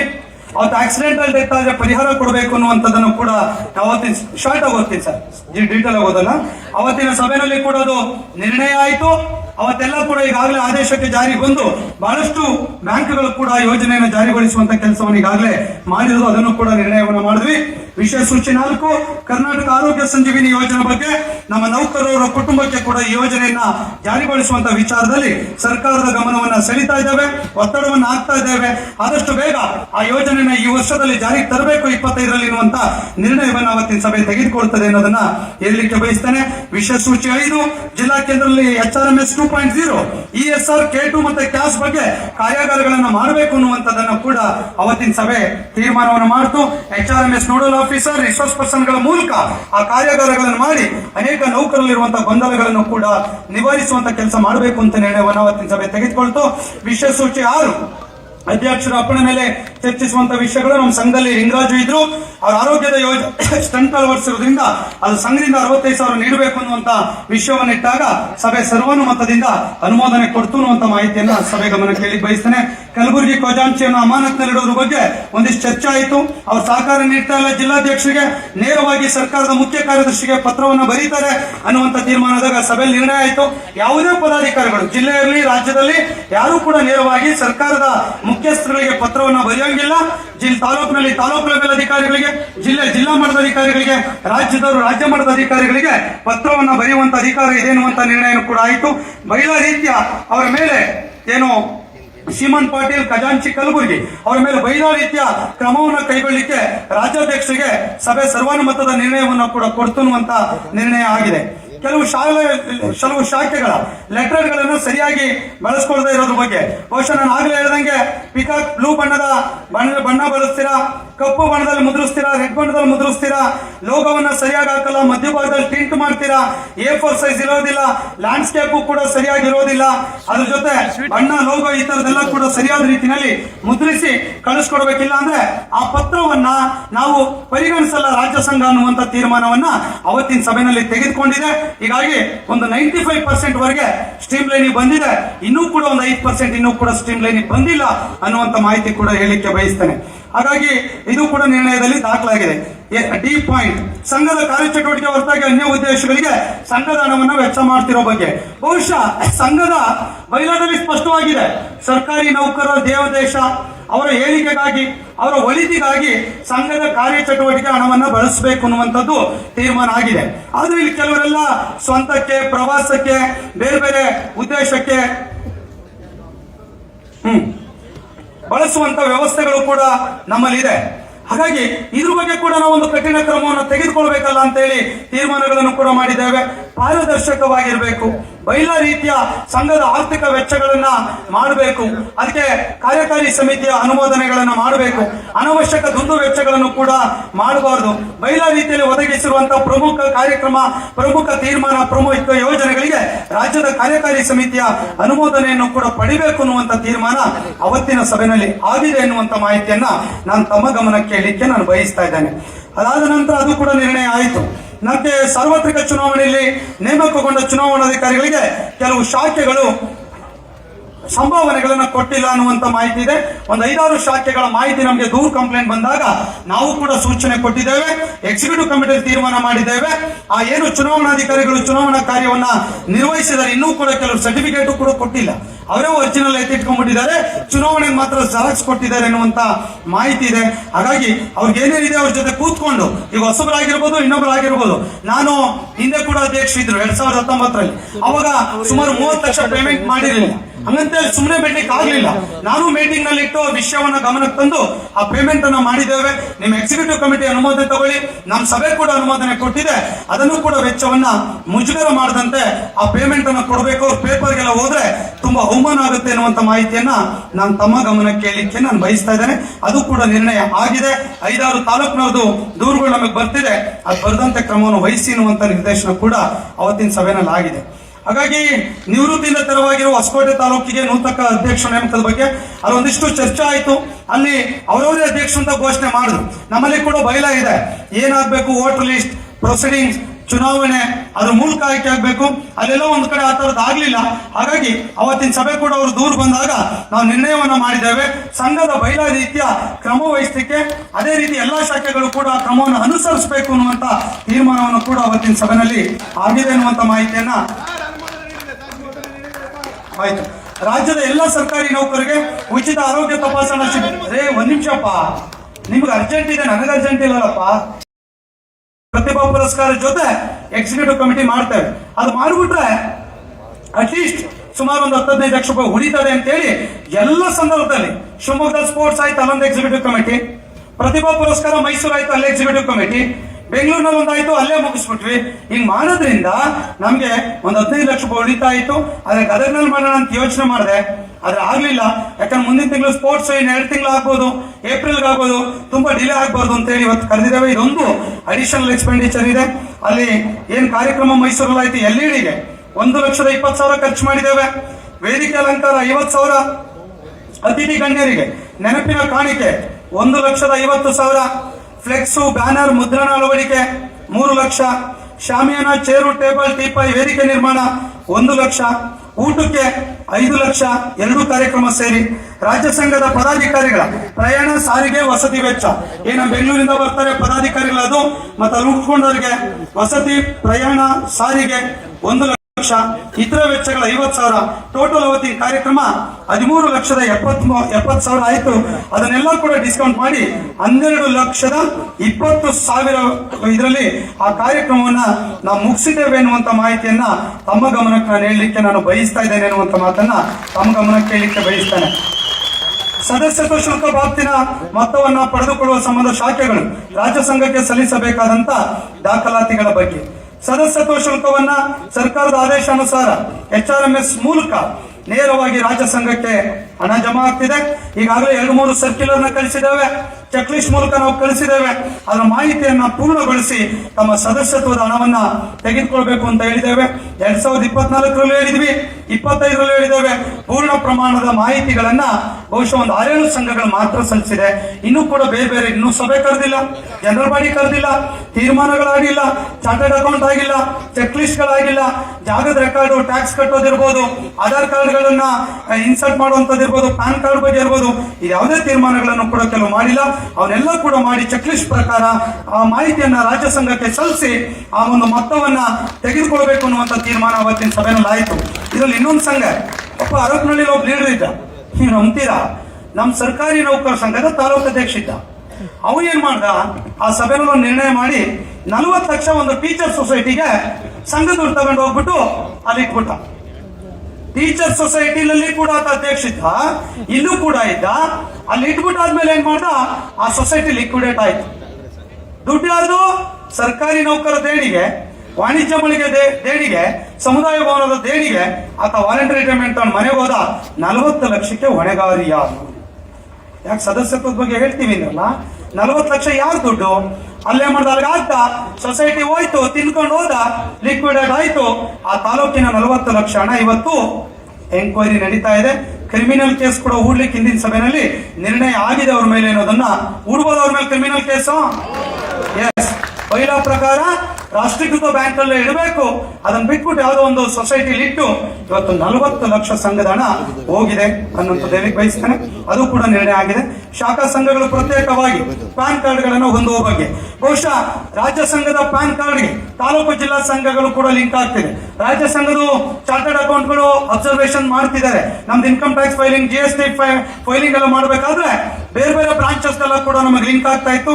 ಹಾಗಾಗಿ ಅವರು ಕೂಡ ಆಡಿಟರ್ ಒಂದು ಲೀಗಲ್ ಒಪಿನಿಯನ್ ಕೂಡ ನಮಗೆ ಕೊಟ್ಟಿದ್ರು. ತಾಲೂಕು ಜಿಲ್ಲಾ ಶಾಖೆಗಳು ಪ್ರತ್ಯೇಕ ಪ್ಯಾನ್ ಕಾರ್ಡ್ ಗಳನ್ನು ಹೊಂದಬೇಕು. ಅದರ ಅಕೌಂಟ್ ಬೇರೆ ಇದೆ, ಅದರ ಪ್ರೊಸೀಡಿಂಗ್ಸ್ ಗಳು ಬೇರೆ ಇದೆ, ಅದರ ಎಕ್ಸ್ಪೆಂಡಿಚರ್ ಬೇರೆ ಇದೆ. ಹಾಗಾಗಿ ಅದ್ರ ಮೇಲೆ ಕಡ್ಡಾಯವಾಗಿ ಸಪರೇಟ್ ಪ್ಯಾನ್ ಕಾರ್ಡ್ ತೆಗೆದುಕೊಳ್ಳಬೇಕು ಅನ್ನುವಂತ ನಿರ್ಣಯ ಕೂಡ ಅವತ್ತಿನ ಸಭೆಯಲ್ಲಿ ಆಯ್ತು. ಅದಕ್ಕೆ ಕೂಡ ಸಭೆ ಸರ್ವಾನುಮತದ ಅನುಮೋದನೆಯನ್ನು ಕೊಡ್ತು. ಹಾಗೆ ಶಾಖೆ ಅಧ್ಯಕ್ಷಗಳಿಗೆ ವರ್ಗಾವಣೆ ವಿನಾಯಿತಿ ಮತ್ತೆ ಇಲಾಖಾ ಮುಖ್ಯಸ್ಥರಿಗೆ ನೇರವಾಗಿ ಪತ್ರ ವ್ಯವಸ್ಥೆ ಬಗ್ಗೆ ಚರ್ಚೆ ಆಯಿತು. ಅವತ್ತಿನ ಸಂದರ್ಭದಲ್ಲಿ ಕೂಡ ಯಾರ್ಯಾರು ನಾನು ಆಗ್ಲೇ ಹೇಳಿದೆ, ಹಿಂದೆ ಕೂಡ ನಿರ್ಣಯ ಆಗಿದೆ. ತಾಲೂಕು ಜಿಲ್ಲಾಧ್ಯಕ್ಷರು ವ್ಯಾಪ್ತಿಗಿದ್ದಾರೆ. ಯಾವುದೇ ರಾಜ್ಯ ಮಟ್ಟದ ವಿಚಾರಗಳಿದ್ರೆ ವರ್ಗಾವಣೆ ವಿನಾಯಿತಿ ಇರಲಿ, ಬೇರೆ ವಿಷಯಗಳಿರಲಿ, ಅದನ್ನ ರಾಜ್ಯ ಸಂಘಕ್ಕೆ ಪತ್ರ ಮೂಲಕ ತಿಳಿಸಿ ಆ ಮೂಲಕ ಕೊಡಬೇಕು. ಯಾಕೆಂದ್ರೆ ಆರೋಗ್ಯ ಇಲಾಖೆನಲ್ಲಿ ಅದೊಂದು ಕಾನೂನು ಮಾಡ್ಬಿಟ್ಟು ವರ್ಷ ಗುಪ್ತ, ಅದನ್ನು ಮಾಡಲಿಲ್ಲ ಅಂದ್ರೆ ಸುಮಾರು 350 ಲೆಟರ್ ಅವರಿಗೆ ತಾಲೂಕು ಜಿಲ್ಲೆಯಿಂದ ಹೋಯ್ತು, ವರ್ಗಾವಣೆ ವಿನಾಯಿತಿ ಕೊಡಿ ಅಂತೇಳಿ. ಅವರು ಒಂದು ತಿಂಗಳು ಆ ಒಂದು ವರ್ಗಾವಣೆ ವಿನಾಯಿತಿಯನ್ನು ರದ್ದುಪಡಿಸ್ಬಿಟ್ರು. ಯಾಕೆ ಅಂತ ಕೇಳಿದ್ರೆ, ಸರ್ 300 ಜನಕ್ಕೆ ಲೆಟರ್ ಕೊಟ್ಬಿಟ್ಟಿದ್ದಾರೆ, ಏನ್ ಮಾಡ್ಬೇಕು? ಆಮೇಲೆ ಕೊನೆಗೆ ನಾವು ಹೇಳಿದ್ವಿ, ರಾಜ್ಯ ಸಂಘ ಲೆಟರ್ ಕೊಟ್ರೆ ಮಾತ್ರ ಅದನ್ನು ಪರಿಗಣಿಸಬೇಕು ಅಂತ. ನೀವು ತಾಲೂಕು ಜಿಲ್ಲೆಯಲ್ಲಿ ಏನಾಗಿದೆ, ನಿಮ್ದು ಸ್ವಲ್ಪ ಅಡ್ಜಸ್ಟ್ಮೆಂಟ್ ಇರುತ್ತೆ. ನಿಮ್ ಬೇಕಾದವರು ಫ್ರೆಂಡ್ಸ್ ಪದಾಧಿಕಾರಿ ಅಂತ ಸರ್ಟಿಫಿಕೇಟ್ ಕೊಟ್ಟು ಅಲ್ಲಿ ಕಳಿಸ್ಬಿಡ್ತೀರಾ, ಅದು ರಾಜ್ಯದ ಅನುಮೋದನೆ ಕೂಡ ಆಗಿರೋದಿಲ್ಲ. ಹಾಗಾಗಿ ಎಲ್ಲ ಒಂದ್ ಕಡೆ ಅದರಿಂದ ಬೇರೆಯವರಿಗೆಲ್ಲ ಕೂಡ ಯಾರು ಗೆದ್ದಿರ್ತಾರೆ ಅವ್ರಿಗೆ ಅನ್ಯಾಯ ಆಗ್ತದೆ. ಆ ಕಾರಣಕ್ಕಾಗಿ ಆ ತೀರ್ಮಾನ ಕೂಡ ಅವತ್ತಿನ ಸಭೆಯಲ್ಲಿ ಆಗಿದೆ ಎನ್ನುವಂತ ಮಾಹಿತಿಯನ್ನ ಹೇಳಲಿಕ್ಕೆ ಬಯಸ್ತೇನೆ. ಅದ್ರ ಜೊತೆ ಹೈಯರ್ ಎಜುಕೇಶನ್ ಕೂಡ ಅದೇ ಪ್ರಾಬ್ಲಮ್ ಆಯ್ತು.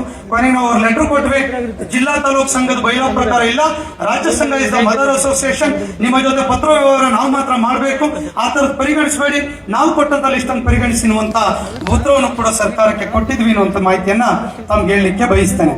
ಅದ್ರ ಜೊತೆ ಬೆಂಗಳೂರು ನಗರ ಜಿಲ್ಲಾ ಮಟ್ಟದ ಕ್ರೀಡಾಕೂಟ ಉಪಹಾರ ವೆಚ್ಚ ರಾಜ್ಯ ಸಂಘದಿಂದ ಭರಿಸುವ ಬಗ್ಗೆ ಬಹುಶಃ ಕಂಠೀರವ ಕ್ರೀಡಾಂಗಣದಲ್ಲಿ 27-28 ಮಾರ್ಚ್ 2025ರಂದು 2 ದಿನಗಳ ಕಾಲ ಜಿಲ್ಲಾ ಮಟ್ಟದ ಕ್ರೀಡಾಕೂಟ ಬೆಂಗಳೂರಿನಲ್ಲಾಯಿತು. ಸುಮಾರು 9,80,000 ಒಂದು ಊಟಕ್ಕೆ ವೆಚ್ಚ ಆಯಿತು. ಬಹುಶಃ ಸಂದರ್ಭದಲ್ಲಿ ಡಿಸಿ ಅವರು ಈ ಊಟದೆಲ್ಲ ನಾನೇ ವಹಿಸ್ಕೊಳ್ತೀನಿ ಅಂತ ಹೇಳಿ ಹಿಂದಿನ ಡಿಸಿ ಅವರು ಹೇಳ್ತಾ ಇದ್ರು. ಆದ್ರೆ ಈ ಡಿಸಿ ಅವ್ರ ಹತ್ರ ನಾವು ರಿಕ್ವೆಸ್ಟ್ ಮಾಡಿದ್ವಿ, ಮುಜರಾಯಿ ಇಲಾಖೆ ಮೂಲಕ ಸಹಕಾರ ಕೊಡ್ತೇವೆ ಅಂತ ಹೇಳಿದ್ರು, ಅದ್ಯಾವುದೂ ಕೂಡ ಆಗ್ಲಿಲ್ಲ. ಹಾಗಾಗಿ ನಾವೇನ್ ಮಾಡಿದ್ವಿ, ಬಹಳ ಸಲ ಸೈಕಲ್ ಹೊಡೆದು ಸುಸ್ತಾಗಿ ಸಂಘದ ಮೂಲಕನೇ 9,80,000 3 ದಿನಗಳ ಕಾಲ ಊಟ ತಿಂಡಿ ಉಪಹಾರಕ್ಕಾಗಿ 9,80,000 ಪಾವತಿ ಮಾಡಲಿಕ್ಕೆ ತೀರ್ಮಾನವನ್ನು ಮಾಡಿ ಆ ಒಂದು ಜಿಲ್ಲಾ ಮಟ್ಟದ ಕ್ರೀಡಾಕೂಟಕ್ಕೆ ಹಣವನ್ನು ಕೊಟ್ಟಿವಿ. ನೀವು ಜಿಲ್ಲೆನಲ್ಲಿ ನಿಮ್ ದುಡ್ಡು ಇರುತ್ತೆ, ರಾಜ್ಯದ ಶೇರ್ ಬರ್ತದೆ, ನೀವು ಕೊಡ್ತೀರಾ. ಬೆಂಗಳೂರು ಸ್ಟೇಟ್ ಕೌನ್ಸಿಲ್ಗೆ ರಾಜ್ಯ ಸಂಘದಿಂದನೇ ಕೊಡಬೇಕಾಗ್ತದೆ. ಅಲ್ಲಿ 4-5 ಲಕ್ಷ ಯೂತ್ ಸರ್ವಿಸ್ ಡಿಪಾರ್ಟ್ಮೆಂಟ್ ಇಂದ ಬರ್ತದೆ. ಇನ್ನು ಉಳಿದಂತಹ ವೆಚ್ಚ ಬೇರೆ ಬೇರೆ ವೆಚ್ಚಗಳಿಗೆ ಕೂಡ ಕೊಡಬೇಕಾಗ್ತದೆ. ಆ ಉಪಹಾರ ವೆಚ್ಚಕ್ಕೆ ಡಿಸಿ ಅವರು ಒಪ್ಕೊಂಡಿದ್ರು, ಅವ್ರು ಕೊಡೋಕ್ಕಾಗ್ಲಿಲ್ಲ. ಅನಿವಾರ್ಯವಾಗಿ ನಾವು ಅದನ್ನ ಆ ತೀರ್ಮಾನವನ್ನ ಮಾಡಿದ್ವಿ ಎನ್ನುವಂತ ಮಾಹಿತಿಯನ್ನು ಹೇಳಿಕ್ ಬಯಸ್ತೇನೆ. ಅದ್ರ ಜೊತೆ ಸಾರ್ವತ್ರಿಕ ಚುನಾವಣೆ ನಡೆದಂತ ಕಾಗದ ಪತ್ರಗಳ ವಿಲೆ ಮಾಡೋದ್ರ ಬಗ್ಗೆ ಒಂದು ಚರ್ಚೆ ಕೂಡ ಅವತ್ತು ಮಾಡಿದ್ವಿ.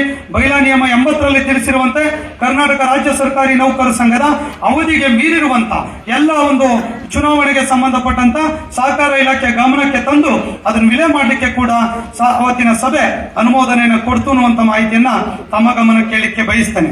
ಅದ್ರ ಜೊತೆ ರಾಜ್ಯ ಸಂಘದ ಹಣಕಾಸು ವ್ಯವಹಾರಗಳನ್ನ ಕೆನರಾ ಬ್ಯಾಂಕ್ ಖಾತೆಯಲ್ಲೇ ನಿರ್ವಹಿಸುವ ಬಗ್ಗೆ ಬಹುಶಃ ಹಿಂದೆ ಕೂಡ ನನಗೊಂದು ಕಂಪ್ಲೇಂಟ್ ಅನ್ನು ಕೂಡ ಬರೆದಿದ್ರು. ಏನ್ ಕಂಪ್ಲೇಂಟ್ ಅಂದ್ರೆ, ಷಡಾಕ್ಷರಿ ಅವರು ತಮಗೆ ಬೇಕಾದ ಬ್ಯಾಂಕ್ ಅಲ್ಲಿ ಆರ್ಥಿಕ ವ್ಯವಹಾರವನ್ನ ಮಾಡ್ತಾರೆ ಅಂತ ಹೇಳಿ ಹೈಕೋರ್ಟ್ ಇಂದ ಕೂಡ ಎಂಕ್ವೈರಿ ಆಯ್ತು. ಹಾಗಾಗಿ ಮತ್ತೆ ಕೂಡ ಹಿಂದೆ ಅಪ್ರೂವಲ್ ತಗೊಂಡಿದ್ವಿ, ಮತ್ತೆ ಸ್ಥಿರೀಕರಣ ಮಾಡಬೇಕು. ಏನ್ 2025ರಲ್ಲಿ ನೀವೆಲ್ಲ ಹೊಸದಾಗಿ ಆಯ್ಕೆ ಆಗಿ ಬಂದ್ರಿ, ನಮ್ದು ರಾಷ್ಟ್ರೀಕೃತ ಬ್ಯಾಂಕ್ ನಲ್ಲಿ ಮಾತ್ರ ಆ ಒಂದು ಆರ್ಥಿಕ ವ್ಯವಹಾರವನ್ನು ಮಾಡ್ಲಿಕ್ಕೆ ಅವಕಾಶ ಇದೆ.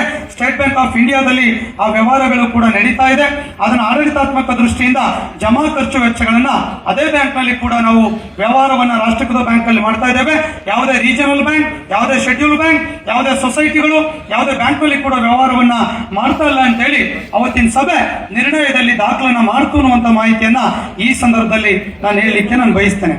ಅದಾದ ನಂತರ ಸಾರ್ವತ್ರಿಕ ಚುನಾವಣೆಗಳ ನಂತರ ನಿವೃತ್ತಿ ವರ್ಗಾವಣೆ ಇತರ ಕಾರಣಗಳಿಗಾಗಿ ತಾಲೂಕು ಜಿಲ್ಲೆಯ ಪದಾಧಿಕಾರಿಗಳ ಹುದ್ದೆಗಳು ಖಾಲಿ ಆದ್ಮೇಲೆ ಅದನ್ನು ಆಯ್ಕೆ ಮಾಡುವಂತ ವಿಧಾನದ ಬಗ್ಗೆ ಈಗ ಸಭೆ ಕೂಡ ಚರ್ಚೆ ಮಾಡ್ತು.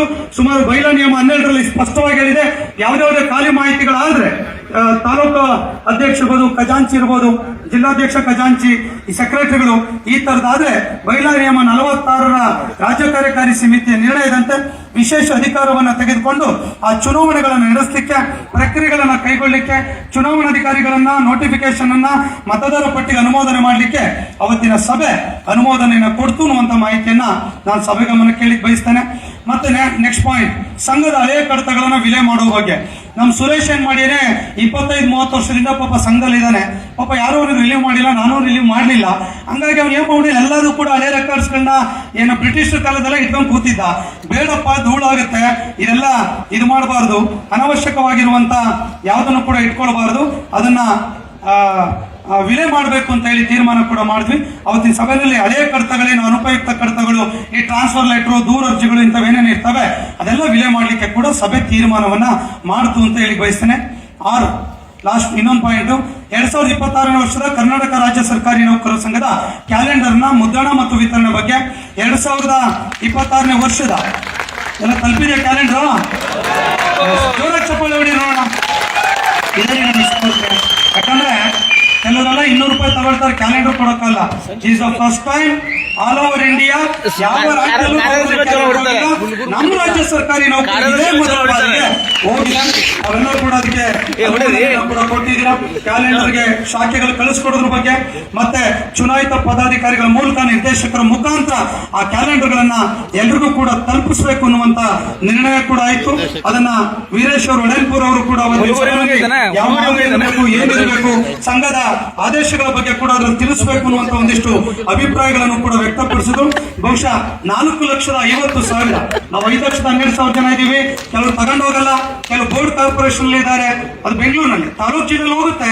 ಹಾಗಾಗಿ ಒಂದು 4.5 ಲಕ್ಷ ಅಂದಾಜ್ ಮೇಲೆ ಒಳ್ಳೆ ಡಿಸೈನ್ ಮಾಡಿ ಆ ಕ್ಯಾಲೆಂಡರ್ ನ ಮುದ್ರಿಸಲಿಕ್ಕೆ, ಅವರಿಗೆ ಪೇಮೆಂಟ್ ಮಾಡಲಿಕ್ಕೆ ಕೂಡ ಅವತ್ತಿನ ಸಭೆ ಕೊಟೇಶನ್ ಆಧಾರದ ಮೇಲೆ ಕೊಡ್ಲಿಕ್ಕೆ ತೀರ್ಮಾನ ಮಾಡಿತು. ಅದನ್ನು ಕೂಡ ನಿರ್ಣಯದಲ್ಲಿ ದಾಖಲಿಸಲಾಯಿತು ಅನ್ನುವಂತ ಮಾಹಿತಿಯನ್ನ ಹೇಳಲಿಕ್ಕೆ ಬಯಸ್ತೇನೆ. ಅವತ್ತಿನ ಸಭೆಯಲ್ಲಿ ಸದಸ್ಯರ ಅಭಿಪ್ರಾಯಗಳನ್ನು ಸಂಗ್ರಹ. ಬಹುಶಃ ನಿಮ್ಗೆ ಗೊತ್ತಿದೆ, ನಾನು ಯಾವತ್ತೂ ಏಕಾಏಕಿ ಓಡಿ ಪಲಾಯನವಾದವನ್ನು ಮಾಡಲ್ಲ. ಎಲ್ರಿಗೂ ಮುಕ್ತ ಅವಕಾಶವನ್ನ ಕೊಡ್ತೇವೆ. ಅಜೆಂಡಾದ ಮೇಲೆ ಮಾತಾಡಬೇಕು, ಚರ್ಚೆಗಳು ಮಾತಾಡಬೇಕು, ಏನ್ ವಿಷಯ ಇದೆ ಅದ್ರ ಮೇಲೆ ಚರ್ಚೆಗಳನ್ನು ಮಾಡಬೇಕು ಅನ್ನುವಂತ ನಿರ್ಣಯ ಇದೆ. ಅದರಂತೆ ಈಗ ನಿಮ್ಗೆ ಗೊತ್ತಾಗುತ್ತೆ, ನನಗೆ ಕೊಟ್ಟಿಲ್ಲ ಇದೆ ನೋಡಿ, ಎಷ್ಟು ಜನ ಮಾತಾಡಿದ ರೆಕಾರ್ಡ್ ಆಗಿದೆ. ಇಲ್ಲ ಸರ್ ನಾನು ಮಾತಾಡಿದ ನೀವು ಬರ್ಕೊಂಡಿದ್ದೀರಾ ಅಂದ್ರೆ ಎದ್ದು ಅದನ್ನು ಡಿಲೀಟ್ ಮಾಡಿಸ್ಬೋದು, ನಿಮ್ಗೆ ಅವಕಾಶ ಇದೆ ವೈಲಾದಲ್ಲಿ. ನೋಡಿ, ಕಲಬುರಗಿ ಜಿಲ್ಲಾ ಖಜಾಂಚಿಗಳಾದ ಶ್ರೀಮಂತ್ ಪಾಟೀಲ್ ರವರು 24-29 ಅವಧಿಯಲ್ಲಿ ನಮ್ಮ ಜಿಲ್ಲಾಧ್ಯಕ್ಷ ಒಂದು ಸಭೆ ನಡೆಸಿಲ್ಲ. ಚುನಾವಣೆಯಲ್ಲಿ ಸೋತರನ್ನ ಜಿಲ್ಲಾ ಕಾರ್ಯದರ್ಶಿಯಾಗಿ ನೇಮಕ ಮಾಡಿದ್ದಾರೆ. ಈ ಕ್ರಮವನ್ನು ಆಕ್ಷೇಪಿಸಿದಕ್ಕಾಗಿ ಅನಗತ್ಯವಾಗಿ ನನ್ನ ವಿರುದ್ಧ ಆರೋಪ ಮಾಡ್ತಿದ್ದಾರೆ. ನಾನು ಚೆಕ್ ಸಹಿ ಮಾಡಲಿಕ್ಕೆ ನಿರಾಕರಿಸಿರುವುದಿಲ್ಲ. ಕ್ರೀಡಾಕೂಟದ ಎಲ್ಲಾ ವೆಚ್ಚಗಳನ್ನು ಸಹಿ ಮಾಡಿರುತ್ತೇನೆ. ಚೆಕ್ಗಳಿಗೆ ಸಹಿ ಮಾಡುತ್ತಿಲ್ಲ ಎಂದು ಸುಳ್ಳು ಆರೋಪ ಮಾಡಿರುವುದನ್ನ ಅಲ್ಲಗಳೆದು ನನ್ನನ್ನು 6 ತಿಂಗಳ ಕಾಲ ಅಮಾನತ್ತಿರುವಂತಹ ತಮ್ಮ ನಿರ್ಣಯವನ್ನು ಪ್ರಸ್ತಾವನೆಯನ್ನು ಕೈ ಬಿಡಬೇಕು ಅಂತ ಹೇಳಿ ಮನವಿ ಮಾಡಿದ್ರು. ಈ ಸಂಬಂಧ ಪ್ರಸ್ತಾಪಿಸಿದ ರಾಜ್ಯಾಧ್ಯಕ್ಷರು ತಾವು ಖಜಾಂಚಿ ಹುದ್ದೆ ಜವಾಬ್ದಾರಿಗಳನ್ನು ಅರಿತು ಕಾರ್ಯನಿರ್ವಹಿಸಿ ಹಾಗೂ ನೇರವಾಗಿ ಸರ್ಕಾರದ ಮುಖ್ಯ ಕಾರ್ಯದರ್ಶಿಗಳಿಗೆ ಪತ್ರ ಬರೆದಿರೋದು ಸರಿ ಇಲ್ಲ. ಆದಾಗ್ಯೂ ತಾವು ಹೇಳುತ್ತಿರುವ ಬಗ್ಗೆ ಜಿಲ್ಲಾಧ್ಯಕ್ಷರಾದಂತಹ ಕಲಬುರಗಿ ಅವರಿಗೆ ಸಂಪೂರ್ಣ ಪತ್ರದಲ್ಲಿ ಬರೆದು ಮಾಹಿತಿಯನ್ನು ಪಡೆದು ಕ್ರಮ ವಹಿಸುವುದಾಗಿ ಅವತ್ತಿನ ಸಭೆಯಲ್ಲಿ ತಿಳಿಸಿದರು. ಹಾಸನ ಜಿಲ್ಲಾಧ್ಯಕ್ಷರಾದ ಬಿ.ಪಿ. ಕೃಷ್ಣೇಗೌಡರು ಮಾತನಾಡಿ, ಜಿಲ್ಲಾ ಸಂಘದ ಕಟ್ಟಡ ಶಿಥಿಲಾಗಿದೆ, ಕಟ್ಟಡ ನವೀಕರಣ ಮಾಡಲು ರಾಜ್ಯ ಸಂಘಕ್ಕೆ ಮನವಿ ಮಾಡಿದ್ದೇವೆ. ರಾಜ್ಯ ಸಂಘದ ಅನುಮೋದನೆ ನೀಡುವಂತೆ ರಾಜ್ಯಾಧ್ಯಕ್ಷರು ಮನವಿ ಮಾಡಿದರು. ರಾಜ್ಯ ಸಂಘದ ನಿರ್ದೇಶನದ ಪ್ರಕಾರ ಮಳಿಗೆಗಳನ್ನು ಹರಾಜು ಮಾಡುವ ಮೂಲಕ ಬಾಡಿಗೆ ನೀಡಲು ರಾಜ್ಯ ಸಂಘದ ಅನುಮೋದನೆಯನ್ನು ಕೋರಿದರು. ಹಾಗೂ ಈ ಸಾಲಿನ ಪ್ರತಿಭಾ ಪುರಸ್ಕಾರ ಕಾರ್ಯಕ್ರಮವನ್ನು ಹಾಸನ ಜಿಲ್ಲಾ ಕೇಂದ್ರದ ನಡೆಸಲು ಅವಕಾಶ ನೀಡುವಂತೆ ಮನವಿ ಮಾಡಿದರು. ಈ ಬಗ್ಗೆ ಪ್ರತಿಕ್ರಿಯಿಸಿದಂತಹ ರಾಜ್ಯಾಧ್ಯಕ್ಷರು ಸಂಘದ ಬೈಲಾ ರೀತಿಯ ಕ್ರಮ ವಹಿಸಲಾಗುವುದೆಂದು ಸಭೆಯಲ್ಲಿ ತಿಳಿಸಿದರು. ಸಭೆಯಲ್ಲಿ ನಿರ್ಣಯದ ಮೂಲಕ ದಾಖಲಿಸಲಾಯಿತು. ಅಫ್ಜಲ್ಪುರ ತಾಲೂಕಿನ ಅಧ್ಯಕ್ಷರು ಮಾತನಾಡಿ, ತಾಲೂಕು ಸರ್ಕಾರಿ ನೌಕರ ಸಂಘಕ್ಕೆ ಸ್ಥಳೀಯ ಪ್ರಾಧಿಕಾರದಿಂದ ಸಿಎ ನಿವೇಶನವನ್ನ 30 ವರ್ಷದ ಲೀಸ್ ಅವಧಿಗೆ ಕೇಳಿದ್ದೇವೆ. ಅವರು ರಾಜ್ಯ ಸಂಘದಿಂದ 5 ವರ್ಷದ ಆಡಿಟ್ ವರದಿಯನ್ನು ಕೇಳುತ್ತಿದ್ದರು ತಿಳಿದು ಬಂದಿದೆ. ಮಧ್ಯಪ್ರವೇಶದ ರಾಜ್ಯಾಧ್ಯಕ್ಷರು ನಿವೇಶನಕ್ಕಾಗಿ ಹಣ ಪಾವತಿಸಕ್ಕೆ ಏನು ವ್ಯವಸ್ಥೆ ಮಾಡಿಕೊಂಡಿದ್ದೀರಿ? ಸಿಂಧನೂರು ತಾಲೂಕು ಶಾಖೆ ಅಧ್ಯಕ್ಷರನ್ನ ಸಂಪರ್ಕ ಮಾಡಿ ಅವ್ರು ಯಾವ ರೀತಿಯಲ್ಲಿ ನೌಕರರಿಂದ ಒಂದು ಹಣವನ್ನ ವೈಯಕ್ತಿಕವಾಗಿ ಕಲೆಕ್ಟ್ ಮಾಡಿಕೊಂಡು ಆ ನಿವೇಶನ ತೆಗೆದುಕೊಂಡಿದ್ದಾರೆ. ಲೀಸ್ ಆಧಾರದ ಮೇಲೆ ಆ ಜಾಗವನ್ನ ತೆಗೆದುಕೊಳ್ಳೋದಾಗ್ಲಿ, ಕಟ್ಟಡ ಕಟ್ಟೋದು ತುಂಬಾ ಕಷ್ಟ ಇದೆ. ಅದೆಲ್ಲ ಕೂಡ ಯೋಚನೆ ಮಾಡಿ ತಾವು ಮುಂದುವರಿಬೇಕು ಅನ್ನುವಂತ ನಿರ್ದೇಶನವನ್ನ ಅವತ್ತಿನ ಅಫ್ಜಲ್ಪುರ ಅಧ್ಯಕ್ಷರಿಗೆ ಹೇಳಲಾಯಿತು. ಅದು ನಿರ್ಣಯದಲ್ಲಿ ಕೂಡ ದಾಖಲು ಮಾಡಲಾಯಿತು. ಜೇವರ್ಗಿ ತಾಲೂಕಿನ ಅಧ್ಯಕ್ಷರಾಗಿರುವಂತಹ ದಾನಪ್ಪಗೌಡರು ಮಾತನಾಡಿ, ಪ್ರೌಢಶಾಲಾ ಶಿಕ್ಷಕರ ಟೈಮ್ ಬಾಂಡ್ ಇನ್ಕ್ರಿಮೆಂಟ್ ಕಡ್ಡಾಯವಾಗಿ ಬಿಇಒಗಳು ಶಿಫಾರಸು ಮಾಡಬೇಕೆಂದು ಹೇಳ್ತಾ ಇದ್ದಾರೆ. ಗಣತಿ ಕಾರ್ಯ ನಿರ್ವಹಿಸರಿಗೆ EL ಕೊಡ್ತಾ ಇಲ್ಲ. ಪ್ರೌಢಶಾಲಾ ಶಿಕ್ಷಕರ ಸಂಘದ ಅಧ್ಯಕ್ಷರಾಗಿರುವಂತಹ ಸಿದ್ಬಸಪ್ಪನವ್ರಿಗೆ ಮಾಹಿತಿಯನ್ನು ಸಂಪರ್ಕ ಮಾಡಿ ನಿಮ್ಮ ಸಮಸ್ಯೆಗಳಿಗೆ ಪರಿಹಾರ ಕಂಡುಕೊಳ್ಳಿ. ಒಂದ್ ವೇಳೆ ಅವ್ರು ಆಗ್ಲಿಲ್ಲ ಅಂದ್ರೆ ನಮಗೆ ಪತ್ರದ ಮೂಲಕ ತಿಳಿಸಿ ಅದನ್ನ ಸರ್ಕಾರದ ಗಮನ, ಇಲಾಖೆ ಗಮನ ಸೆಳೆಯುವಂತ ಕೆಲಸವನ್ನ ಮಾಡ್ತೇವೆ ಎನ್ನುವಂತ ಮಾಹಿತಿಯನ್ನ ಹೇಳಿದ್ವಿ. ಜೊತೆಗೆ ಯಾರ್ಯಾರು ಗಣತಿ ಕಾರ್ಯವನ್ನ ಮಾಡಿದ್ದಾರೆ ಅವ್ರಿಗೆ EL ಕೊಡ್ಲಿಕ್ಕೆ ಅವಕಾಶ ಇಲ್ಲ. ಅವ್ರಿಗೆ ಅನುದಾನವನ್ನ ಕೊಟ್ಟಿರುವ ಸಹಾಯಧನ ಕೊಟ್ಟಿರೋದ್ರಿಂದ ಅದಕ್ಕೆ ಅವಕಾಶ ಇಲ್ಲ. ಅದು ಇಲಾಖೆ ಕೂಡ ನಿರ್ದೇಶನವನ್ನು ನೀಡಿದೆ ಎನ್ನುವಂತ ಮಾಹಿತಿ ಕೂಡ ಅವರಿಗೆ ತಿಳಿಸುವಂತ ಕೆಲಸವನ್ನ ಮಾಡಿದ್ವಿ. ಭದ್ರಾವತಿ ತಾಲೂಕಿನ ಅಧ್ಯಕ್ಷರು ಪ್ರೌಢಶಾಲಾ ಶಿಕ್ಷಕರ ಸಂಘದ ರಾಜ್ಯಾಧ್ಯಕ್ಷರಾಗಿರುವ ಸಿದ್ಬಸಪ್ಪನವರು ಮಾತನಾಡಿ, ಪ್ರೌಢಶಾಲೆಯಿಂದ ಆಯ್ಕೆಯಾಗಿರುವಂತಹ ಸಂಘದ ಪದಾಧಿಕಾರಿಗಳಿಗೆ ಕೌನ್ಸಿಲಿಂಗ್ ನಲ್ಲಿ ವರ್ಗಾವಣೆ ವಿನಾಯಿತಿ ಕೊಡಿಸುವಂತೆ ಮನವಿ ಮಾಡಿದ್ರು. ರಾಜ್ಯದಲ್ಲಿ 40,000 ಪ್ರೌಢಶಾಲಾ ಶಿಕ್ಷಕರು ಕರ್ತವ್ಯ ನಿರ್ವಹಿಸ್ತಾ ಇದ್ದಾರೆ. ಮುಖ್ಯ ಶಿಕ್ಷಕರು ಬಡ್ತಿ ಹೊಂದಲು ಪರೀಕ್ಷೆ ನಡೆಸ್ತಾ ಇದ್ದಾರೆ. 25-30 ವರ್ಷಗಳ ಸೇವೆ ಸಲ್ಲಿಸಿ ಅನುಭವ ಇರುವಂತಹ ಶಿಕ್ಷಕರಿಗೆ ಪರೀಕ್ಷೆಯಿಂದ ಹಾಗೂ BLO ಕೆಲಸಗಳಿಂದ ವಿನಾಯಿತಿ ನೀಡಬೇಕು. ಸರ್ಕಾರ ದಿನಕ್ಕೊಂದು ಆದೇಶ ಮಾಡುತ್ತಿರುವುದರಿಂದ ಪ್ರೌಢಶಾಲಾ ಶಿಕ್ಷಕರು ಒತ್ತಡದಲ್ಲಿ ಕಾರ್ಯನಿರ್ವಹಿಸ್ತಾ ಇದ್ದಾರೆ. ಶಾಲೆಗಳಲ್ಲಿ 75% ಫಲಿತಾಂಶ ಕೊಡಬೇಕೆಂದು ಅವೈಜ್ಞಾನಿಕವಾಗಿದೆ. 5, 10, 15 ಟೈಮ್ ಬಾಂಡ್ಗಳನ್ನ ಬಗ್ಗೆ ಇರಬಹುದು. ದ್ವಿತೀಯ ಭಾಷಾ ನೀತಿ ಹಿಂದಿ ಶಿಕ್ಷಕರಿಗೆ ಅನ್ವಯ ಆಗ್ತಿದೆ. ಈ ಹಿಂದಿನಂತೆ ತ್ರಿಭಾಷಾ ನೀತಿ ಕೂಡ ಜಾರಿ ಆಗಬೇಕು. ಈ ವಿಷಯಗಳ ಬಗ್ಗೆ ಇಲಾಖೆ ಸಚಿವರು ಕಾರ್ಯದರ್ಶಿಗಳ ಜೊತೆ ಸಮಸ್ಯೆಯನ್ನ ಬಗೆಹರಿಸಬೇಕಂತ ಹೇಳಿದ್ರು. ಸಂಘದ ಮೂಲಕ ಆ ಒಂದು ಸರ್ಕಾರ ಮಾನ್ಯ ಸಚಿವರಿಗೆ ಪತ್ರದ ಮೂಲಕ ಗಮನ ಸೆಳೆಯುವಂತ ನಿರ್ಣಯವನ್ನು ಕೂಡ ಅವತ್ತಿನ ಸಭೆಯಲ್ಲಿ ತೆಗೆದುಕೊಳ್ಳಲಾಯಿತು ಅನ್ನುವಂತ ಮಾಹಿತಿಯನ್ನ ರೆಕಾರ್ಡ್ ಮಾಡಲಾಗಿದೆ. ನೆಕ್ಸ್ಟ್, ಕೊಟ್ಟೂರಿನ ಅಧ್ಯಕ್ಷ ಆಗಿರುವಂತಹ ಯೋಗೇಶ್ ದಿನ್ನೇರ್ ಅವರು ಮಾತನಾಡಿ ಸಂಘದ ಸದಸ್ಯತ್ವ ಶುಲ್ಕ 500 ಮಾಡುವಂತೆ ದಾವಣಗೆರೆ ನಡೆದಂತ ಸಭೆಯಲ್ಲಿ ಪ್ರಸ್ತಾಪಿಸಿದೆ. ಈ ಬಗ್ಗೆ ಕ್ರಮ ವಹಿಸುವಂತೆ ರಾಜ್ಯಾಧ್ಯಕ್ಷರಲ್ಲಿ ಮನವಿ ಮಾಡಿದ್ರು. ಆದ್ರೆ ರಾಜ್ಯಾಧ್ಯಕ್ಷರು 500 ರೂಪಾಯಿ ಇನ್ನೂ ಕೂಡ ಮಾಡಿಲ್ಲ, 200 ರೂಪಾಯಿನೆಲ್ಲ ಇದ್ದಾರೆ ಎನ್ನುವಂತ ಮಾಹಿತಿಯನ್ನ ಅವರು ಕೂಡ ಹೇಳಿದ್ರು. ಇದು ಮುಂದಿನ ದಿನಗಳಲ್ಲಿ ಆ ವಿಷಯವನ್ನ, ಈಗಿನ ದುಡ್ಡಿಗೆ ಗಲಾಟೆಗಳಾಗ್ತಿದೆ, ಮುಂದಿನ ದಿನಗಳಲ್ಲಿ ನೋಡೋಣ, ಆ ಸಮಯ ಬಂದಾಗ ಅದನ್ನ 500 ಮಾಡೋದ್ರ ಬಗ್ಗೆ ಚರ್ಚೆಗಳನ್ನು ಮಾಡೋಣ, ಅದನ್ನ ಸಪರೇಟ್ ಅಜೆಂಡಾ ಇಟ್ಟು ಚರ್ಚೆ ಮಾಡೋಣ ಅಂತೇಳಿ ಆ ಸಭೆಯಲ್ಲಿ ಕೂಡ ನಿರ್ಣಯವನ್ನ ಕೈಗೊಳ್ಳಲಾಯಿತು. ಬೀದರ್ ಜಿಲ್ಲಾ ಖಜಾಂಚಿಗಳಾಗಿರುವಂತಹ ದೇವಪ್ಪನವರು ಮಾತನಾಡಿ PDOಗಳಿಗೆ ಮುಂಬಡ್ತಿ ಇಲ್ಲ, ಪ್ರಾಥಮಿಕ ಶಾಲಾ ಶಿಕ್ಷಕರಿಗೆ ಬಡ್ತಿಯಿಂದ ವಂಚಿತರಾಗ್ತಾ ಇದ್ದಾರೆ, ಬಡ್ತಿ ವ್ಯವಸ್ಥೆ ಕಲಿಸಲು ಕ್ರಮ ವಹಿಸಬೇಕು. ಆರೋಗ್ಯ ಇಲಾಖೆಯ KMS ಯೋಜನೆಯಿಂದ ವಿನಾಯಿತಿ ನೀಡುವಂತೆ ಮನವಿ ಮಾಡಿದ್ರು. ಇದಕ್ಕೆ ಪ್ರತಿಕ್ರಿಯಿಸಿದ ರಾಜ್ಯಾಧ್ಯಕ್ಷರು ಮುಂಬಡ್ತಿಗೆ RDPR ಇಲಾಖೆಯಲ್ಲಿ ಸೀನಿಯಾರಿಟಿ ಲಿಸ್ಟ್ ಅಂತಿಮವಾಗಿಲ್ಲ, 13 ಜಿಲ್ಲೆಗಳದು ಕೋರ್ಟ್ಗೆ ಹೋಗಿದ್ದಾರೆ, ನ್ಯಾಯಾಲಯದಲ್ಲಿ ಕೂಡ ದಾವೆ ಇದೆ, ಅದೆಲ್ಲ ಕೂಡ ಇರೋದ್ರಿಂದ ನ್ಯಾಯಾಲಯದ ಹಂತದನ್ನ ಬೇಗ ಇತ್ಯರ್ಥಪಡಿಸಲಿಕ್ಕೆ RDPR ಇಲಾಖೆ ಮೇಲೆ ಒತ್ತಡವನ್ನು ಹಾಕ್ತಾ ಇದ್ದೇವೆ ಎನ್ನುವಂತ ಮಾಹಿತಿ ಕೂಡ ಹೇಳಿದ್ವಿ. ಆರೋಗ್ಯ ಇಲಾಖೆ KMS ಹಾಜರಾತಿಯಿಂದ ಅನಾನುಕೂಲ ಆಗ್ತಿರೋದು, ವಿನಾಯಿತಿ ಕೇಳೋದು ಕಷ್ಟ ಆಗ್ತದೆ. ಈಗಾಗಲೇ ಅಧಿಕಾರಿಗಳು ಅದು ಒಪ್ಪಿಲ್ಲ, ಕಂಪಲ್ಸರಿ KMS ಹಾಜರಾತಿಯನ್ನ ಬಿಡೋದಕ್ಕೆ ಆಗೋದಿಲ್ಲ, ಎಲ್ಲ ಇಲಾಖೆಗೂ ಕೂಡ ಮಾಡ್ಲಿಕ್ಕೆ ಚೀಫ್ ಸೆಕ್ರೆಟರಿ ಅವರು ಹೇಳಿದ್ದಾರೆ ಎನ್ನುವಂತ ಮಾಹಿತಿಯನ್ನ ರೆಕಾರ್ಡ್ ಮಾಡಲಾಯಿತು. ನೆಕ್ಸ್ಟ್, ಮೈಸೂರು ಜಿಲ್ಲೆ ಸುರಗೂರು ತಾಲೂಕಿನ ಕಾರ್ಯದರ್ಶಿಗಳು ಮಾತನಾಡಿ ಸರ್ಕಾರಿ ಪದವಿ ಪೂರ್ವ ಕಾಲೇಜುಗಳಲ್ಲಿ 30 ವರ್ಷ ಸೇವೆ ಸಲ್ಲಿಸಿರುವಂತಹ ಉಪನ್ಯಾಸಕರು ಪ್ರಾಚಾರ್ಯರ ಹುದ್ದೆಗೆ ಬಡ್ತಿ ಇಲ್ಲದಂತೆ ರಿಟೈರ್ಡ್ ಆಗ್ತಾ ಇದ್ದಾರೆ. ಈ ಬಗ್ಗೆ ಕ್ರಮ ವಹಿಸಿ ಅಂದ್ರು. ಹಾಗಾಗಿ ಏನು C&R ಇದೆ, ಖಾಲಿ ಹುದ್ದೆಗಳಿದೆ, ಅದ್ರ ಪ್ರಕಾರ ಕ್ರಮ ವಹಿಸುವುದಾಗಿ ಸರ್ಕಾರದ ಗಮನ ಸೆಳೆಯುವಂತ ವಿಷಯವನ್ನ ಸಭೆಯ ಗಮನಕ್ಕೆ ತರಲಾಯಿತು. ಸಭೆಯಲ್ಲಿ ಹಾಜರಿದ್ದ ಹಲವು ಸದಸ್ಯರುಗಳು ಪ್ರಾಥಮಿಕ, ಇದನ್ನ ಜನರಲ್ ಬಹಳ ಜನ ಮಾತಾಡೋದ್ರಿಂದ ನಾವು ಇಂಡಿವಿಜುವಲ್ ಆಗಿ ಹೇಳಕ್ಕಾಗಿಲ್ಲ, ಬಹಳ ಜನ ಸದಸ್ಯರು ಪ್ರಾಥಮಿಕ ಶಾಲಾ ಶಿಕ್ಷಕರ ವೃಂದ ಮತ್ತು ನೇಮಕಾತಿ ನಿಯಮಗಳ ತಿದ್ದುಪಡಿ ಆಗದೇ ಇರುವುದರ ಬಗ್ಗೆ, ಹೆಚ್ಚುವರಿ ಶಿಕ್ಷಕರ ವರ್ಗಾವಣೆ ಬಗ್ಗೆ, PhD GPT ಶಿಕ್ಷಕರ ಬಡ್ತಿ ಸಮಸ್ಯೆಗಳ ಬಗ್ಗೆ ಶಾಲಾ ಶಿಕ್ಷಕರ ಸಂಘದವರು ಕೂಡ ಒಟ್ಟಿಗೆ ಸೇರಿ ಸಮಸ್ಯೆಯನ್ನ ಬಗೆಹರಿಸಬೇಕು. ಅವರು ಮಾಡ್ತಿಲ್ಲ ಅಂತ ಹೇಳಿದ್ರೆ ನೀವು ಕೂಡ ಅದೇ ರೀತಿ ಹೇಳಿದ್ರೆ ಸಮಸ್ಯೆ ಆಗ್ತದೆ. ಈ ರೀತಿ ರಾಜ್ಯ ಸಂಘ ಮಧ್ಯಪ್ರವೇಶವನ್ನು ಮಾಡಿ ಈ ಸಮಸ್ಯೆಗೆ ಪರಿಹಾರವನ್ನ ಕಂಡುಕೊಳ್ಬೇಕು ಅನ್ನುವಂತ ತೀರ್ಮಾನವನ್ನ ಅವತ್ತಿನ ಸಭೆಯಲ್ಲಿ ಕೂಡ ನಿರ್ಣಯ ಆಯಿತು. ಅವತ್ತಿನ ಸಭೆಯಲ್ಲಿ ರಾಜ್ಯಾಧ್ಯಕ್ಷರು ಮನವಿ ಮಾಡಿದ್ರು.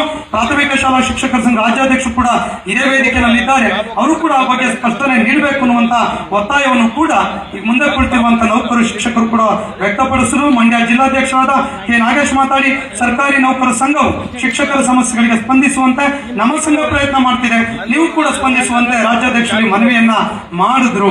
ಇಷ್ಟು ಸಂಗತಿಗಳು ಅವತ್ತಿನ ಸಭೆಯಲ್ಲಿ ಚರ್ಚೆ ಆಯಿತು. ರಾಜ್ಯ ಉಪಾಧ್ಯಕ್ಷ ಡಾಕ್ಟರ್ ನೆನಪುರಿ ಸದಾನಂದ ಅವರು ವಂದನಾರ್ಪಣೆ ಮಾಡಿ ಆ ಸಭೆಯನ್ನು ಮುಕ್ತಾಯಗೊಳಿಸಿದ್ರು. ಈ ವಿಷಯಗಳನ್ನ ನಿರ್ಣಯದಲ್ಲಿ ದಾಖಲಿಸಲಿಕ್ಕೆ ಆ ಅನುಮೋದನೆಯನ್ನು ಕೊಡಬೇಕು ಅನ್ನುವಂಥ ವಿನಂತಿಯನ್ನ ಈ ಸಂದರ್ಭದಲ್ಲಿ ಮಾಡಲಿಕ್ಕೆ ಬಯಸ್ತೇನೆ. ಅವೆಲ್ಲ ಕೂಡ ಮೂಲಕ ಅನುಮೋದನೆ ಕೊಟ್ಟಿದ್ದಕ್ಕಾಗಿ ಎಲ್ಲರಿಗೂ ಕೂಡ ಧನ್ಯವಾದಗಳನ್ನ ಈ ಸಂದರ್ಭದಲ್ಲಿ ಸಲ್ಲಿಸ್ತಾ ಇದ್ದೇನೆ. ಈಗ ಎರಡನೇ ವಿಷಯ ತಮಗೆಲ್ಲ ಕೂಡ ಗೊತ್ತಿರುವಂತ ವಿಚಾರ, ರಾಜ್ಯ ಮಟ್ಟದ 25-26ನೇ ಸಾಲಿನ ರಾಜ್ಯ ಮಟ್ಟದ ಕ್ರೀಡಾಕೂಟಗಳ ಆಯೋಜನೆ ಬಗ್ಗೆ ತಮಗೆ ಗೊತ್ತಿದೆ. ರಾಜ್ಯ ಮಟ್ಟದ ಕ್ರೀಡಾಕೂಟವನ್ನ ಹೇಗೆ ಆಯೋಜನೆ ಮಾಡ್ತಾ ಇದ್ದೇವೆ ಎನ್ನುವಂತ ಮಾಹಿತಿ ನಿಮ್ಮ ಗಮನದಲ್ಲೆಲ್ಲ ಕೂಡ ಇದೆ. ಇವತ್ತಿನ ಸಭೆಯಲ್ಲಿ ನಾವು ಕೂಡ ಈಗಾಗಲೇ ಚರ್ಚೆಗಳನ್ನ ಮಾಡ್ತಾ ಇದ್ದೇವೆ. ಹೇಗೆ ಕ್ರೀಡಾಕೂಟ ಮಾಡಬೇಕು. ಇವತ್ತು ಸರ್ಕಾರದಲ್ಲಿ ಹಣ ಕೂಡ ಇಲ್ಲ. ಇವತ್ತು ಜಿಲ್ಲೆಗಳಿಗೆ ಮೊದಲೆಲ್ಲ ಹಣ ಸರ್ಕಾರ ಕೊಡ್ತಾ ಇತ್ತು. ಇವತ್ತು 2 ವರ್ಷದ ಒಟ್ಟಿಗೆ ಕ್ರೀಡಾಕೂಟ ಮಾಡಬೇಕು ಅನ್ನುವಂತ ಕಾರಣಕ್ಕಾಗಿ ಆ ಕ್ರೀಡಾಕೂಟಗಳು ಯಶಸ್ವಿ ಆಗಬೇಕು. ಈಗಾಗಲೇ ತಾವು ಜಿಲ್ಲಾ ಮಟ್ಟದ ಕ್ರೀಡಾಕೂಟಗಳನ್ನು ಕೂಡ ತಾವು ಮಾಡಿದ್ದೀರಾ.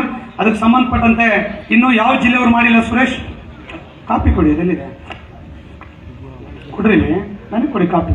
ಬಹುಶಃ ಬಳ್ಳಾರಿ, ವಿಜಯನಗರ, ಕೋಲಾರ, ಮತ್ತೆ ಯಾರು ಇಲ್ಲ, ಬಳ್ಳಾರಿ, ಚಿಕ್ಕಮಗಳೂರು, ಚಿಕ್ಕಬಳ್ಳಾಪುರ, ಕೋಲಾರ, ಧಾರವಾಡ ಈಗ ನಡೆದಿದೆ. ವಿಜಯನಗರ ಈ ಜಿಲ್ಲೆದು ಕೂಡ ಕ್ರೀಡಾಕೂಟಗಳಾಗಿಲ್ಲ. ಬಹುಶಃ 26 ಜಿಲ್ಲೆದು ಕ್ರೀಡಾಕೂಟ ಮುಗಿದಿದೆ. ಇಲ್ಲಿವರೆಗೆ ಕೂಡ ಆನ್ಲೈನ್ ಅಲ್ಲಿ 5,895 ನೌಕರರು ಆನ್ಲೈನ್ ಮೂಲಕ ಅದನ್ನ ಎನ್ರೋಲ್ ಮಾಡಿದ್ದಾರೆ. ಆ ಮಾಹಿತಿಯನ್ನು ಕೂಡ ಸಭೆಯ ಗಮನ ಕೇಳಲಿಕ್ಕೆ ನಾನು ಬಯಸ್ತೇನೆ. ಆನ್ಲೈನ್ ಲಿಂಕ್ ಮೂಲಕ ನಮ್ಮ ಮಾಹಿತಿ ಕೊಟ್ಟಿದ್ದೇವೆ, ಅಲ್ಲೆಲ್ಲ ಕೂಡ ಬಂದು ನೀವು ಗಲಾಟೆ ಮಾಡೋದು, ನ್ಯೂಸೆನ್ಸ್ ಮಾಡೋದು ಅವಶ್ಯಕತೆ ಇಲ್ಲ.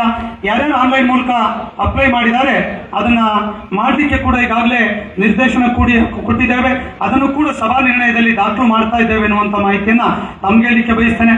ಈ ವರ್ಷದ ಒಂದು ಕ್ರೀಡಾಕೂಟವನ್ನ ಫೆಬ್ರವರಿ ಮತ್ತು ಮಾರ್ಚ್ ಅಂತ್ಯದೊಳಗಾಗಿ SSLC ಮತ್ತೆ PUC ಪರೀಕ್ಷೆಗಳನ್ನ ಅಥವಾ ಬೇರೆ ಬೇರೆ ಹಬ್ಬಗಳನ್ನ ಇದೆಲ್ಲ ಕೂಡ ಗಮನದಲ್ಲಿ ಇಟ್ಕೊಂಡು ಮಾಡಬೇಕು ಅನ್ನುವಂತ ವಿಚಾರ ಇದೆ. ಆ ಒಂದು ವಿಚಾರಕ್ಕೆ ಬಹುಶಃ ಬೆಂಗಳೂರು ಇರ್ಬೋದು, ಮೈಸೂರು ಇರ್ಬೋದು ಅಥವಾ ಮಂಗಳೂರಿನ ಮೂಡುಬಿದಿರೆಯ ಆಲ್ವಾಸ್ ಕ್ಯಾಂಪಸ್ ನಲ್ಲಿ ಬಂದಿದೆ.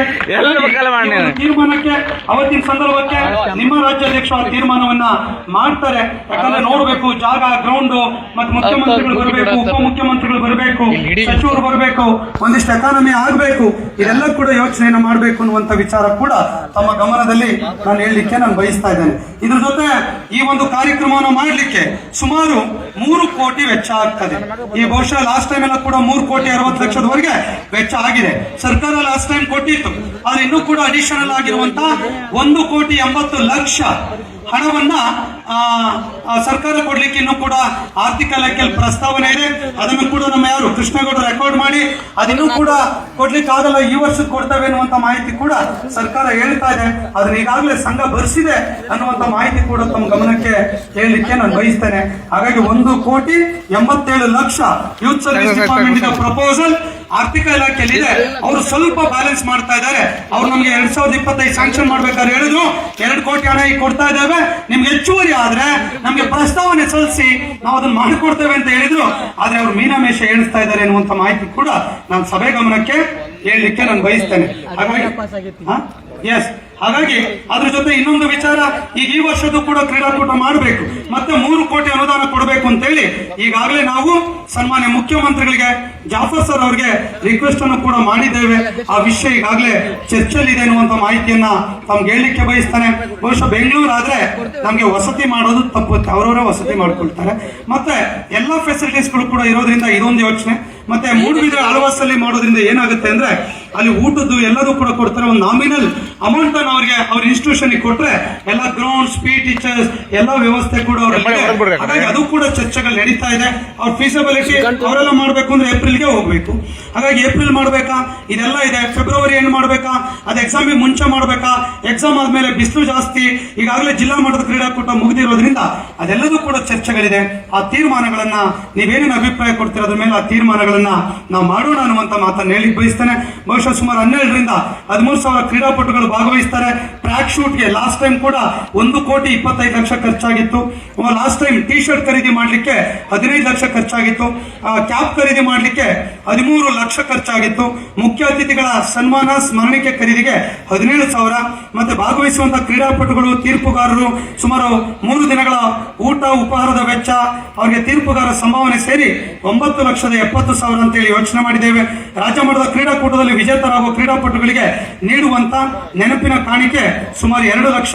ಆಯೋಜಕರು ಪದಾಧಿಕಾರಿಗಳಿಗೆ ವಸತಿ ವ್ಯವಸ್ಥೆ ಸುಮಾರು 10 ಲಕ್ಷ. ಕ್ರೀಡಾಕೂಟದ ಗೌರವ ಸನ್ಮಾನ ಕ್ರೀಡಾ ಸಾಮಗ್ರಿಗಾಗಿ ಸುಮಾರು 1,60,000 ಅಂತ ಹೇಳಿದ್ದಾರೆ.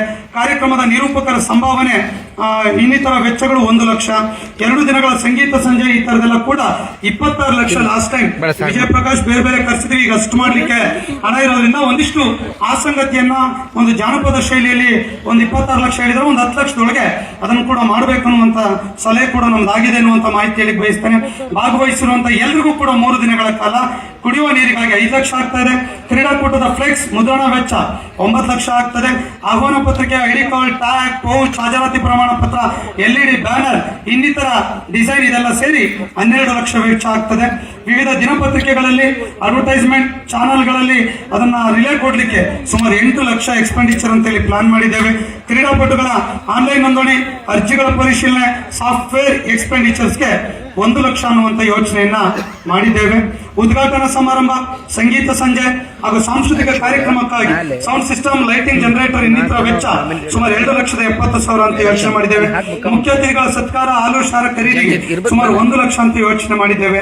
ರಾಜ್ಯ ಮಟ್ಟದ ಕ್ರೀಡಾಕೂಟದಲ್ಲಿ ವಿಜೇತರಾಗಿ ಟ್ರೋಫಿ, ರಾಷ್ಟ್ರ ಮಟ್ಟದಲ್ಲಿ ವಿಜೇತರಾಗುವಂತಹ ಕ್ರೀಡಾಪಟುಗಳಿಗೆ ಸತ್ಕರಿಸಲಿಕ್ಕೆ ಮೊಮೆಂಟ್ಗಳ ಖರೀದಿಗೆ 1,90,000 ಅಂತ ಯೋಚನೆಗಳಾಗಿದೆ.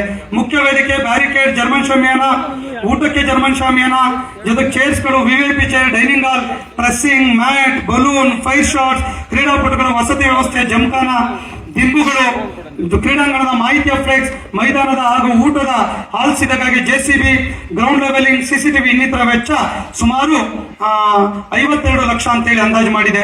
ಪದಾಧಿಕಾರಿಗಳ ಪ್ರಯಾಣಕ್ಕಾಗಿ ಸುಮಾರು 1 ಲಕ್ಷ ವೆಚ್ಚ ಅಂತ ಯೋಚನೆ ಮಾಡಿದ್ದೇವೆ. ಕ್ರೀಡಾಕೂಟಕ್ಕೆ ಬೇಕಾಗಿರುವಂತಹ ಅಗತ್ಯ ಲೇಖನ ಸಾಮಗ್ರಿ 1 ಲಕ್ಷ, ಕ್ರೀಡಾಪಟುಗಳಿಗೆ ಸಾರಿಗೆ ವ್ಯವಸ್ಥೆ 3 ಲಕ್ಷ, ಫೋಟೋಗ್ರಫಿ, ಆಲ್ಬಮ್ ವೆಚ್ಚಗಳಿಗೆ ಇತರೆ ವೆಚ್ಚ ಸುಮಾರು 2 ಲಕ್ಷ ಅಂತ ಯೋಚನೆ ಮಾಡಿದ್ದೇವೆ. ಒಟ್ಟಿಗೆ 4,80,00,000 ಅನ್ನುವಂತ ಅಂದಾಜು ಕೂಡ ಇವತ್ತಿನ ಆ ಸಭೆಯ ಗಮನಕ್ಕೆ ನಾನು ಹೇಳಲಿಕ್ಕೆ ಬಯಸ್ತೇನೆ. ಹಾಗಾಗಿ ಇಷ್ಟೊಂದು ವೆಚ್ಚದಲ್ಲಿ ಮಾಡಬೇಕು ಅನ್ನುವಂತ ಒಂದು ಅಂದಾಜಿದೆ.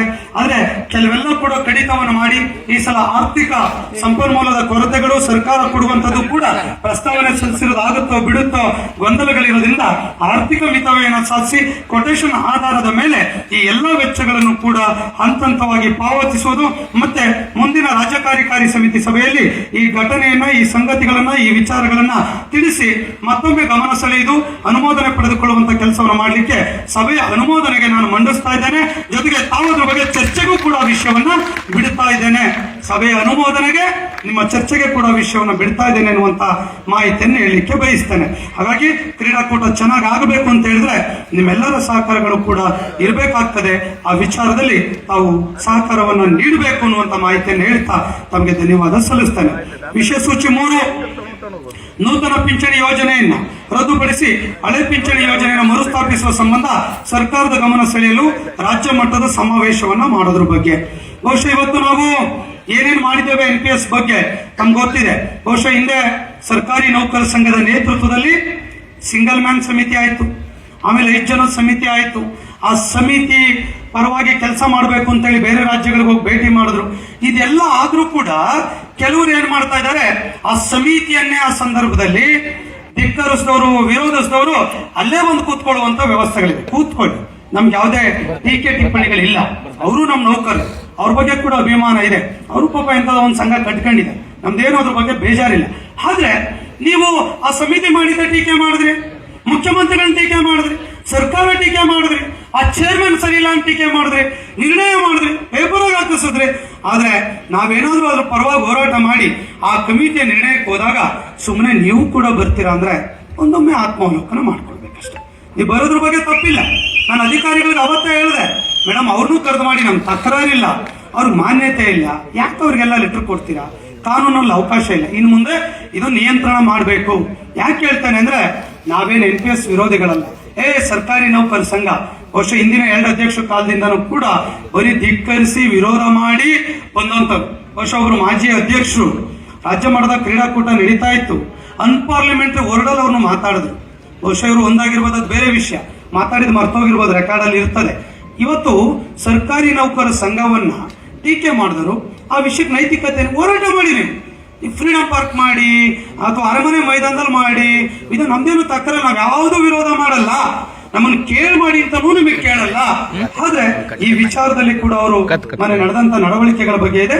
ಬಟ್ ವಿಶೇಷ ಏನು ಅಂದ್ರೆ ನಮ್ಮ ಉಮಾ ಮಹಾದೇವನ್ ಮೇಡಮ್ ಅವರು ನಮಗೆ ಮತ್ತೆ ರೇಜು ಸರ್ ಅವರು ಒಂದು ಚರ್ಚೆ ಮಾಡಿದ್ರು.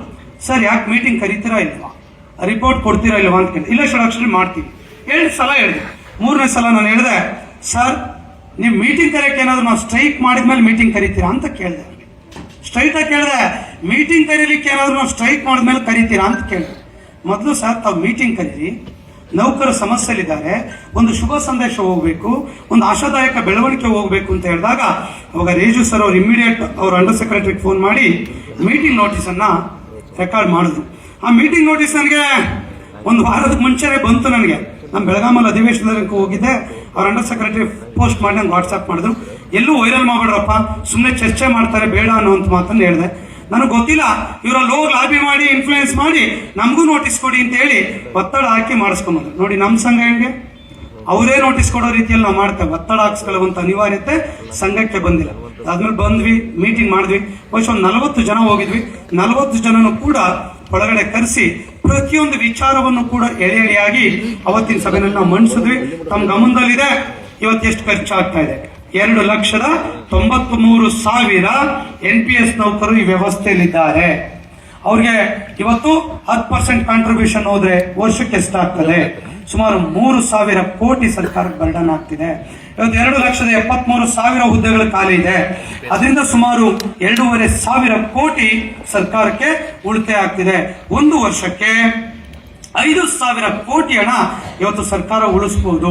ಈಗಾಗಲೇ 20-25,000 ಕೋಟಿ ಹಣ ಕಳೆದ 10-12 ವರ್ಷದಿಂದ ಏನ್ PFRD ಅಕೌಂಟ್ ಅಲ್ಲಿ ಇದೆ ಅದನ್ನ ಕೂಡ ತೆಗೆದುಕೊಳ್ಳಿಕ್ಕೆ ಪ್ರಯತ್ನವನ್ನ ತಾವು ಮಾಡಿದ್ರೆ ಖಂಡಿತ ಒಳ್ಳೇದಾಗ್ತದೆ. ಹಣವನ್ನ GPF ಇರ್ಬೋದು, ಸರ್ಕಾರದ ವೆಲ್ಫೇರ್ ಅಥವಾ ಎಂಪ್ಲಾಯ್ ವೆಲ್ಫೇರ್ಗೆ ತಾವು ಬಳಸಲಿಕ್ಕೆ ಅನುಕೂಲ ಆಗ್ತದೆ ಎನ್ನುವಂತ ವಿಚಾರವನ್ನು ಕೂಡ ಅವತ್ತಿನ ಸಭೆಯಲ್ಲಿ ವಿವರವಾಗಿ ಚರ್ಚೆ ಮಾಡಿದ್ವಿ. ಉಮಾ ಮಹಾದೇವನ್ ಮೇಡಮ್ ಅವರು ಈಗ ಅವ್ರ ಚೇರ್ಮನ್, ತಮಗೆ ಗೊತ್ತಿರಲಿ, ಹಿಂದೆ ರವಿಕುಮಾರ್ ಇದ್ರು, ಅಂಜುಮ್ ಪರ್ವೇಜ್ ಅವರು ಬಂದ್ರು. ಅಂಜುಮ್ ಪರ್ವೇಜ್ ಅವರು ಆದ್ಮೇಲೆ ಈಗ ಉಮಾ ಮಹಾದೇವನರಿದ್ದಾರೆ. ಯಾರು ಡೆವಲಪ್ಮೆಂಟ್ ಕಮಿಷನರ್ ಇದ್ದಾರೆ, ಯಾರು ಸರ್ಕಾರದ ಅಪರ ಮುಖ್ಯ ಕಾರ್ಯದರ್ಶಿಗಳಿದ್ದಾರೆ, ಅವರು ಬೈ ಡಿಫಾಲ್ಟ್ ಅವ್ರ ನೇಮ್ ನಲ್ಲಿ ಆ ಒಂದು NPS ಕಮಿಟಿ ಚೇರ್ಮನ್ಶಿಪ್ ಇರ್ತದೆ. ಆ ಒಂದು ಮೀಟಿಂಗ್ ನಲ್ಲಿ ಕೂಡ ವಿವರವಾಗಿ ನಾವು ಚರ್ಚೆಯನ್ನ ಮಾಡಿದ್ವಿ.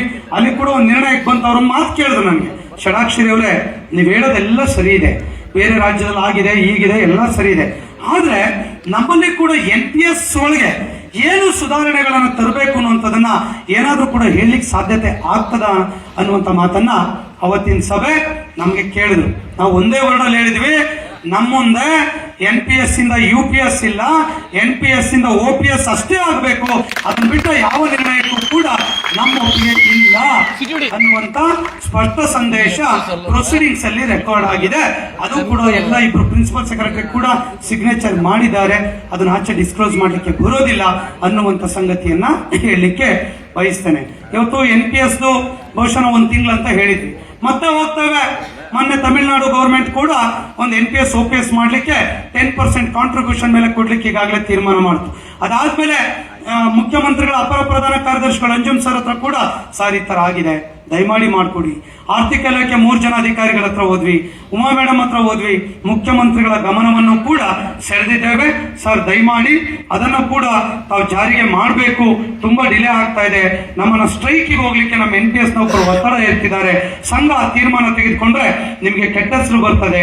ತಮ್ಮ ಮ್ಯಾನಿಫೆಸ್ಟೋದಲ್ಲಿ ಕೂಡ ಹೇಳಿದಿರಾ, ಇದ್ರ ಬಗ್ಗೆ ಬೇಗ ರಿಪೋರ್ಟ್ ಅನ್ನ ತೆಗೆದುಕೊಳ್ಳಿ, ತಗೊಂಡ್ಮೇಲೆ ತಾವು ಸಚಿವ ಸಂಪುಟಕ್ಕೆ ತಂದು NPS OPS ಮಾಡಿಸುವಂತ ಕೆಲಸವನ್ನ ತಾವು ಮಾಡಬೇಕು ಅನ್ನುವಂತ ಒಂದು ವಿನಂತಿಯನ್ನ ಮಾನ್ಯ ಮುಖ್ಯಮಂತ್ರಿಗಳ ಅಧಿಕಾರಿಗಳ ಗಮನವನ್ನ ಬಹಳ ಮತ್ತೊಮ್ಮೆ ಕೂಡ ಸೆಳೆದಿದ್ದೇವೆ, ಸಭೆ ಕೂಡ ಮಾಡಿದ್ದೇವೆ ಎನ್ನುವಂತ ಮಾಹಿತಿಯನ್ನ ತಮ್ಗೆ ಹೇಳಲಿಕ್ಕೆ ನಾನು ಬಯಸ್ತಾ ಇದ್ದೇನೆ.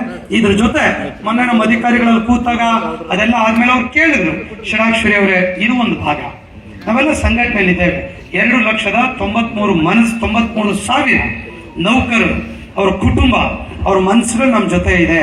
ಈಗ ಯಾರ ಜೊತೆನೂ ಇಲ್ಲ, ಸರ್ಕಾರಿ ನೌಕರ ಸಂಘದ ಜೊತೆ ಇದೆ. ಹೌದಾ ಇಲ್ಲೇನ್ರಿ?